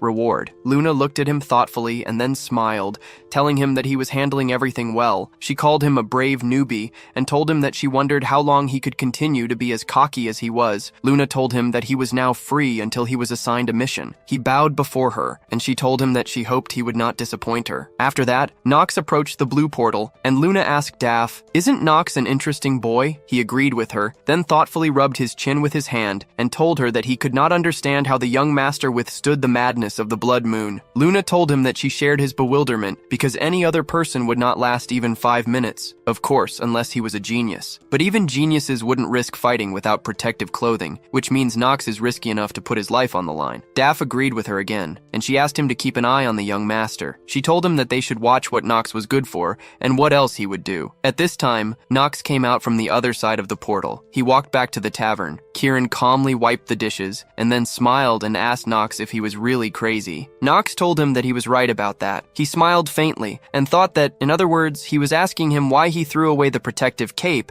if it could have cost him his life. Only he didn't risk anything because he had the condition of complete resistance to the berserk effect. 2 geniuses at once. That is the genius of melee and magical perception. Nox thought that simply put, only he is able to use the blood moon as a bonus. Kieran told him that he hoped it was worth it. The young master asked him if he really needed anything from him. The man put on a serious serious face and told him that he thought it was unfair that Knox had not introduced himself to him. The young master opened his eyes wide in surprise and asked him what he meant. Kieran smiled and told him that he told him his name, but he did not finish the thought because the young gentleman immediately introduced himself to him and told him his name. He asked him if they were even now. Kieran answered him in the affirmative and then told him that they would see each other again. Knox walked towards the exit of the tavern, and Kieran told him that, in fact, it would be very difficult to get along with the Academy's schedule, but most likely it would not be easy for him to hide his strength. He hoped that Knox wouldn't stand out too much. After some time, Knox came to the dorm. He thought about how everything seemed to go smoothly. He entered his room, and Zitri was there. She was angry and asked him why he secretly left his room on the first day without even telling her anything. The young master looked at his hair in panic. There was blood in it. He thought that Zitri was sleeping when he left. He was checking it. The maid, displeased, asked him if he was listening to her at all. She told him that she had already told him many times that he should refrain from rash actions. Despite all sorts of negative rumors that existed in their family, there was always a chance to be rehabilitated. She said the last word especially loudly. So Knox awkwardly closed his eyes and sighed heavily. After that, he started taking off his clothes and told her that she should just forget about it. He asked her how her day was. The young master told her that, as far as he knew, servants were also trained. Zitri opened her eyes wide and rubbed her hands. She suddenly became sad and looked down, then told him that nothing special had happened. Knox looked at her and thought that something had happened today. He thoughtfully rubbed his chin with his hand and thought that he meant lessons for the servants who were not only low-ranking, but also nobles. It seemed Zitri had become a target for their ridicule. Knox wondered if nothing could be done about this. Afterwards, he handed her a small bag and told her that she needed to take this. If she had problems in class, she must open this bag. Zitri took the bag and looked at it with interest. She asked him what it was, but the maid did not finish her thought because the young master smiled and told her that she should only open it in case of trouble. There was an item in this bag that would help her quite radically. Zitri looked at him in surprise and asked if she really couldn't open it now. He told her she shouldn't do it. The maid bowed before him and told him that she understood everything, and if anything happened, she would certainly use this thing. The young master smiled and told her that she should not hesitate to use it if she got into trouble. He asked her if she understood him, and she answered him in the affirmative. After that, the system notified him that he had successfully entered the Elaine Academy, and the first part of the plot had been completed. Knox opened his eyes wide in surprise and thought that this had finally happened. A message appeared on the screen stating that he had one unread message. The system asked him if he wanted to read it. The young master pressed his finger on the screen and thought that, of course, he wanted to do this. After that, he felt a strange sensation in the letter. The sender greeted him and wrote that if he received this letter, then he had successfully joined Elaine Academy. The sender knew that he could handle this task without any problems, so he was happy for him. Knox thought about the fact that the sender of the letter expressed himself in such a tone as if he saw right through him. This person knew him well. He continued reading the letter. The sender wrote that this was just the beginning of the tests. He was sure that Knox had had a hard time before, but alas, it would only get worse. No one could cope with this except him, because only Knox was destined to know the true ending. The sender wrote that he knew it would sound irresponsible, but he was really trying to help him in any way he could. The man also included gifts in the letter and wrote that there were not many of them, but he hoped that he would accept what was attached to this letter. The young gentleman sat down and said that the contents of the letter didn't really explain anything this time either. He needed to rethink everything well, because there was a possibility that the sender of these letters was a prophetic dream. The very fact that this person could influence what was happening through the system and send something to him proved that his conclusions were correct, so he should focus on completing the story because it was directly related to his lost memories. The young master sighed and said that he would stop talking about something that he couldn't decide for now. He looked at the letter icon on the screen and said he'd better take a look at this gift. Knox pressed a button to make his character's inventory appear on the screen. Suddenly, he opened his eyes wide in surprise because several names appeared on the screen. Theo, Alina, Grain, Talia. He was shocked and said that if he understood everything correctly, but he did not finish the thought because he pressed the button with the name Talia and many screens appeared in front of him. Basic information about Knox's father also appeared on the screen. Knox smiled and thought that this was an incredible ability. Actually, in order to read someone's characteristics using vision, he needed to see the person. But here, everything was different. Now he could at any time look at the characteristics of those he had already met. He smiled and said that such a gift could really only be sent by. Suddenly, he frowned and looked more closely at the screen. He called Theo a crazy fool. His stamina had increased so quickly by almost 1/2 of a point. Nox wondered if he was still developing, even though he was already a recognized pillar of the Sword Empire. The young master immediately calmed down and said that it didn't matter, because while he was looking at the increase in Theo's stats, he realized one thing. He looked in the mirror and saw his present self from the past world, then thought that this world only looked like a game, but was not a real game. Nox tensed in displeasure and said that this was complicating everything. He looked at the scroll and said that he was glad that at least the choice of classes went smoothly. On the scroll was written a list of items that Nox should attend. These were martial arts, the study of magical techniques, the history of the Arkham Empire, and horse riding. The next morning, there were many students in the academy. Zitri entered the room. There were many apprentice maids around. They all looked at her with mockery. A girl with short red hair asked her friend if it was her. Zitri opened her eyes wide, but the girls continued to discuss her. The girl asked if she was from the Luio family who became a commoner. Zitri felt a little sad because everyone was whispering and discussing her. The maid with dark hair told the girl that it was definitely her. She couldn't even imagine how shameless a person would have to be to follow her master to Elaine Academy. The girl with red hair laughed and told her that if she were Zitri, she would be ashamed to just appear in public. Her friend told her that she probably wanted to seduce the aristocrat and live a beautiful life. They grinned and looked at Zitri. The girl with red hair told her friend that with a face like hers,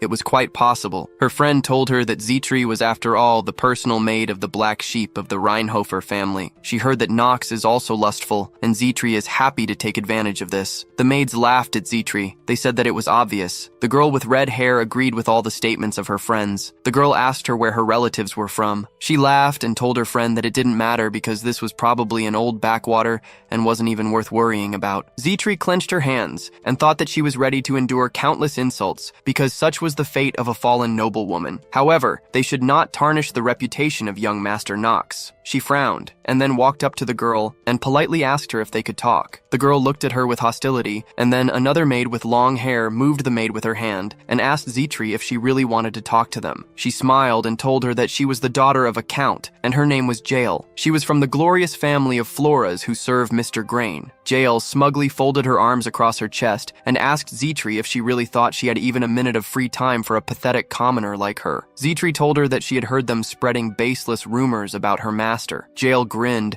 and asked her what she would do to them for this. Is it really her fault that there are so many bad rumors about her master? The other maids laughed, and Jael told Zitri that if she wanted an apology, she clearly wasn't going to get it. Zitri looked at her seriously and thought that her master Nox was right. The status of a person in this academy is above all. After that, she took out of her pocket the small bag that Nox had given her and thought that there was nothing she could do here. She opened it, and a little Nox appeared at her side. Zitri opened her eyes wide in surprise because a hologram of her master was in the air. Jael suddenly screamed and told her that she scared her. Everyone looked at this in shock, and Zitri looked questioningly at her master's hologram. Nox introduced himself to everyone and then told them that he didn't know what was going on here, but it didn't matter. He looked at everyone with displeasure and told the maids that if Zitri called him, then there could only be one reason. Nox pointed his finger at Jael and said that she or all of them, no matter how many of them there were. He didn't finish the thought because Jael looked at him in fear and then asked if this was the same guy from the Reinhofer family. Nox smiled ominously and told everyone that they were in for trouble. He'll rip their heads off and send it in a box to their families. After that, he disappeared, and Zitri was calmly silent. After that, she fell into a stupor and thought that this was really Mr. Nox's radical decision. Jael was very frightened. She turned pale and then suddenly fell to the floor and bowed before Zitri. She awkwardly asked her what her name was. Zitri sighed heavily and told her name. Jael got even more scared and thought that she had just sighed, and that was bad. Now the Reinhofer family will easily kill her entire family. She apologized loudly to Zitri. She told her that she was out of her mind and that it would never happen again. She apologized to her again. Everyone else looked at Jael in shock, and Zitri thought in surprise that this method really helped. She was shocked by this. However, this will only add to the unflattering rumors about Nox. She looked to the side and quietly asked what he was thinking about. After that, she walked past Jael. Everyone looked at her with fear. Sometime later, the sky was gray and the sun was not shining. Zetri and Nox were walking down the street, and she worriedly asked him if everything was okay with him. The young master actually looked a little tired. She told him that he had dark circles under his eyes. Nox rubbed his eye with his finger and told her it was fine. Zetri frowned and looked at him pitifully. The young master thought that as a result, he barely figured out the choice of his classes. He sighed tiredly, and then a young guy stood in front of them, so they stopped. The guy was wearing a white shirt and brown overalls, and on his head was a brown headdress. The guy smiled at them and took off his hat, and then bowed to Nox and called him by name. Nox asked him who he was. The guy continued to bow in front of him and told him that he would introduce himself to them. He told him that his name was Rick. He was the faithful servant of Mrs. Eleanor. Rick smiled and told him that this meeting was an honor for him. The young master said his name questioningly, but frowned and wondered what was going on here. The system notified him that he would be shocked. So the master acting skill was activated. After this, the shock effect was removed. Nox thought that from the first seconds, he met a very dangerous little guy. It was the deceitful Rick. He was a real servant of the devil. Over the next 3 episodes of the main story, he will betray the rival trading company, which will push the plot to further development. Also, Rick literally worships the devil, and in essence, will betray Eleanor. Nox looked at him arrogantly and thought that the phrase, "the enemy of my enemy is my friend," is complete nonsense. In the game of a prophetic dream, Rick is absolute trash and you shouldn't mess with him. Rick took out a small blue box and told the young master that Eleanor had asked him to give him a gift. It was an extremely valuable artifact. He handed him the box, and Nox narrowed his eyes and rudely told him that he needed to get out of here. The young master looked serious. He was thinking that, of course,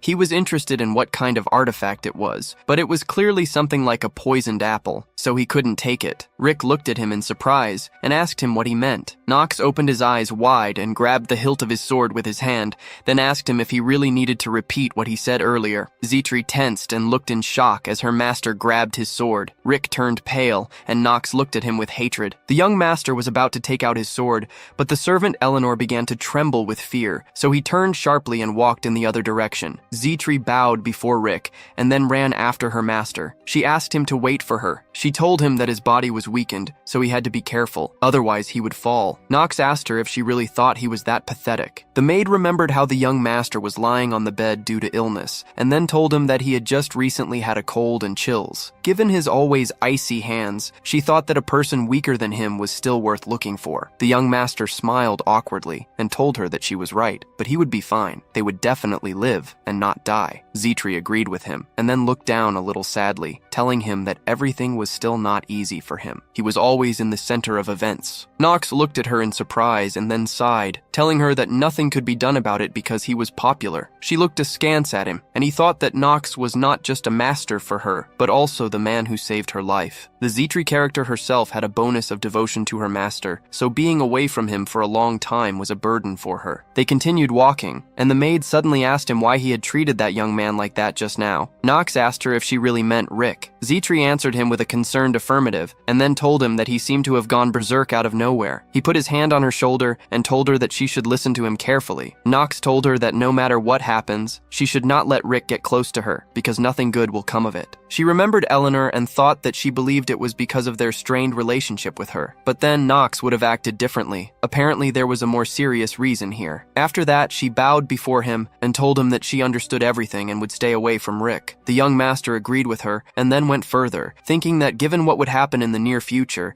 it would be better to stay away from Eleanor herself. Otherwise, there would only be more unnecessary attention in his direction, and they should be more careful. After some time, some students were sitting in the large hall of the academy. It looked luxurious. The students were sitting on benches, and a man was standing in the middle of the hall. Nox frowned and thought about how he and Zetri had recently talked. He wondered why all the adversity fell on his head. A gray-haired man with a mustache and glasses coughed and then loudly told everyone that from today they would have to form a team with which they would grow and undergo various tests throughout the next year. And for the successful formation of a team, the most important thing is that they must get to know each other well. The young master thought that he had begun to rejoice early. He held his head in his hand and looked ahead emotionlessly. He didn't think that not having friends would be a problem in a single-player game. The gray-haired man with glasses told the students that the guys who already got along could form teams of 4 people. He gave them 5 minutes to do this. Nox closed his eyes sadly and and thought that this was impossible because an outsider like him would never recruit people to his team. He raised his hand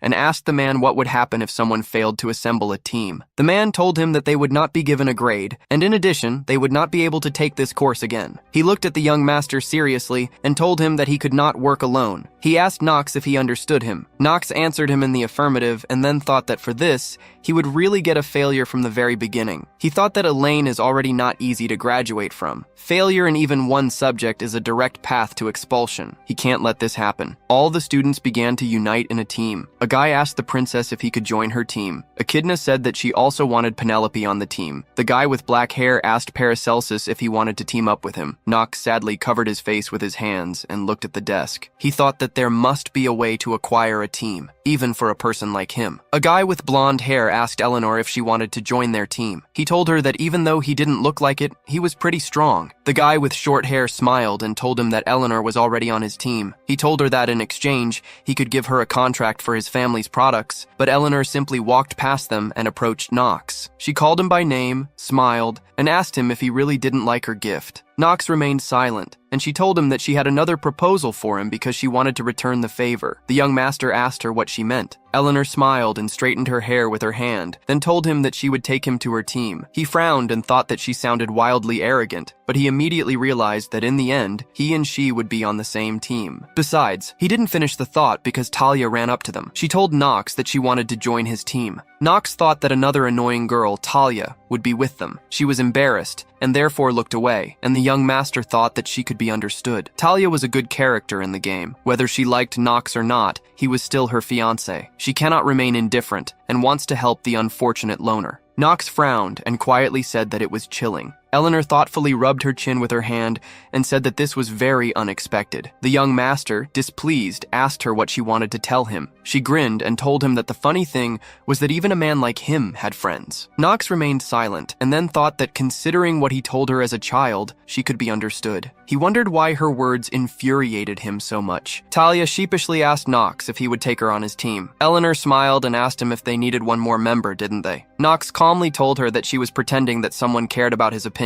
She smiled and asked him if he had a choice. The young master looked sideways intensely and told her that she was very perceptive. He thought that Eleanor was right because, in order for him to regain his memories, he must continue his studies at the academy. He needs good grades because, already in the first episode of the plot, he must get into the top 10 students of the academy. Next, he will have to fight an archdemon. This will be the first time he will play the roles of a villain and a hero at the same time. All the students were happily talking to each other when, suddenly, a guy with brown hair and freckles on his face walked up to them and greeted them. This guy's name was Paul. He told them that he was glad to join their team. Knox looked at the black screen and thought that he was lucky because the last member of their team was an ordinary person. Basic information about Paul was written on the screen. He was male, 15 years old, and human. Paul had no attributes or accomplishments. His bonuses were survivalist, efficient, devout, and physically prepared for difficulties. His statistics were mediocre: 4 points of stamina, 3 points of mana, 2 points of will, and 10 points of charm. Suddenly, Knox noticed something interesting. Paul had an active skill, a one-time blessing, but no passive skills. The young master smiled and thought that this was amazing. His statistics were terrible, but that didn't matter because Paul could bless. He wondered how there could be such a person in the academy who possessed such a rare gift, inherent only to the saints from the monastery. He thought that now was not the time to think about something stupid. Paul smiled and told them that he looked forward to working together. Eleanor smiled, told him her name,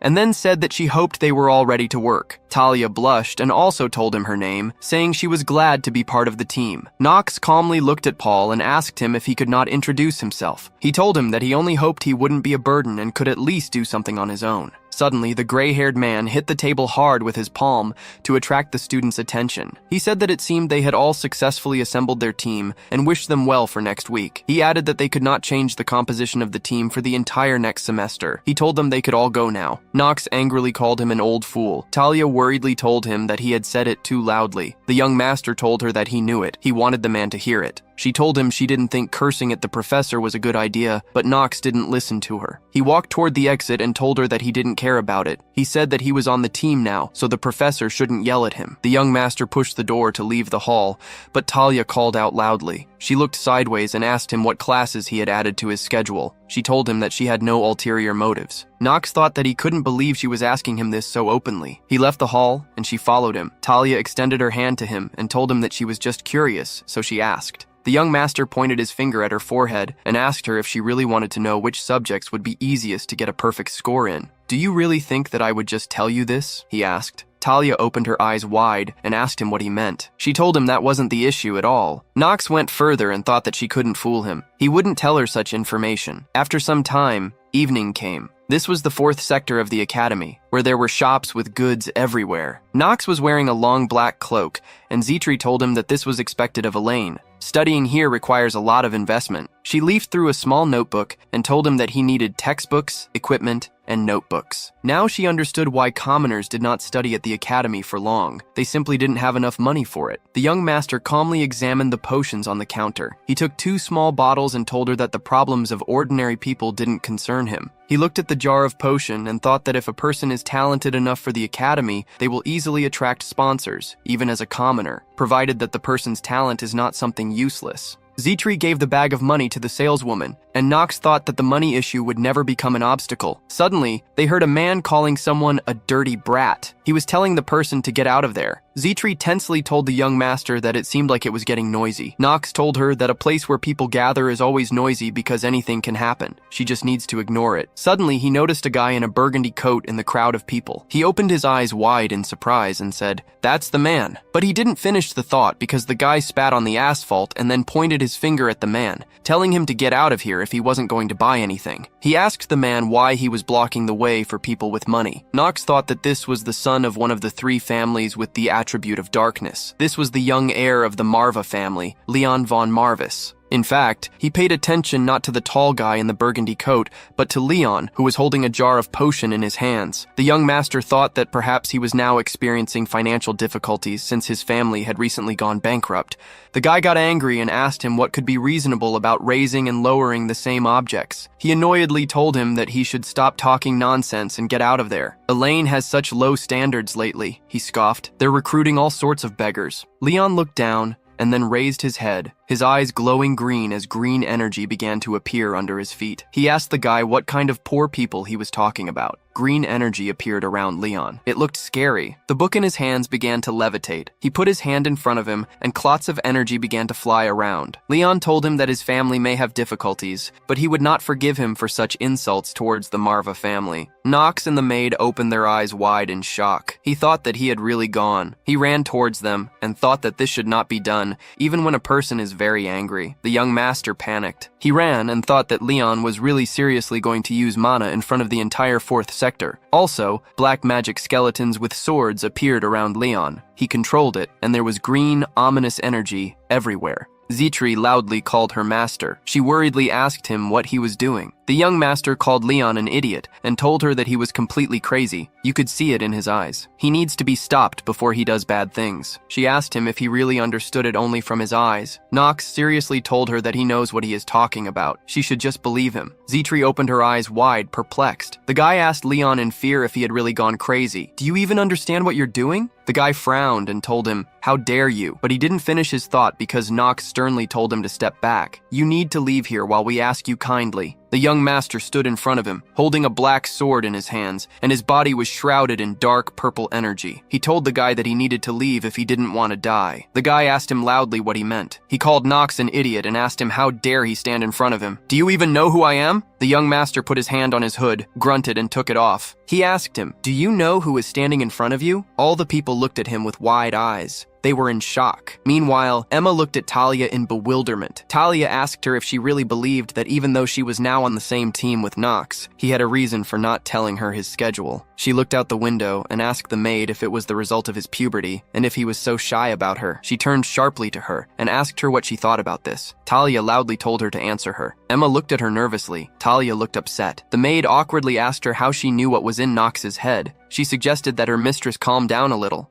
Talia looked sideways and told her that she was trying to act as mature as possible. She no longer judged people by their appearance. She did everything to win back Knox's favor, but and she didn't finish the thought because she began to awkwardly rub her hands together. Emma looked at her worriedly. She thought that at this rate, her mistress would be thinking about this for weeks. If she knew what would come of this, she wouldn't have defended that idiot Knox in front of her. She remembered how they were riding in a carriage, and Talia asked her why her fiancé was so cold towards her. Emma then told her that she thought he was just going through puberty. The lady looked at her in surprise and asked her what she meant. The maid, with a smart look, told her that all boys at his age behave like this. They are rude to others and pretend to be hard to touch. Talia was pleased with her answer and smiled. Emma thought that it all seemed to have started at that very moment. She began to have feelings for Knox. At that time, Emma did not yet know what this would develop into. She wondered if maybe she shouldn't have said something so thoughtlessly. The maid helplessly rubbed her chin with her hand and thought that it was now obvious that Talia liked Knox, and since this happened, but she did not finish the thought, and awkwardly told her that she was not sure that was why Mr. Knox was behaving this way. Talia asked her in surprise what she meant. Emma told her that he was already her fiancé, and then asked her if it was possible that he was trying to draw a line between his personal life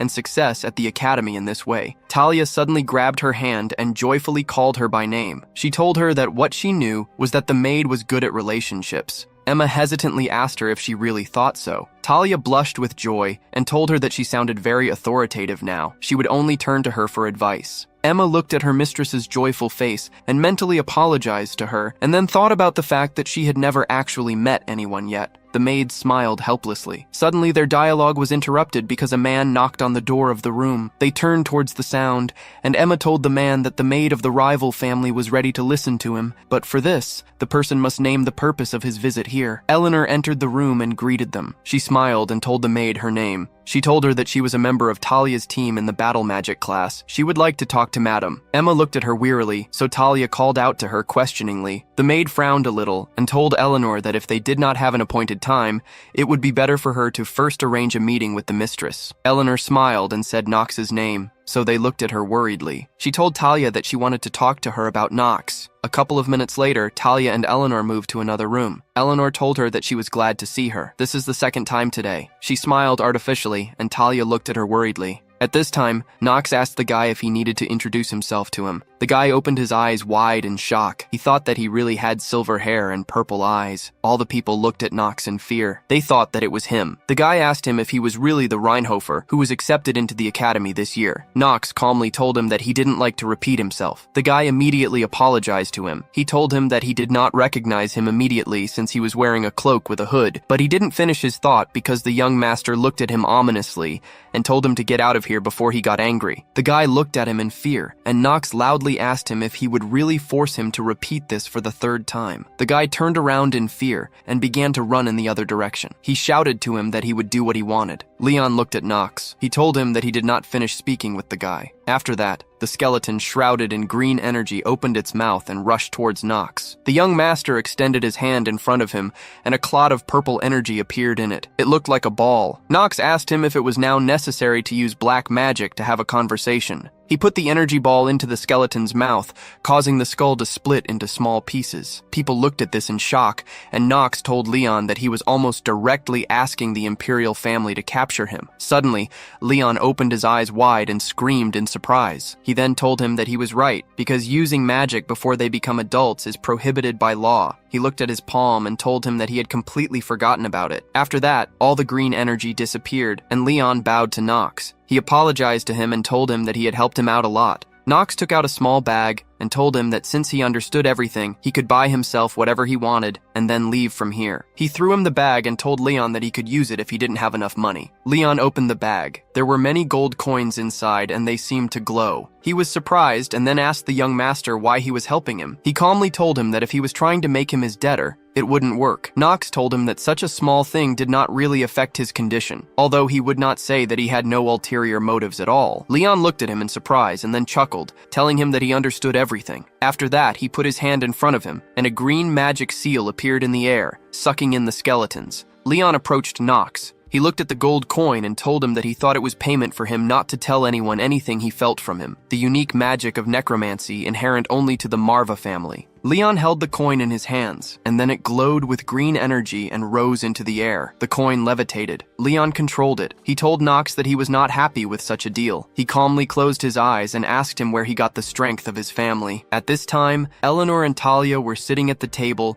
drinking tea. Knox's fiancée told her that she wanted to talk to her about something. Soyuman, Alina watched Talia's expression, intrigued. This reaction was different from what she had imagined. Talia was so calm, looking thoughtfully to the side. Alina wondered if she could possibly have feelings for Knox. A small smile touched Alina's lips as she dismissed the idea. Impossible. For someone like him, an engagement is just a burden. It's better to be direct. You should know, Knox is a dangerous person, Alina stated coolly. First, he's the son of a family that stands as a pillar of darkness. Second, you can't deny the sheer number of terrible rumors about his strange behavior. She calmly took a sip of tea. Talia looked down and replied, I don't think Knox is such a bad person. She looked as serious as possible, but Alina frowned in displeasure, remembering her own childhood encounter with the young master. She calmly closed her eyes. Not everyone would agree with you. Alina thought that Talia was truly strange. Why would an honest, open girl like her even like the worthless Knox? She looked at her again and noticed that the emotion in Talia's gaze was a clear dislike for her. Talia decided to be blunt. The young master has his faults, but he is not the kind of person who would do something terrible. People just misunderstand him because he's cold towards others. But that's just the tip of the iceberg, I think. Alina looked at her displeased. I heard you two were engaged, which explains why you're so protective of him. She placed her cup on the table. But engagements between aristocrats are things that can change very quickly. Talia looked unhappy. She retorted loudly, That's not why I believe in Knox. Alina smiled darkly. People don't change that easily. Knox's fiancé admitted she might be right, but wanted to remind her of one thing. It was Knox who saved your life. If he hadn't been there, you could have died. I'm sure you understand that yourself. Alina's eyes widened.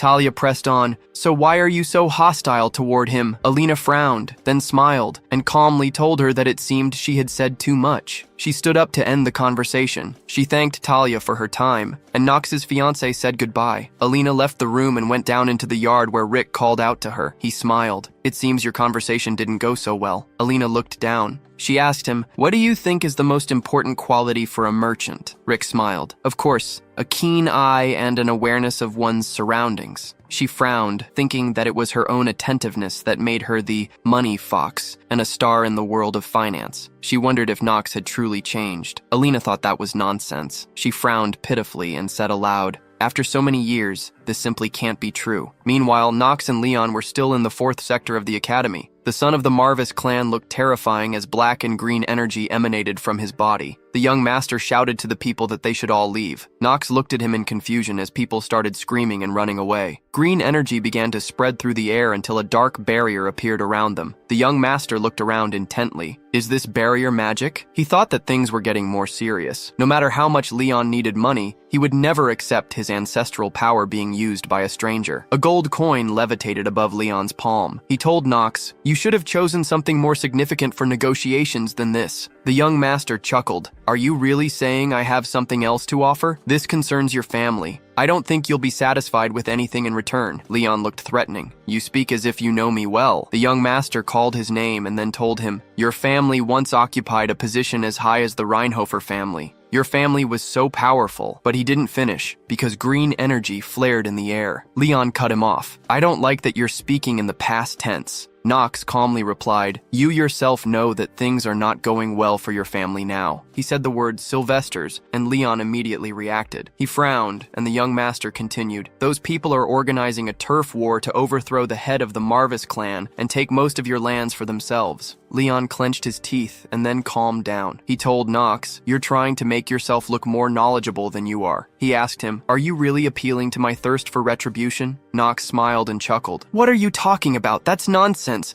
I have no such intentions, but I would like your family to return to its former glory. In addition, Knox continued, the new head of the family will defend what is rightfully theirs, and the Marvis family will once again be on top. The young master smiled. Is that not what you want? Leon admitted. That's not bad. You do know me well. After that, he pointed a finger at him. We should return to our dialogue about how exactly you acquired the power of the Marvis clan. Knox calmly told him that it was an accident, and he had only recently learned that this was the unique power of his family. Leon looked to the side and said, I believe you. The young master asked in surprise, Is that really all? You're not going to ask me any more questions? Leon became a little sad. You've already told me what I wanted to know. Knox frowned, realizing he understood. What Leon wanted to know from the very beginning was not how the family power came to him, but how much Knox knew about him and why he got involved in this conflict. After that, the black barrier began to disappear, and the young master told Leon he was glad he received his answers. The son of the Marvis clan thanked him for his help and promised he would certainly repay him in the future, but not with money. The young master turned and walked back to Zetri. He told Leon, "You can forget about it. I don't expect anything from you in return." The next day, the weather was great, and the sun was shining high in the sky. It was a luxurious building with gold accents in the interior. Knox walked across a small bridge inside the building, and everything around was covered in ice. Noah sat in front of him, her throne also shrouded in ice. He thought about how she would be his light at the end of the tunnel, his island of peace. "It's time to enhance my hour of genius skill." He smiled and his eyes seemed to glow. He thought that among all the brilliant skills in the game, prophetic dream was the most powerful. He remembered how, in a past life, he played a game and an inscription appeared on the computer screen saying that he had beaten the game for the first time. Therefore, the hidden skill was unlocked. Now, Hour of Genius was available to his character. However, the skill is only available for use by characters with 2 active genius stats. Now, he looked at Noah and thought that at first, he just liked this game. He didn't even know what would be in the expansion when he bought it. If he had not made the right decision, he would probably have died more than once by now. Just the thought of it made him shudder. Knox smiled, but he was a little panicked. The dean was eating a large lollipop. She smiled and told him, "You really did great on the test. Is your family secretly raising a monster like you?" The young master approached her. "I can't believe you're calling me a monster right to my face. Don't you think that's a bit much?" Noah smiled. "Am I wrong?" She lowered her leg, and blue energy appeared under it. The dean asked him, "How else can you explain the fact that you fought the ice troll so calmly?" She looked terrifying, a strange magical seal forming around her. Her face began to turn to ice as she asked, "Is it possible to call such a talented guy like you trash?" Noah looked at him carefully. "I can't believe it. Did the Sword Emperor himself not notice your talent?" She smiled. "This can't be true." Knox frowned with concern, thinking that she suspected something, but this was not surprising. After all, the original Knox was truly a nobody. A notification appeared. Master acting skill has been activated. After that, he looked at her confidently and smiled, then wondered, who cares about her guesses? Shock effect has been removed. The young master asked her, "Why do you care what I was in the past?" She told him he was right, but his talent was exciting. Noah smiled sinisterly. "I'm so excited about it that I want to make you mine." Knox calmly told her that she seemed to be thinking about the wrong thing, so he would pretend he didn't hear it. He remembered how he passed the test and then told her, "I saw you watching me disguised as a student." The young master smiled contentedly. She asked him, "You really noticed?" A scroll appeared above her hand, levitating in the air. She told him, "I want to see how much more you're hiding from me." The young master smiled, thinking that this was finally happening. She told him, "This is why I called you here." It was a skill enhancement scroll. It would enhance any of his abilities several times over. It was an extremely valuable item. Knox said, "This is the first time I've heard about this scroll." Noah agreed with him incredulously, and then told him he could have it. She pointed her hand in his direction, and the scroll flew towards him, glowing with yellow energy. He reached his hand towards it and then grabbed it. The young master frowned sharply. Noah fell silent and smiled a little. Knox looked at the scroll with concern, thinking that it was as if he had been electrocuted. He wondered if maybe he had imagined it. After that, he smiled contentedly and opened the scroll. He thought that it seemed like he was just too excited. A system notification appeared. "You have received a new artifact. Information is being downloaded." Basic information about the item appeared on the screen. It was a skill amplifier. Type, scroll, activated. Effect, increases the effectiveness of any skill by 1.5 times. The system notified him that the skill amplifier was ready for use and asked if he wanted to activate it. The young master pressed his palm to the screen and answered in the affirmative. An inscription appeared stating that he must select a skill to enhance. Knox chose Hour of Genius, after which the system notified him that the artifact was activated. The young master smiled contentedly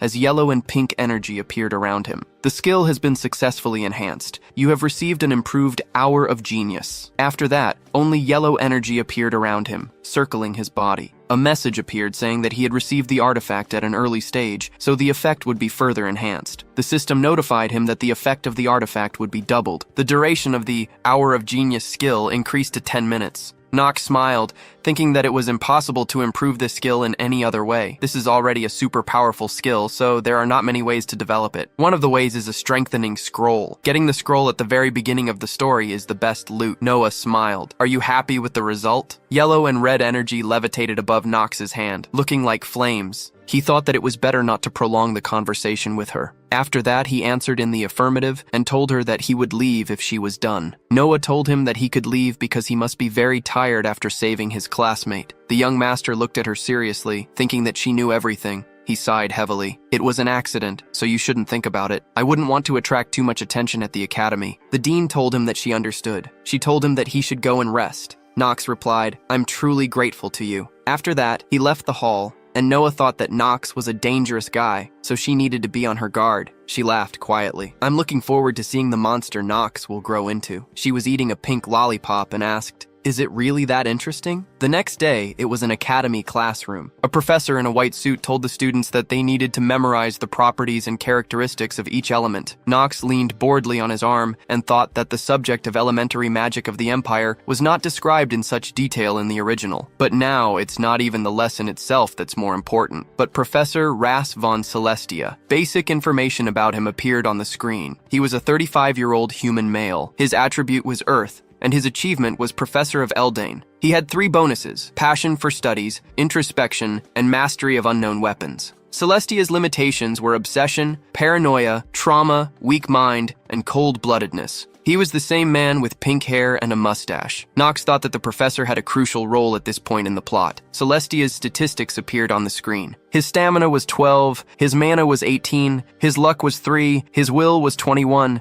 and his charm was 19. The young master thought that he was not particularly strong, but he was pleased to know his skills in advance. He was even a little surprised that with such a set, he managed to become a professor at Elaine. Celestia thoughtfully looked around the audience and told the students to start class. For now, he looked at Knox and thought that he looked very arrogant. He was already looking arrogantly at the guys around him. Celestia wondered what kind of talent he received to become like this, and what the dean, Noah, saw in him. After that, he coughed and told the students that every person, not only academy students, has a predisposition to one or another element of mana. Today they will find out what element each of them possesses and how to manifest it. Suddenly, he loudly called out the name Knox. Knox looked at him questioningly, and Celestia asked him if he already knew what element he possessed. Knox told him that his attribute is darkness. The professor asked him what he knew about this. The young master told him that, unlike the 4 main elements, darkness is quite capricious and does not fit well with the other elements. However,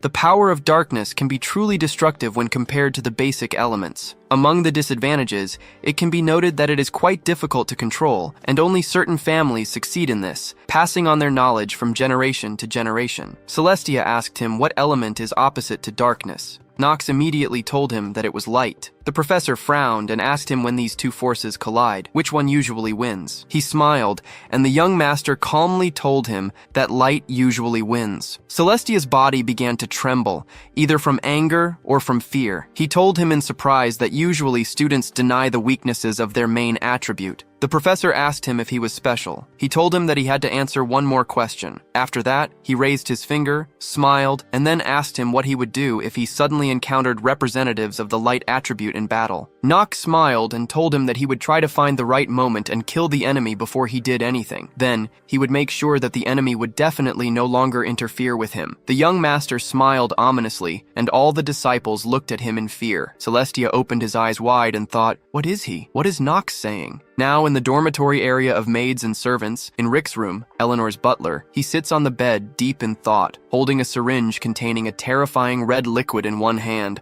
while trying to tightly tie a band around his arm with his mouth. He then proceeds to inject the red liquid into his body and emits a satisfied moan of desire. As the needle pumps the liquid into his body, dark and eerie veins begin to surface around the injection site. The liquid gradually spreads from his arm throughout his body, and Rick's face displays a look of satisfaction. After the injection, Rick walks over to the mirror, admires himself, and wickedly smiles. A demonic tattoo appears on his chest. He mutters to himself, now I just have to put in a bit more effort, and I'll be able to become a real demon. Suddenly, a demonic hand emerges from the mirror, and the demon confirms, yes, it's like you said, Hausholzdeneffer. You'll be able to become a real demon instead of a mere human. You won't need sleep and won't age. You'll become a demon that surpasses the limits of humans. Rick joyfully smiles, then kneels to thank the demon, promising, I'll do everything in my power to revive you. The demon doesn't respond, but gives a wicked smile and gradually disappears into the mirror. Rick dresses himself again. His face changes, his eyes returning to their normal black color, and he continues his plans unnoticed. Back in the lecture area, Professor Rass and the students are surprised by the protagonist's response during a confrontation with an enemy. Knox calmly smiles and replies, "Well, while that person was still unaware, I'd kill that person.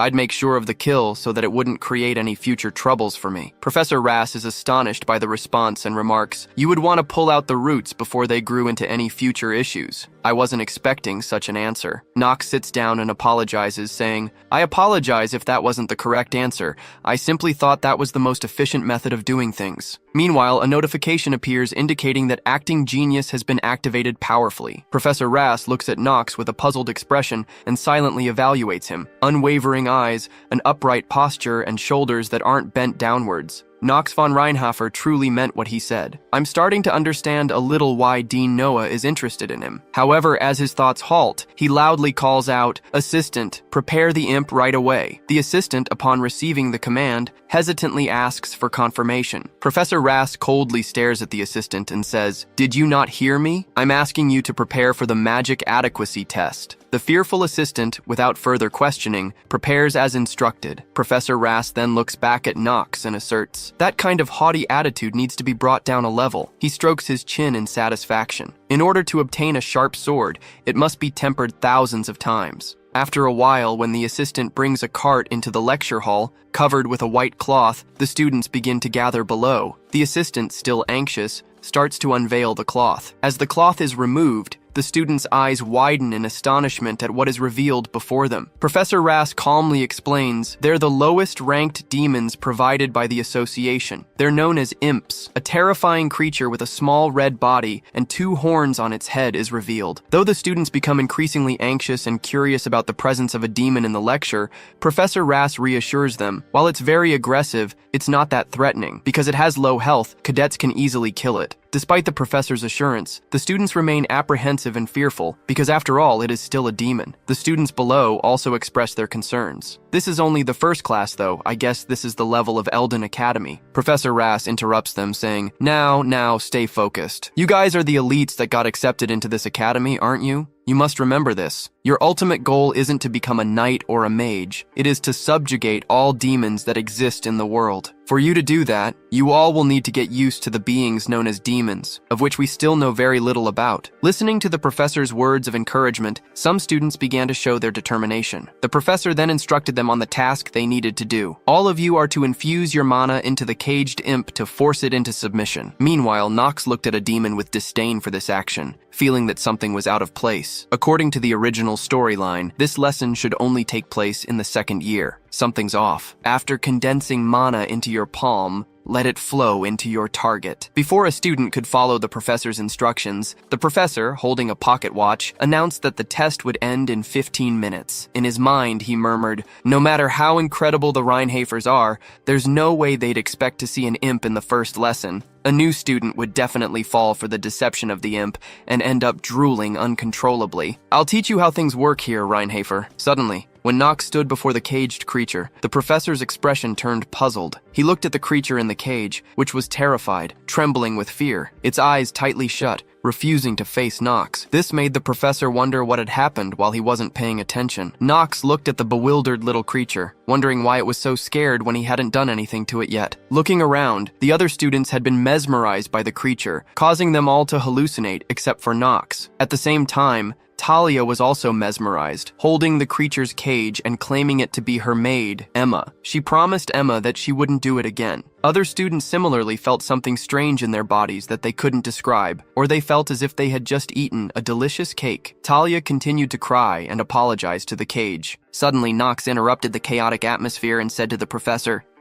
Professor, I'm sorry, but can you change my imp? I haven't done anything, but it's already trembling in fear." The professor, now sweating and breathing heavily, looked at Knox with confusion. Knox wondered who would make such a sound in the sacred classroom. When he turned back, he caught the professor's face shining like crazy. The professor had completely changed his attitude towards Knox, eagerly asking, "Hey Knox, how did you force that imp into submission?" Knox reiterated, "Wait, I just said that I haven't done anything yet." The professor, even more excited upon hearing this, praised Knox. Great. I can't help but feel foolish for not noticing that great talent within you. Incredible. I'll give you a chance. The professor then turned to Knox and declared, please listen up. I'll give you the chance to become the best student. Knox was surprised and internally confirmed, the best student? This is what I think it is, right? In his mind, various illustrative scenes appeared, and he expressed the kind of thing in dramas that you must never do, being an assistant. Hearing the professor's announcement, the other students were half delighted and half apprehensive, saying, I'm so jealous. He gets to become Professor Rass's best student? Wow, he has to accept. Suddenly, Knox raised his hand and declared that he refused that title. He bluntly expressed his thoughts. It's being the best student in name, but isn't it just being a slave? Hearing Knox's blunt refusal,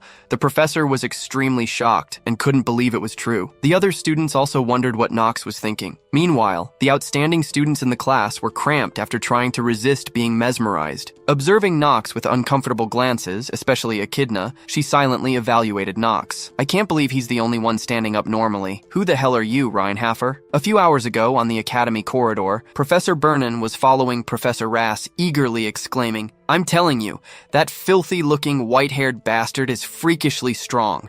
I guarantee you that Knox kid is a crazy bastard. Professor Rass appeared indifferent, replying, even so, he's just a new student. It's too hasty to make any conclusions just because he made some achievements. Don't put such high expectations on new students. Professor Burnham expressed, Rass, your problem is that you're too close-minded. Dean Noah also asked us to watch out for him, didn't she? He's definitely talented. What more is needed? We're talking about a student whose talent is recognized to be the best by one of the 4 sages. Professor Rass disregarded this and stated, I'll need to see him with my own eyes. You don't need to care about this anymore. Professor Burnham still tried to catch up, saying, you and your obnoxious attitude, hey, wait for me. Returning to the present, Professor Rass, now with a completely contrasting expression, was shocked and couldn't believe that Knox had rejected his offer. He stuttered anxiously, asking Knox for the reason behind the refusal. Meanwhile, other students shared similar sentiments, expressing, is he crazy? That was a chance to assist Professor Rass with his class. He's the biggest authority on magic education. There are mountains of people queuing up to be his top student. I can't believe he just threw that chance away. That's exactly the kind of thing the good-for-nothing of the Reinhaffer family would do. He literally threw away an opportunity that was served to him on a silver platter. That's why good-for-nothings like him shouldn't be allowed here. Hearing the gossip about himself, Knox felt a bit puzzled, but remained resolute in his thoughts. Say whatever you want, I won't change my mind anyways. Knox also felt annoyed and remarked, Eleanor is already giving me a headache. Why is everyone around me creating trouble? At that moment, another student spoke up to Professor Rass. Professor Rass, I have a question. Professor Rass, with a mournful face, allowed the student to speak his mind. The student then looked at Knox with unfriendly eyes and wondered, why are you giving this chance to Reinhaffer? There are many more outstanding students than him, aren't there? He then turned to Princess Penelope and stated, moreover, your strength is magic, right? I think the princess and Echidna are worthy of being considered for the top student position as well. Knox looked at the student and confirmed he was an asshole. He expressed, look at how hard he's trying to leech off of a rising family. Smart asshole. He knows who to butter up. I better remember him. Professor Rass, hearing the student's proposal, raised his voice and said, the professor is the one that decides who is the right person. But if I say that, you guys might not be convinced. There could also be negative rumors to say that I'm biased towards the talent of Knox. So let's set the record straight. His gaze turned serious and challenged the students. I'll tell you right now why he's the right person to become my top student. Then Rass turned to Knox, his eyes softening with affection. Knox sensed the discomfort and silently expressed, crazy bastard, I told you I'm not doing it. Professor Rass then announced, firstly, let's start with how he subdued the imp's mana. Knox at this point falls into contemplation, thinking that, so, a summary of Rass's opinion would be something like this. Number 1, I don't know why, but I was able to subdue the imp quickly. While it might be a low-rank demon, it's not easy to do so. It's not surprising that Rass is fascinated by it. Number 2, the talent I have. Mana sensitivity genius. Then Knox's thoughts shift towards Professor Rass and suggest that Rass has studied magic for a long time. Someone like him would be able to easily tell who has a talent for magic and who doesn't. Interrupting Knox's thoughts, Professor Rass continues, for that reason, it's only fair for Knox to become my top student. Knox bluntly refuses, saying, I already said I'm not doing it. Getting a straightforward rejection from Knox, Professor Rass, bewildered, says, Knox, you can take your time to reconsider. Then he looks at Knox with a somewhat creepy gaze and says, you're rushing your decision here. Knox feels disgusted and says, please speak after you wipe your saliva. Nox then decides to leave the classroom and says, "To begin with, there's a more suitable candidate, so I'd be grateful if you would give up on me." Leaving Professor Ras saddened, he continuously calls out to him to try to keep him. All the geniuses in the class witness this, each having their own thoughts. Princess Penelope expresses, "He's different from the rumors I've heard." Echidna also agrees and admits, "My apologies. My information gathering ability is lacking." The princess says, "It's all right, Echidna. I think I've just gotten a little curious about him." She also remarks, "Nox von Reinhafer, whether he'll become a light to the imperial family or a dark cloud that hovers over us." Back to Nox. By now, he has left the classroom, and now he's breathing a sigh of relief. He complains uncomfortably, "Why is Ras suddenly acting like that? He was looking at me like I was some food covered in honey or something. Why aren't there any normal characters? Inner lunatic. But I've managed to get him off me, so I should be able to live in peace for now." A long day passes. Now it's also night. Nox is in his own room with a gloomy face. Zetri notices Nox's weary expression and asks, "Did something bad happen in the academy?" Nox replies with exhaustion, "Yeah, something horrifying." Then he remembers the memory from this morning after leaving Professor Rass's classroom. Wherever he is, Professor Rass's presence bothers him, trying to persuade Nox to become his top student. Whether it's in the classroom, the canteen, or even in the restroom, Professor Rass doesn't give up on him. He even sticks his head into the restroom to persuade Nox, "Become my top student." Nox leaves the restroom with a disgruntled and angry face. However, Professor Rass still tries to ask, "Nox, are you done considering? Become my top student." Nox responds with a disdainful expression, "Professor Rass, please stop it, you crazy bastard." Professor Rass doesn't know when to stop. He persists. His face appears excited as he says, "I like how you're rough with your words. I like it." Nox recounts the whole ordeal to Zetri and expresses his discomfort and helplessness. "That bastard Professor Rass kept asking me to become his top student." Zetri is also puzzled hearing the story and expresses, then she wonders, "But by Professor Rass, are you referring to the person known to be the best in magic theory?" Nox confirms that it's him. Zetri, puzzled, expresses, "That's strange from what others say. I remember him being a good professor. Why would he do something like that?" Nox reveals, "I know he's an alright person as well.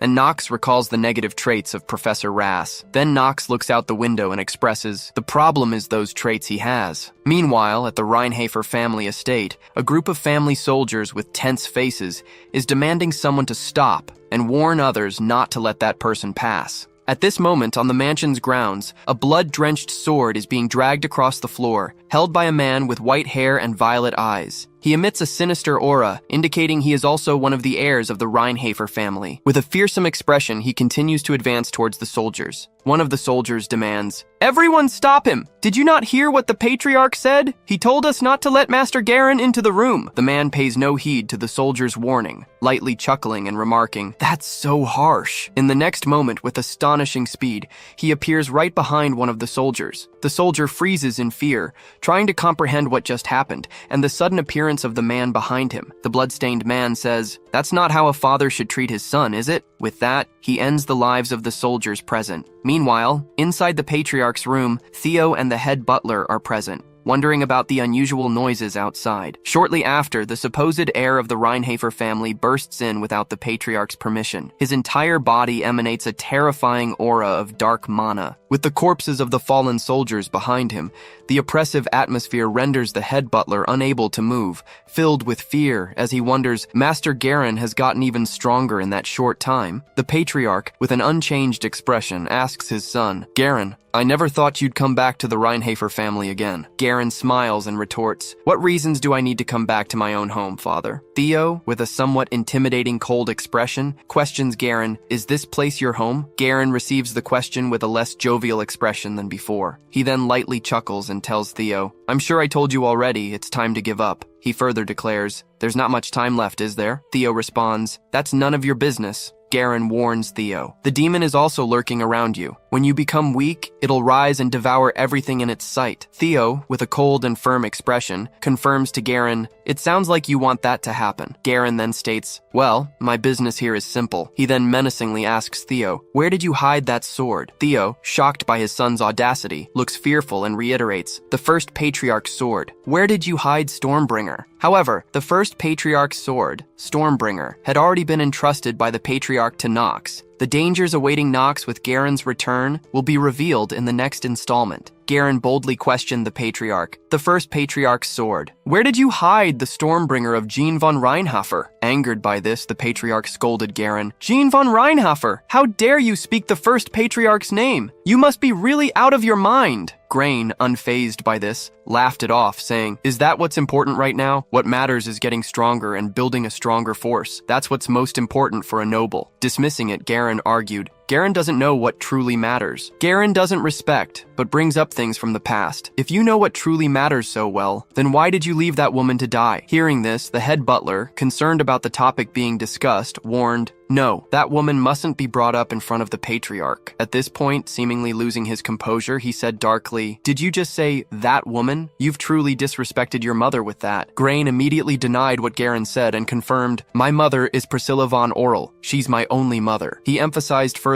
that woman is your mistake, and she's nothing but a guest within the Reinhofer family. Upon hearing Garen's criticism, the patriarch refused to continue the conversation and demanded Garen leave the room. Grain tried to call out to his father as if to confirm what he was saying. The patriarch, now emanating a terrifying dark aura, stared at Garen and reiterated, I said, get out. Then he warned Garen, I do not wish to cut off my own son's head. Faced with the threat from his father, Garen decided to leave, but before doing so, he ominously stated, You'll regret this. Soon enough, you'll understand, is prepared for my sake. Garen then left, leaving Theo with a pensive gaze. The head butler, now worried, asked, Patriarch, are you all right? Theo turned away in shame and admitted, I slipped up, I showed you an unsightly side of me. The head butler denied it and said, Please don't say that. I'm someone who swore my eternal fealty to the Reinhofer family. But expressing concern, he added, If the world knows that Master Garen is working with a demon, I'm worried that things will get dangerous. So, I think it would be good if you decide on a new successor soon. Hearing this, Theo pondered about a new successor he would have to decide on in the future. The head butler provided further implied information about a new successor he could consider. Yes, it so happens that we just received some good news through a letter. Master Knox is the top student of this time's Eldane admission test. Surprised, Theo confirmed, Is that true? From what I remember, the new dean of Eldane Academy is... The head butler continued, confirming, Yes, Noah von Trinity, one of the 4 sages, has acknowledged Master Knox's talent. At this point, reflecting on the name Knox von Reinhofer, Theo also felt contemplative and thought his growth might still be insufficient,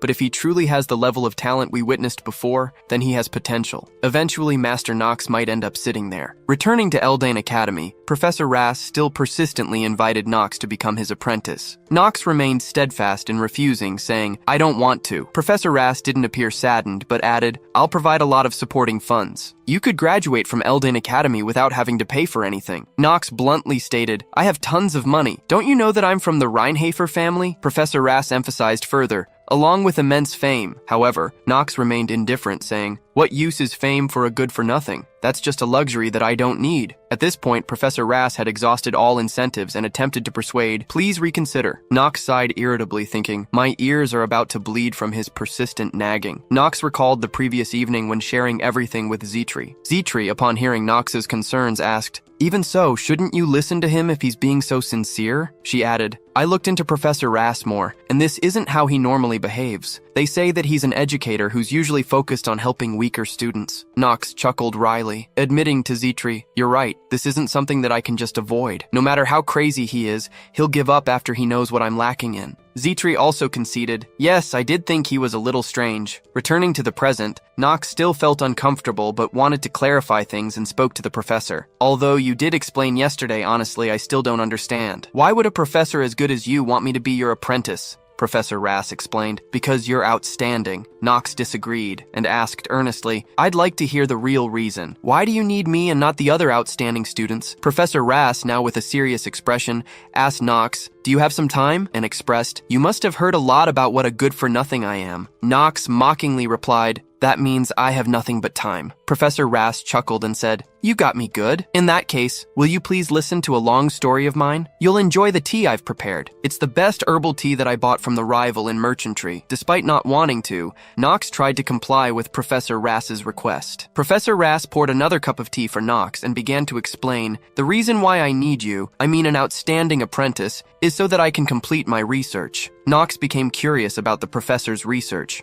Professor Rass elaborated, Yes, in order to obtain someone weak who can't use mana, so that I can fulfill my lifelong wish. As the professor's face grew increasingly somber, he continued, That is why I need you. because I no longer wish to see anyone die while too powerless to even struggle. He also revealed that, yes, just like how my son died. The Nox character listened intently to Professor Rass's story. In his mind, he thought about the behind-the-scenes stories of each character that he didn't know while playing through Inner Lunatic. In this world, there would always be an abrupt new situation that would appear. Then Professor Rass began to recount his own life story. I was born into the family of Viscount Celestia as the first son, and I had led the family. I had no outstanding talents, but was able to be admitted into Eldane Academy with just my theoretical skills, and became a professor. I always received poor results in practicals, and my peers would look down on me. No matter how good I was at written tests, it wouldn't take away all of the contempt that they held for me. I always overcame my low confidence with my research. After constantly working hard, I was able to become a professor and even got married to a woman. Despite that, there was not a single person who'd completely acknowledge the achievements that I'd made as a professor. The achievements I made and my theses were published under another person's name, and everyone looked down on me. Even with everything that happened,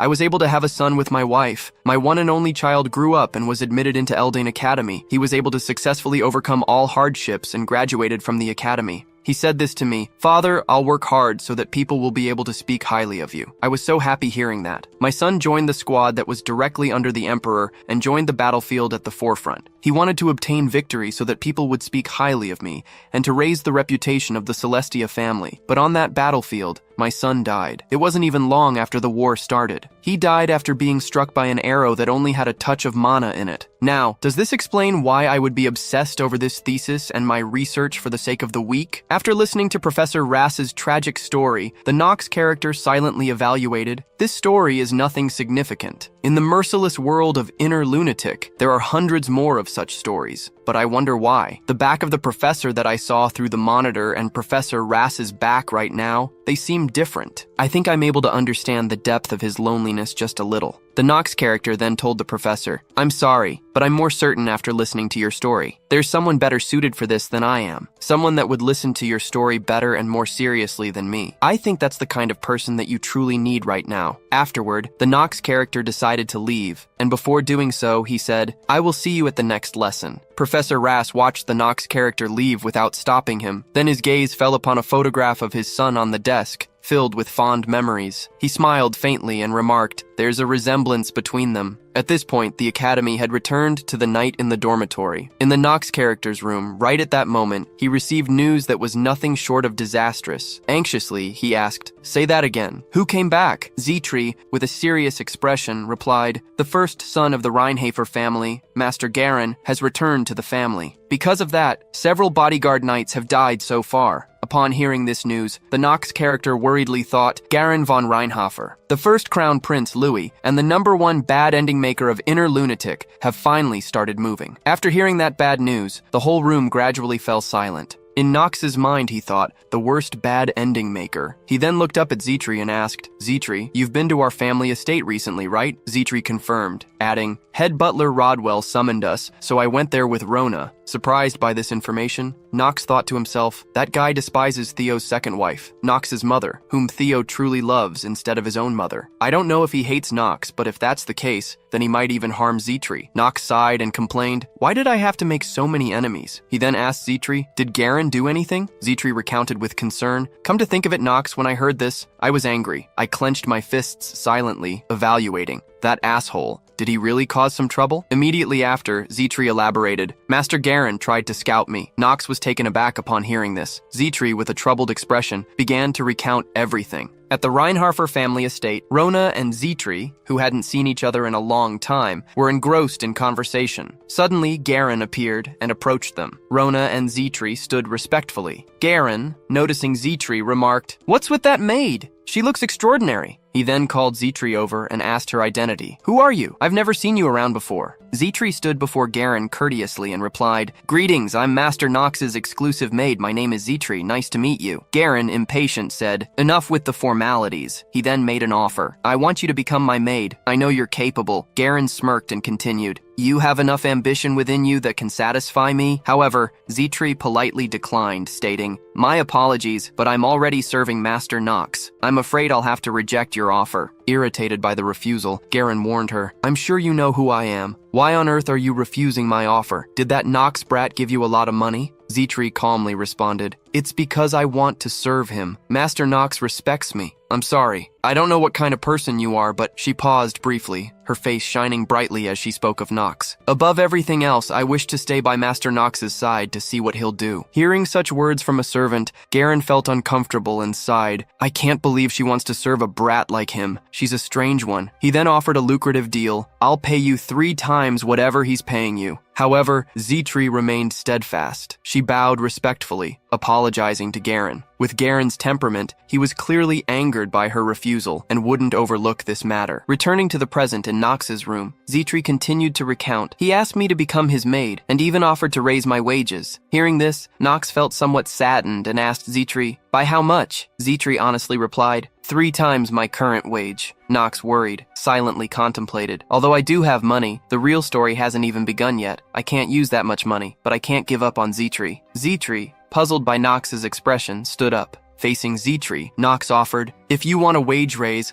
I'll match his offer and pay you 3 times more. Don't worry about it and focus on your work." Zetri was surprised to find that Nox had been worrying about her salary all this time. Zetri suddenly chuckled charmingly. Nox found it perplexing, wondering if he had said something wrong. Zetri teased Nox. She turned away and said, "Oh, about that? I'm sorry." Nox, upon hearing this, felt a wave of confusion, thinking, "What just happened? Did she just laugh at me? No way." Nox gently asked her again with regret, "Have you already decided to work with Garen?" She replied, "Whatever you're thinking of, that's not what's happening. I won't follow Master Garen, and the wages I'm receiving now are sufficient." Upon hearing this, Nox felt less worried, but still curious, so he asked again, "Why did you laugh then?" Zetri, being mysterious, replied, "I can't tell you that." Nox became irritated, saying, "This is an order." Zetri responded casually, "Something funny just came to mind, so I laughed." Nox retorted, "Zetri, you've gotten worse at lying." Zetri turned away and sighed at her foolish master. However, Nox was lost in thought, thinking, "Whatever the case, I'm good as long as I haven't lost her. But Garen, that asshole, I won't let him off if I ever catch him.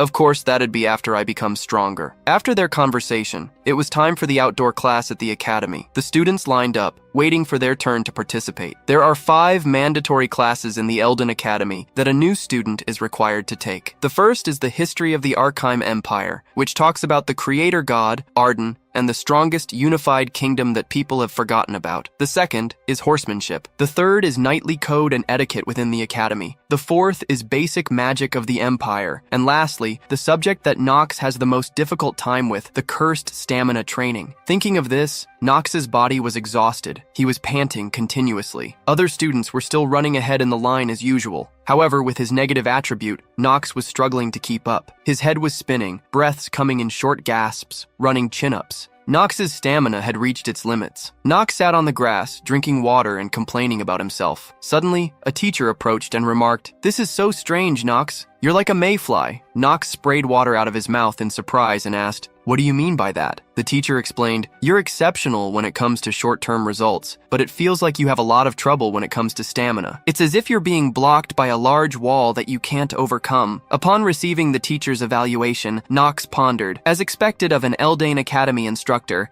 it's as he said. Due to the terminally ill trait, Nox's stamina is stuck at 15, which is half of the maximum possible stamina. Nox then stood up and questioned, "Aren't you an instructor? Why would you say such discouraging words?" The man replied, "I apologize if that was rude, but it'd be good if you take heed to what I said. If you move recklessly in this manner, you might end up shortening your life." Nox responded, "I'll keep that in mind." In his mind, Nox evaluated, "There's a countdown for my heart. How could I not take heed to what you said?" At the same time, a notification popped up reminding him, because of the trait, terminally ill, your lifespan is decreasing at a fast rate. Nox grumbled, "This is so darn annoying." Paracelsus stood nearby observing Nox's actions. Nox seemed like a fool talking to himself and staring into nothingness, which made Paracelsus suspicious. He stood there and loudly remarked to Nox, "I can't figure him out at all. He did all that stuff at the admission test to get first place, but he's hiding his stamina now." In his mind, Paracelsus thought, this is definitely related to him acting like a good-for-nothing. Paracelsus's constant staring and comments annoyed Nox, who turned back and replied, "That annoying bastard. If we fight again, you'll get it good." The scene then shifted to the town next to the academy. Nox, dressed in a black cloak, walked through the streets discreetly. Suddenly, someone behind him spoke up. "I didn't expect to meet you in a place like this." Reinhafer's youngest son? It was Rick. Eleanor's servant, Knox, recognizing Rick's presence, internally grumbled, "Why the hell is he doing this to me? This freaking game destroyer." Knox looked at Rick with wary eyes, seemingly questioning his intentions for appearing here. Knox added, "Rick? His real name is Hausholtz Dennefer, the worst bad ending maker that's on par with the first prince, Louis von Arkheim. He belongs to the demonic humans. He has several abilities like negotiation, exceptional eloquence, talented with hidden weapons. Along with that, he is cunning, skilled in bat, Gumel Northern sword art, a traitor, and a con artist. His stats are Stamina 4, Mana 4, Luck 3, Willpower 5, Charm 12, Passive Skill, Negotiation Revision." Knox, recalling the story's events, became worried. Later on, he'll attack the rival in merchantry and betray Eleanor, which means he's the #1 person to avoid. Knox looked at him with disdain and said, "You're the one who came to give me that gift previously. What business do you have with me?" Rick maintained his cheerful expression and replied, "It's nothing serious. It's just that I saw a noble of the influential Reinhafer family walking around without a servant. I was just a little puzzled." Knox immediately responded, "That's none of your business." Rick didn't mind and continued smiling. "That's true." Then he changed the subject. "Oh, since it's fate that we met here, shall I help you as you purchase some items? I have a lot of free time right now." Knox sneered and said, "I doubt that's the only task that the head of the rival family assigned to you." Rick, showing respect, replied, "Since the past, great nobles have always closed their eyes to servants who deviate a little from their work." But the next second his eyes changed, looking at Knox with hidden meaning. In Knox's mind, he thought, "I must find out what he's scheming. There must be a reason why he approached me." Then Knox responded, "I don't like people who talk a lot." Rick understood and answered, "Yes, sir. I'll make sure to remember that." Meanwhile, in Eleanor's room, a maid approached and handed her a letter. "These are the documents you've requested." Eleanor accepted the letter and thanked the maid. Holding the documents, she focused on examining them. Most of the documents she received were related to Knox. After reviewing the additional information about Knox, Eleanor pondered, "Knox von Reinhofer, why on earth did he save me?" She felt a mix of confusion and sadness. There was no reason for him to do that. In the first place, the Reinhafer family has pretty much no interaction with the rival family. If he wanted to gain something, he should have accepted Professor Burnen's proposal, but he rejected it. The youngest son of the Reinhafer family that I know doesn't have that kind of personality. What's for sure is that he started behaving differently, starting from resolving the missing child's forest incident, but I don't know the reason for the change. Upon thinking about it, she sighed deeply, and it seemed she also sensed Rick's mysterious and shady nature. His recent movements have been strange. He's also gathering people within the merchantry. Well, he probably can't accomplish much anyway. After a moment of contemplation, Eleanor quickly organized her documents and information. Her gaze slowly turned towards the window. She pondered deeply. When she closed her eyes, the image of her father filled her with fear. He continuously interrogated her. "That was so foolish. Why on earth did you do that?" His face was furious as he spoke. "If it was needed, you should have given everything you had." Eleanor's eyes were filled with fear, and she cried a lot. At the same time, her childhood memories resurfaced of attending a funeral at the church. The maid at that time was very sad and crying. Eleanor was very young then. The little girl stood before her late mother with a crestfallen face. But that experience made Eleanor stronger. She remained determined, swallowing back her own tears. The image of a strong yet lonely woman looking towards the future emerged in her mind. Returning to the marketplace, Knox and Rick were now buying some items as Rick had mentioned. As they passed by the shops, Rick explained, "There's no need to buy a high-grade orb to use in magic classes. When you become a second year, you'll be given an even better orb for free. For the pot and ladle that would be used for alchemy, you need to buy one that's made with a special type of iron. Items will usually be made in the empty chemical room. You just need to meet the minimum requirements." After shopping for a while, the purchased items piled up into a mountain. Knox continued to follow without saying a word. Rick added, "The store that you see further in has connections to the Eleanor merchantry, so you can get items at an affordable price. Let's see what else there is." While Rick pondered what else to buy, Knox contemplated, "While I don't want to admit it, Rick's talent is the real thing, the con artist trait and passive skill, negotiation revision that he has. If he weren't a demonic human, I might have considered recruiting him." After tallying up the items to be bought, Rick approached Knox. I think you've probably purchased everything you need now, right?" Knox confirmed. "Yes, this will be sufficient." Immediately after, Knox's gaze turned cold as he interrogated Rick. "But I still don't know why you were looking for me." Suddenly, Knox lost his composure. He grabbed Rick by the collar and forcefully pushed him against the opposite wall. The impact was strong, causing Rick's face to contort, losing the fake smile. Knox growled, "Why did you approach me?" Rick pretended ignorance and asked Knox, "What do you mean?" Rick's response only fueled Knox's anger further. Knox tightened his grip on him and lifted him higher. Wasting time isn't in your favor, is it? Rick dropped the pretense and began to smile sinisterly. Well, it looks like my conversation with you will be a quick one. I'll get straight to the point. As he finished speaking, a terrifying aura enveloped them. Knox sensed the danger and turned back to assess. A barrier, based on its appearance. It's magic that blocks out sound. At this moment, Rick's face turned menacing. He smirked devilishly. Then with both hands, he tightly held Knox's hand with immense strength, making it impossible for Knox to resist, even though he tried to exert more force. Knox instinctively pulled Rick's shirt, revealing the demon tattoo on his chest. Knox's eyes filled with anger, and the dark aura around him intensified as he interrogated Rick. The one you serve isn't the first prince, but a demon, right? When Rick heard Knox revealing his own secret, he was taken aback. You really do know a lot of information. Immediately after, a sinister aura enveloped Rick. He then smirked triumphantly, stating, I don't think my master will like that. This ominous aura made Knox uneasy, and he began to sweat. Behind Rick appeared a terrifying red-faced demon, its eyes glaring at Knox. Rick's eyes also changed to a yellow hue, seemingly merging with the demon's power. Despite facing this intimidating presence, Knox remained calm. He coldly spoke to Rick. Do you really think your master will grant your wish? Rick remained confident, confirming, of course. After a while, they both let go of each other. Knox warned, I hope you don't end up regretting that. Rick, still composed, buttoned up his shirt, and returned to the appearance of a friendly servant. Knox then turned and left, but before doing so, he issued a final warning to Rick. Oh, just in case. If you dare to insult me and my family again, I'll kill you. At this point, Knox's eyes and face truly showed anger. This warning was the last Knox would give to someone like Rick. Hearing this, Rick understood the gravity of the situation and cautiously acknowledged, I'll bear that in mind. Knox then left the marketplace, leaving Rick alone. The scene then transitions to a forest near the academy, where an outdoor class is taking place. Professor Burnham is in charge of today's lesson. He begins the class by addressing the gathered students. All right, now that everyone's gathered, we'll start the class. One student whispers to another, remarking, Isn't that the crazy instructor from back then? Another student wonders, the bald head? Suddenly, a bespectacled figure interjects, warning them, Be careful. It's okay to call someone who's not bald-headed a bald head, but if you call someone that's bald-headed a bald head, then that's very disrespectful. Hearing the lengthy explanation from the bespectacled student, the others simply respond with an, However, Professor Burnham seems to have overheard their conversation. His face tightens in anger. He doesn't say anything, but clears his throat loudly. His bald head shines brightly. In his mind, he thinks, Calm down. I can't crush these sprouts from our academy just because of my hair. He then composes himself and continues the class. I'll tell you about the location for the class first. This place is the Clarial Plains. It's a famous place within Eldine Academy that has lots of amazing trees and plants.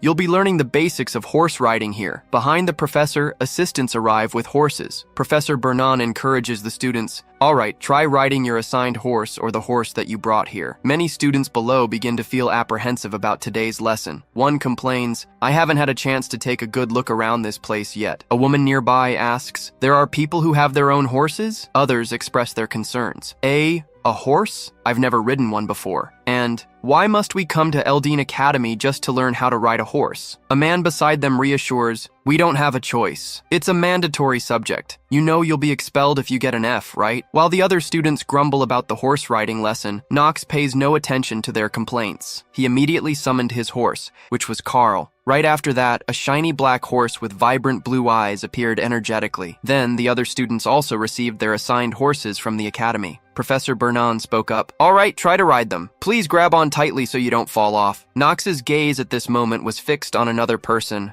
Paracelsus. He was riding a horse, no matter how awkwardly. It seemed quite clumsy. Knox looked at him and evaluated. He's pretty good at riding a horse. He's lived in the East for so long he should be able to ride a camel or a horse. Then, Knox mounted Carl and began to move, looking quite majestic. The other students were quite surprised and whispered among themselves, How could a good-for-nothing like him have such a horse? The Rheinhafer house is rich, although they're still not as rich as the Rivalen house. The image of Carl with the blue flame was stunning. Knox smiled inwardly, thinking, Carl is indeed a fine horse. This is the benefit of being a veteran player. Back with the other students, one of them was practicing riding a horse, successfully mounting one and feeling joyful. The professor standing beside him praised, Well done. Slowly communicate with your horse and ride it. Then he turned to all the students who were ready on their horses and announced, Okay, it seems like all of you have gotten familiar with riding your horses. It's time to start the Knox race of this class. Hearing this, the students were quite surprised. A race? But aren't there people who only started riding a horse today? Other students chimed in. That doesn't make sense. Especially one student was very angry and complained. This horse tried to kill me with its hind legs. The brown-haired student appeared frightened, saying, This is madness. The bespectacled one standing nearby seemed dangerous, saying, Is he angry because you guys called him a bald head? But before he could finish, the professor with a shiny bald head appeared behind him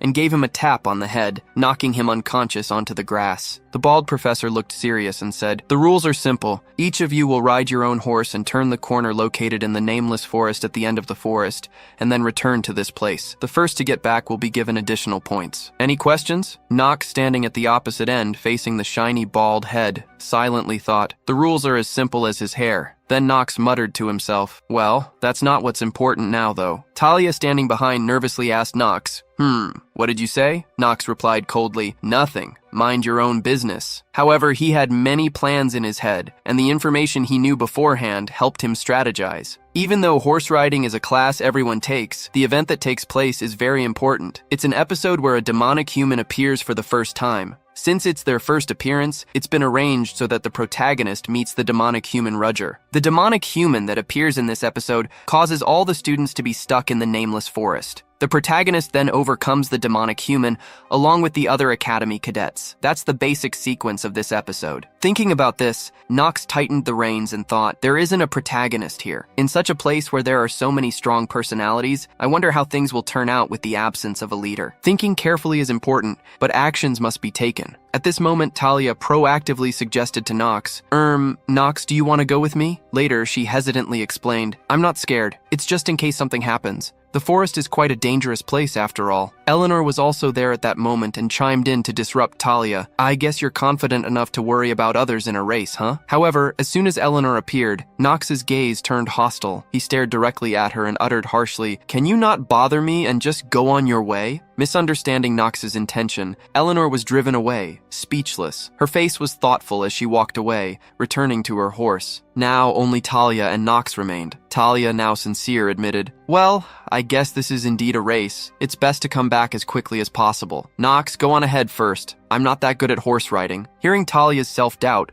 Knox coldly remarked, The race isn't what's important. He then left, leaving Talia perplexed by his manner. Talia stood there pondering, if the race isn't what's important, then what is? Soon, all the students returned, and the professor announced, The race has begun, get going now. Immediately, all the students raced off at full speed. Knox was among them, riding Carl on the far right side of the group. Each student tried to take the lead, urging their horses on. A confident boy boasted to others, I won't lose to commoners who haven't even ridden a horse until today. Suddenly, one student's expression turned fearful. Carl seemed to sense the danger ahead. The blue flames on him intensified, his eyes alert. Knox, sensing what was about to happen, restrained Carl and said, Carl, I know. Suddenly, an announcement appeared. Due to the effect of mana sensitivity genius, the circle has been revealed. Beneath the students' feet, a large magic circle appeared, enveloping the entire area and all the students present. The other students were terrified, wondering what was happening. Knox kindly explained, It's teleportation magic. He then advised them, Everyone, just stay still, unless you all want to die here. Immediately after, beams of blinding light emanated from below the magic circle, causing all the students to shut their eyes.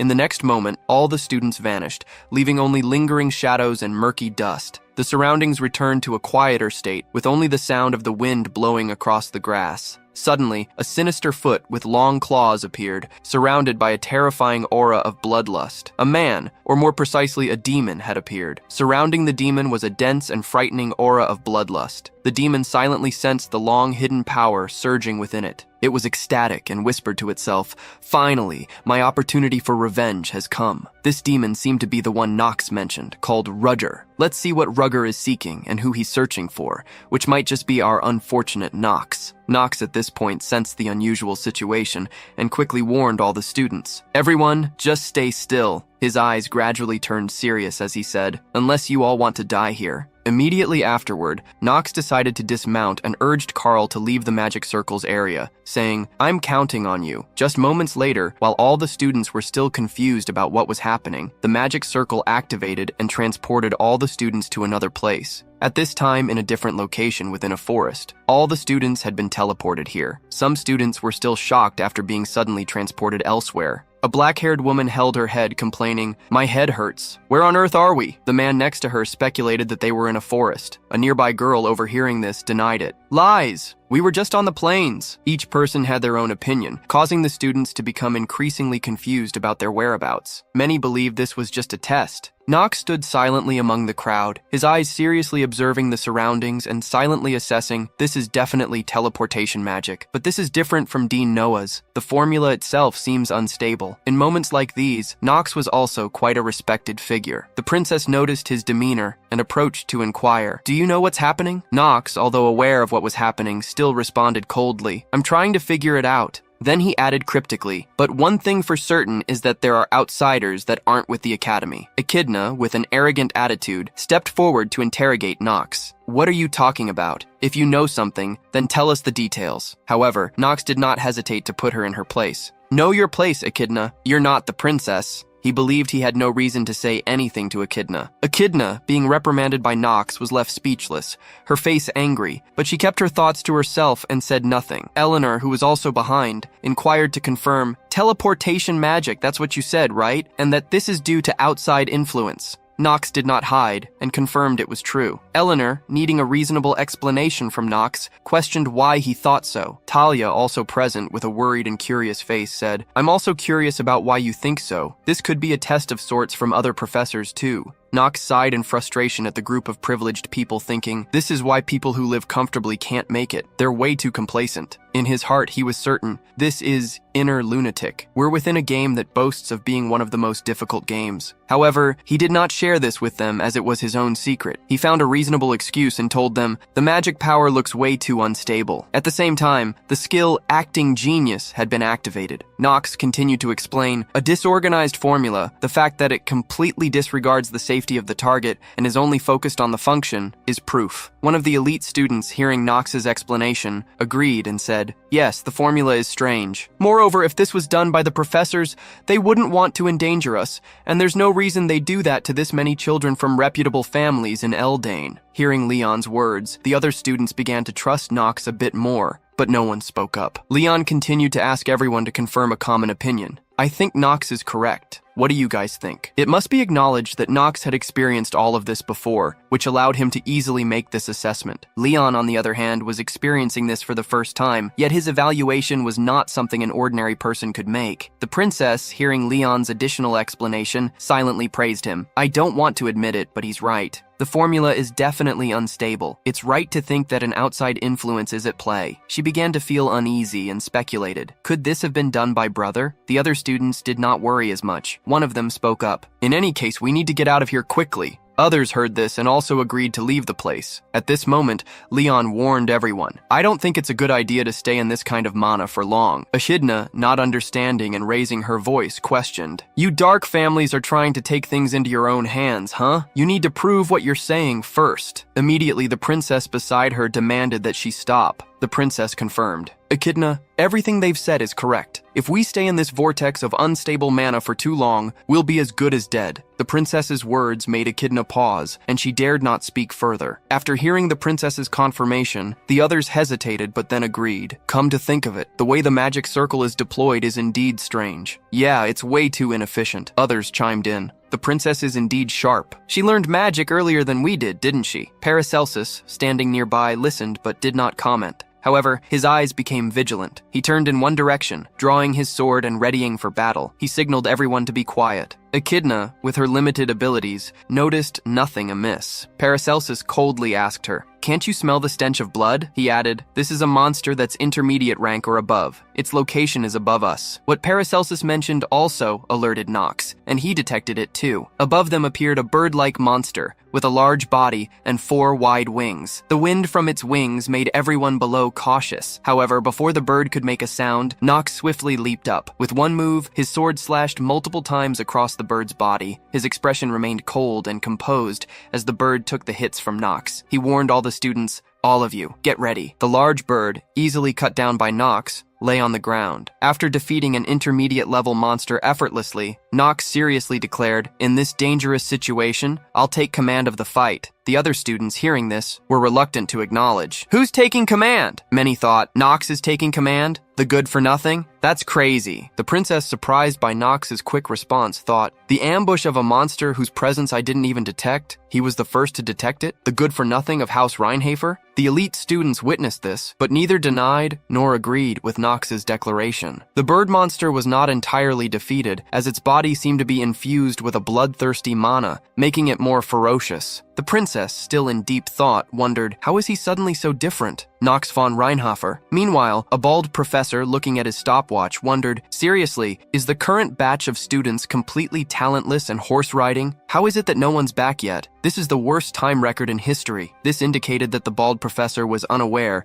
that the students had been transported away. Suddenly, Professor Rass rode up quickly to report an incident. The bald professor, seeing Rass, asked, "Rass, why are you here? Aren't you supposed to be having a class with the second years?" Professor Rass quickly replied, "That's not what's important now. Where are the students?" The bald professor, still unaware of the situation, responded, "They're having horse riding lessons in the plains," but he soon sensed something amiss. "Wait a second, this feeling, what's wrong?" Professor Rass explained. "A person that uses demonic magic has been spotted in the academy. 3 hours ago, a huge magic circle was activated, and we tracked it down to these plains." The bald professor, now angry, exclaimed, "Of all times, it had to happen when Dean Noah wasn't around. Damn it, we need to get going now." Suddenly, Carl, Knox's horse, came running alone toward the destination. Attached to Carl was a letter written by Knox. The bald professor, seeing Carl, recognized him as Knox's and quickly took the letter. The letter mentioned that a demonic human had appeared at the entrance of the nameless forest, and immediate assistance was needed. The bald professor read the call for help with some concern. Knowing the nameless forest was a dangerous place,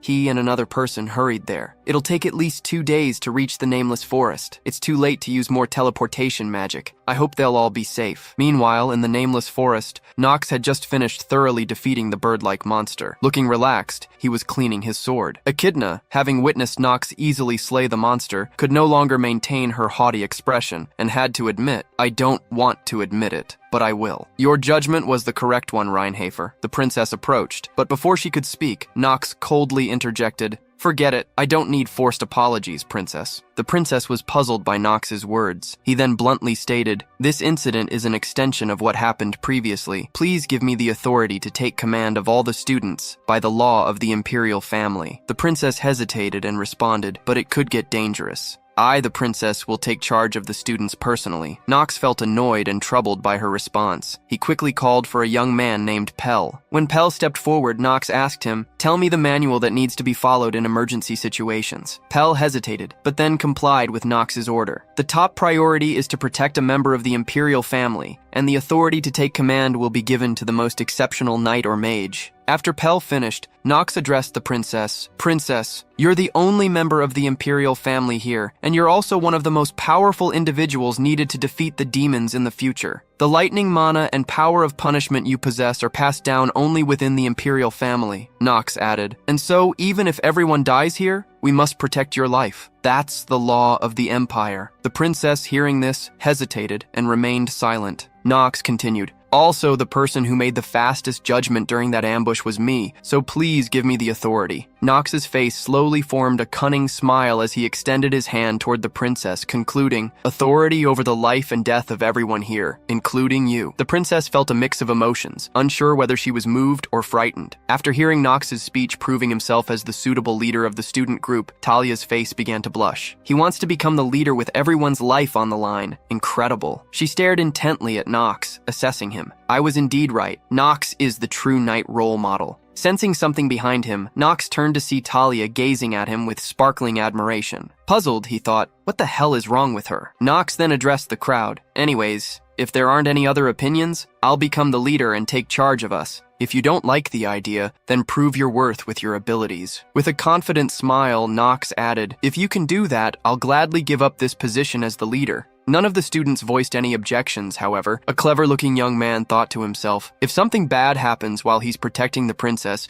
the leader would definitely face severe punishments, even if he does well at the start. Something will surely go wrong eventually. That means Nox is drinking poison from a holy grail right now. He stood right behind Nox, mocking him. Ha ha ha, mindless idiot, do what you want. Nox heard his words and turned to look at him with utmost affection. Seeing Nox's gaze, he broke into a cold sweat and quickly turned away, terrified by Nox's love for him. After a moment of silence, everyone tacitly understood that Nox would be the leader. Nox then declared, it's decided then, starting from now, follow my instructions. If you don't, you'll be punished according to the law. The princess silently agreed with Nox's every word. Even the echidna, who disliked Nox, could only grumble internally. After clarifying everything, Nox began to command everyone. We'll start moving now, everyone. Follow me. Nox then took the lead. Eleanor, seeing Nox leave without further explanation, felt confused. Wait, shouldn't you tell us where we're going first? Nox, without bothering to explain, gave her a frightening look and said, I'm not good at explaining things, so make sure to follow me closely. Then he led the group, thinking to himself, if you guys knew just how many times I've played this chapter, you'd be horrified because I'm a veteran of this damn game. Meanwhile, in a cave, someone was observing the students' actions through a magic orb as they encircled and killed a beast. This man was none other than the demon Rugger. He leisurely watched the students struggle like prey. Suddenly, a voice called his name, Rugger, accompanied by a terrifying black mist. From within the mist, a mouth appeared, surrounded by numerous eyes. The entity commanded Rugger, devour the humans of Eldine. Get rid of all the sprouts that do not grow. Rugger obediently listened, kneeling, and then extended his hand to receive the black energy into his body. The mysterious figure continued, if you do that, I'll share my power with you, even though you don't deserve it. As the black energy entered Rugger's body, the veins in his arm turned black, his body seeming to endure immense pressure. But soon, he controlled the power, clenched his fist, and responded, yes, my lord, I'll deal with this in a way that shall not disappoint you. At that moment, he was holding a dark purple magic core. Once the black mist disappeared from the core, the mysterious figure vanished, and the core fell to the ground. Rugger, looking into the magic orb, muttered to himself, Eldine, this is a perfect mission for me. I'll punish you for the sin of abandoning me. The orb reflected the image of two professors riding towards the nameless forest. His gaze focused on Professor Ross, uttering his name, Ross von Celestia. It seemed they had known each other before. The terrifying aura from Rugger spread throughout the cave, causing birds to scatter. The evening began to set in. Under Nox's direction, the students quickly subdued the beastly boars. Nox then spoke, from here on, we'll need to assign roles. He looked at Leon and Paracelsus, saying, you and you help me. Paracelsus, though slightly displeased, reluctantly agreed. It's a fact that you defeated me, so I'll play along for now. Leon, however, responded differently, bowing respectfully. I'm probably lacking in skills, but if I can be of help, I'll do my very best. Nox looked at the two geniuses in front of him, following his orders, and silently marveled. Good, with this, I've got the strongest new students on my side. Then, his gaze shifted to another place as he thought to himself. Next up would be, Nox gathered some elite students and said, there are two ways to get out of this forest. Someone has to break the barrier from outside, or to kill the caster that used the teleportation magic within the barrier. The princess, upon hearing this, asked, in the case of the latter, Nox explained, indeed, it could get dangerous, but we don't have any other options here. It'll take Professor Bernan about 2 days to reach this place from the plains if he travels in a straight line. Our best option would be to try and survive as best as we can while killing the caster. Though he said this, Nox also thought to himself, actually, I already know, this event can't be resolved with the first method. If we want to get out of here, we must kill the caster. The caster is Rugger, the demonic human that lives in this forest. After explaining the situation to all the students, Nox spoke up, we'll first gather some food. We should be able to last 2 days with this much. Hearing this, Paracelsus feared that Nox was referring to something they had killed, and quickly asked, Oi, Mr. Noble, what are you asking us to eat? Nox nonchalantly replied, this is a pig. Any problems with it? Paracelsus sighed and said, hey, I know you're pretty skilled, but I think you've got the wrong idea. You must think this is the back mountain of a noble that they use for hunting. We can't eat demonic beasts like this, they're poisonous. Nox looked at the pig's carcass and confirmed, I'm aware of that. I also know that the plants in this vicinity can't be eaten recklessly. Paracelsus, even more puzzled, asked, why are you asking us to eat it if you know all that? How are we supposed to eat demonic beasts? No matter how starved I was in the East, I never went this far. Do you know how long your stomach would be in pain for? Saying this, Paracelsus wore a disgruntled expression. Nox, seeing him, thought silently, this lunatic. He only got stomach pain after eating demonic beasts? I better not get too involved with him. After thinking for a moment, Nox sternly ordered him, shut up and be quiet, I have my ways. At this point, Nox picked some herbs and told Leon, Leon, summon undead and ask them to protect the students from the monsters. Leon quickly agreed. Nox then turned to Paracelsus with a sigh and requested, I want you to protect the princess. Except for that cheeky mouth of yours, you actually have pretty good skills. Being insulted like that, Paracelsus was quite angry, but endured it as it was an order from the leader. I'm definitely going to beat you until you're half dead in the future. After the two of them left to carry out their tasks, Nox began his own work. First, Nox found a large flat stone to use as a table. Then he used various available ingredients from the forest to cook. Finally, the Nox ingredient, a piece of purple demonic pig meat, was separated. Just looking at it, no one dared to eat it. All the students who witnessed it were terrified and wondered what that disgusting thing was. Look at that color. I think we'll die if we eat that. After grilling the pork for a while, Nox placed an herb on it. From the herb, a golden aura spread and gradually infused into the meat. After a while, the meat changed from a dreamy purple to the color of normal meat. The students who witnessed this were surprised. Nox then explained, I simply used this plant to neutralize the poison the meat had. The crimson rake plant is capable of neutralizing poison of middle-rank monsters and below, and the horn boar is one of those. The other students reluctantly acknowledged this. Is that so? I think I've read that in a book somewhere, but the Rheinhafers have no reason to starve. How would he know such information? I don't know either. Then Nox turned to the princess and asked, so then, princess, do you like it rare or medium rare? He thought to himself, I'm boldly excluding the option of well done. There was once a mention within the game that well done meat is thrown away. At this point, the pork was almost done. All the students having moved all day were very hungry. The princess, despite being royalty, also eyed the meat hungrily. At this moment, hunger had no place for dignity. Meanwhile, at the two professors' location, they were riding horses hastily towards the nameless forest. The bald professor was using a device to contact the academy's principal, Noah von Trinity. On the other end, he began reporting the situation. Dean Noah, can you hear me? Yes. This demonic human is at least intermediate rank or above. The Academy has determined this to be a grave matter. I'm on my way to rescue the children with Professor Rass. In response, there was only a sound of munching. The bald professor continued. The other elite professors are already out on other dispatch missions. Contrary to his worries, Principal Noah was still calmly eating, the sound of her chewing clearly audible. Shocked, the bald professor thought. What was that? That sounded like someone was eating snacks. However, he reassured himself, nah, I know she's crazy, but there's no way she'd be casually snacking in a situation like this. But Professor Rass beside him bluntly questioned, Dean, are you eating snacks right now? Caught, Principal Noah nonchalantly asked, oh, you heard that? Her question left the two elderly men speechless. Seeing their silence, Noah reassured them. There's no need to be so worried. She confidently asserted, they'll come back without any major issues. While she was sitting in her ice chamber, leisurely eating snacks, the two professors were still very worried about the students. But, if they were second-year students, this situation wouldn't be as dire. But they're first years, they haven't even been studying at the academy for that long. They're basically dunces right now. Professor Rass beside him also shouted in agreement.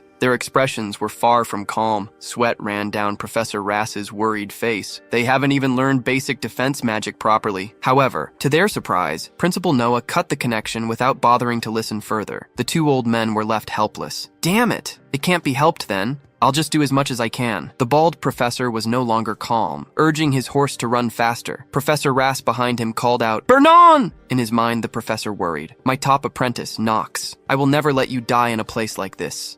What are your thoughts on the story? Drop a comment below and rate it from 0 to 10. Can't wait to read what you think.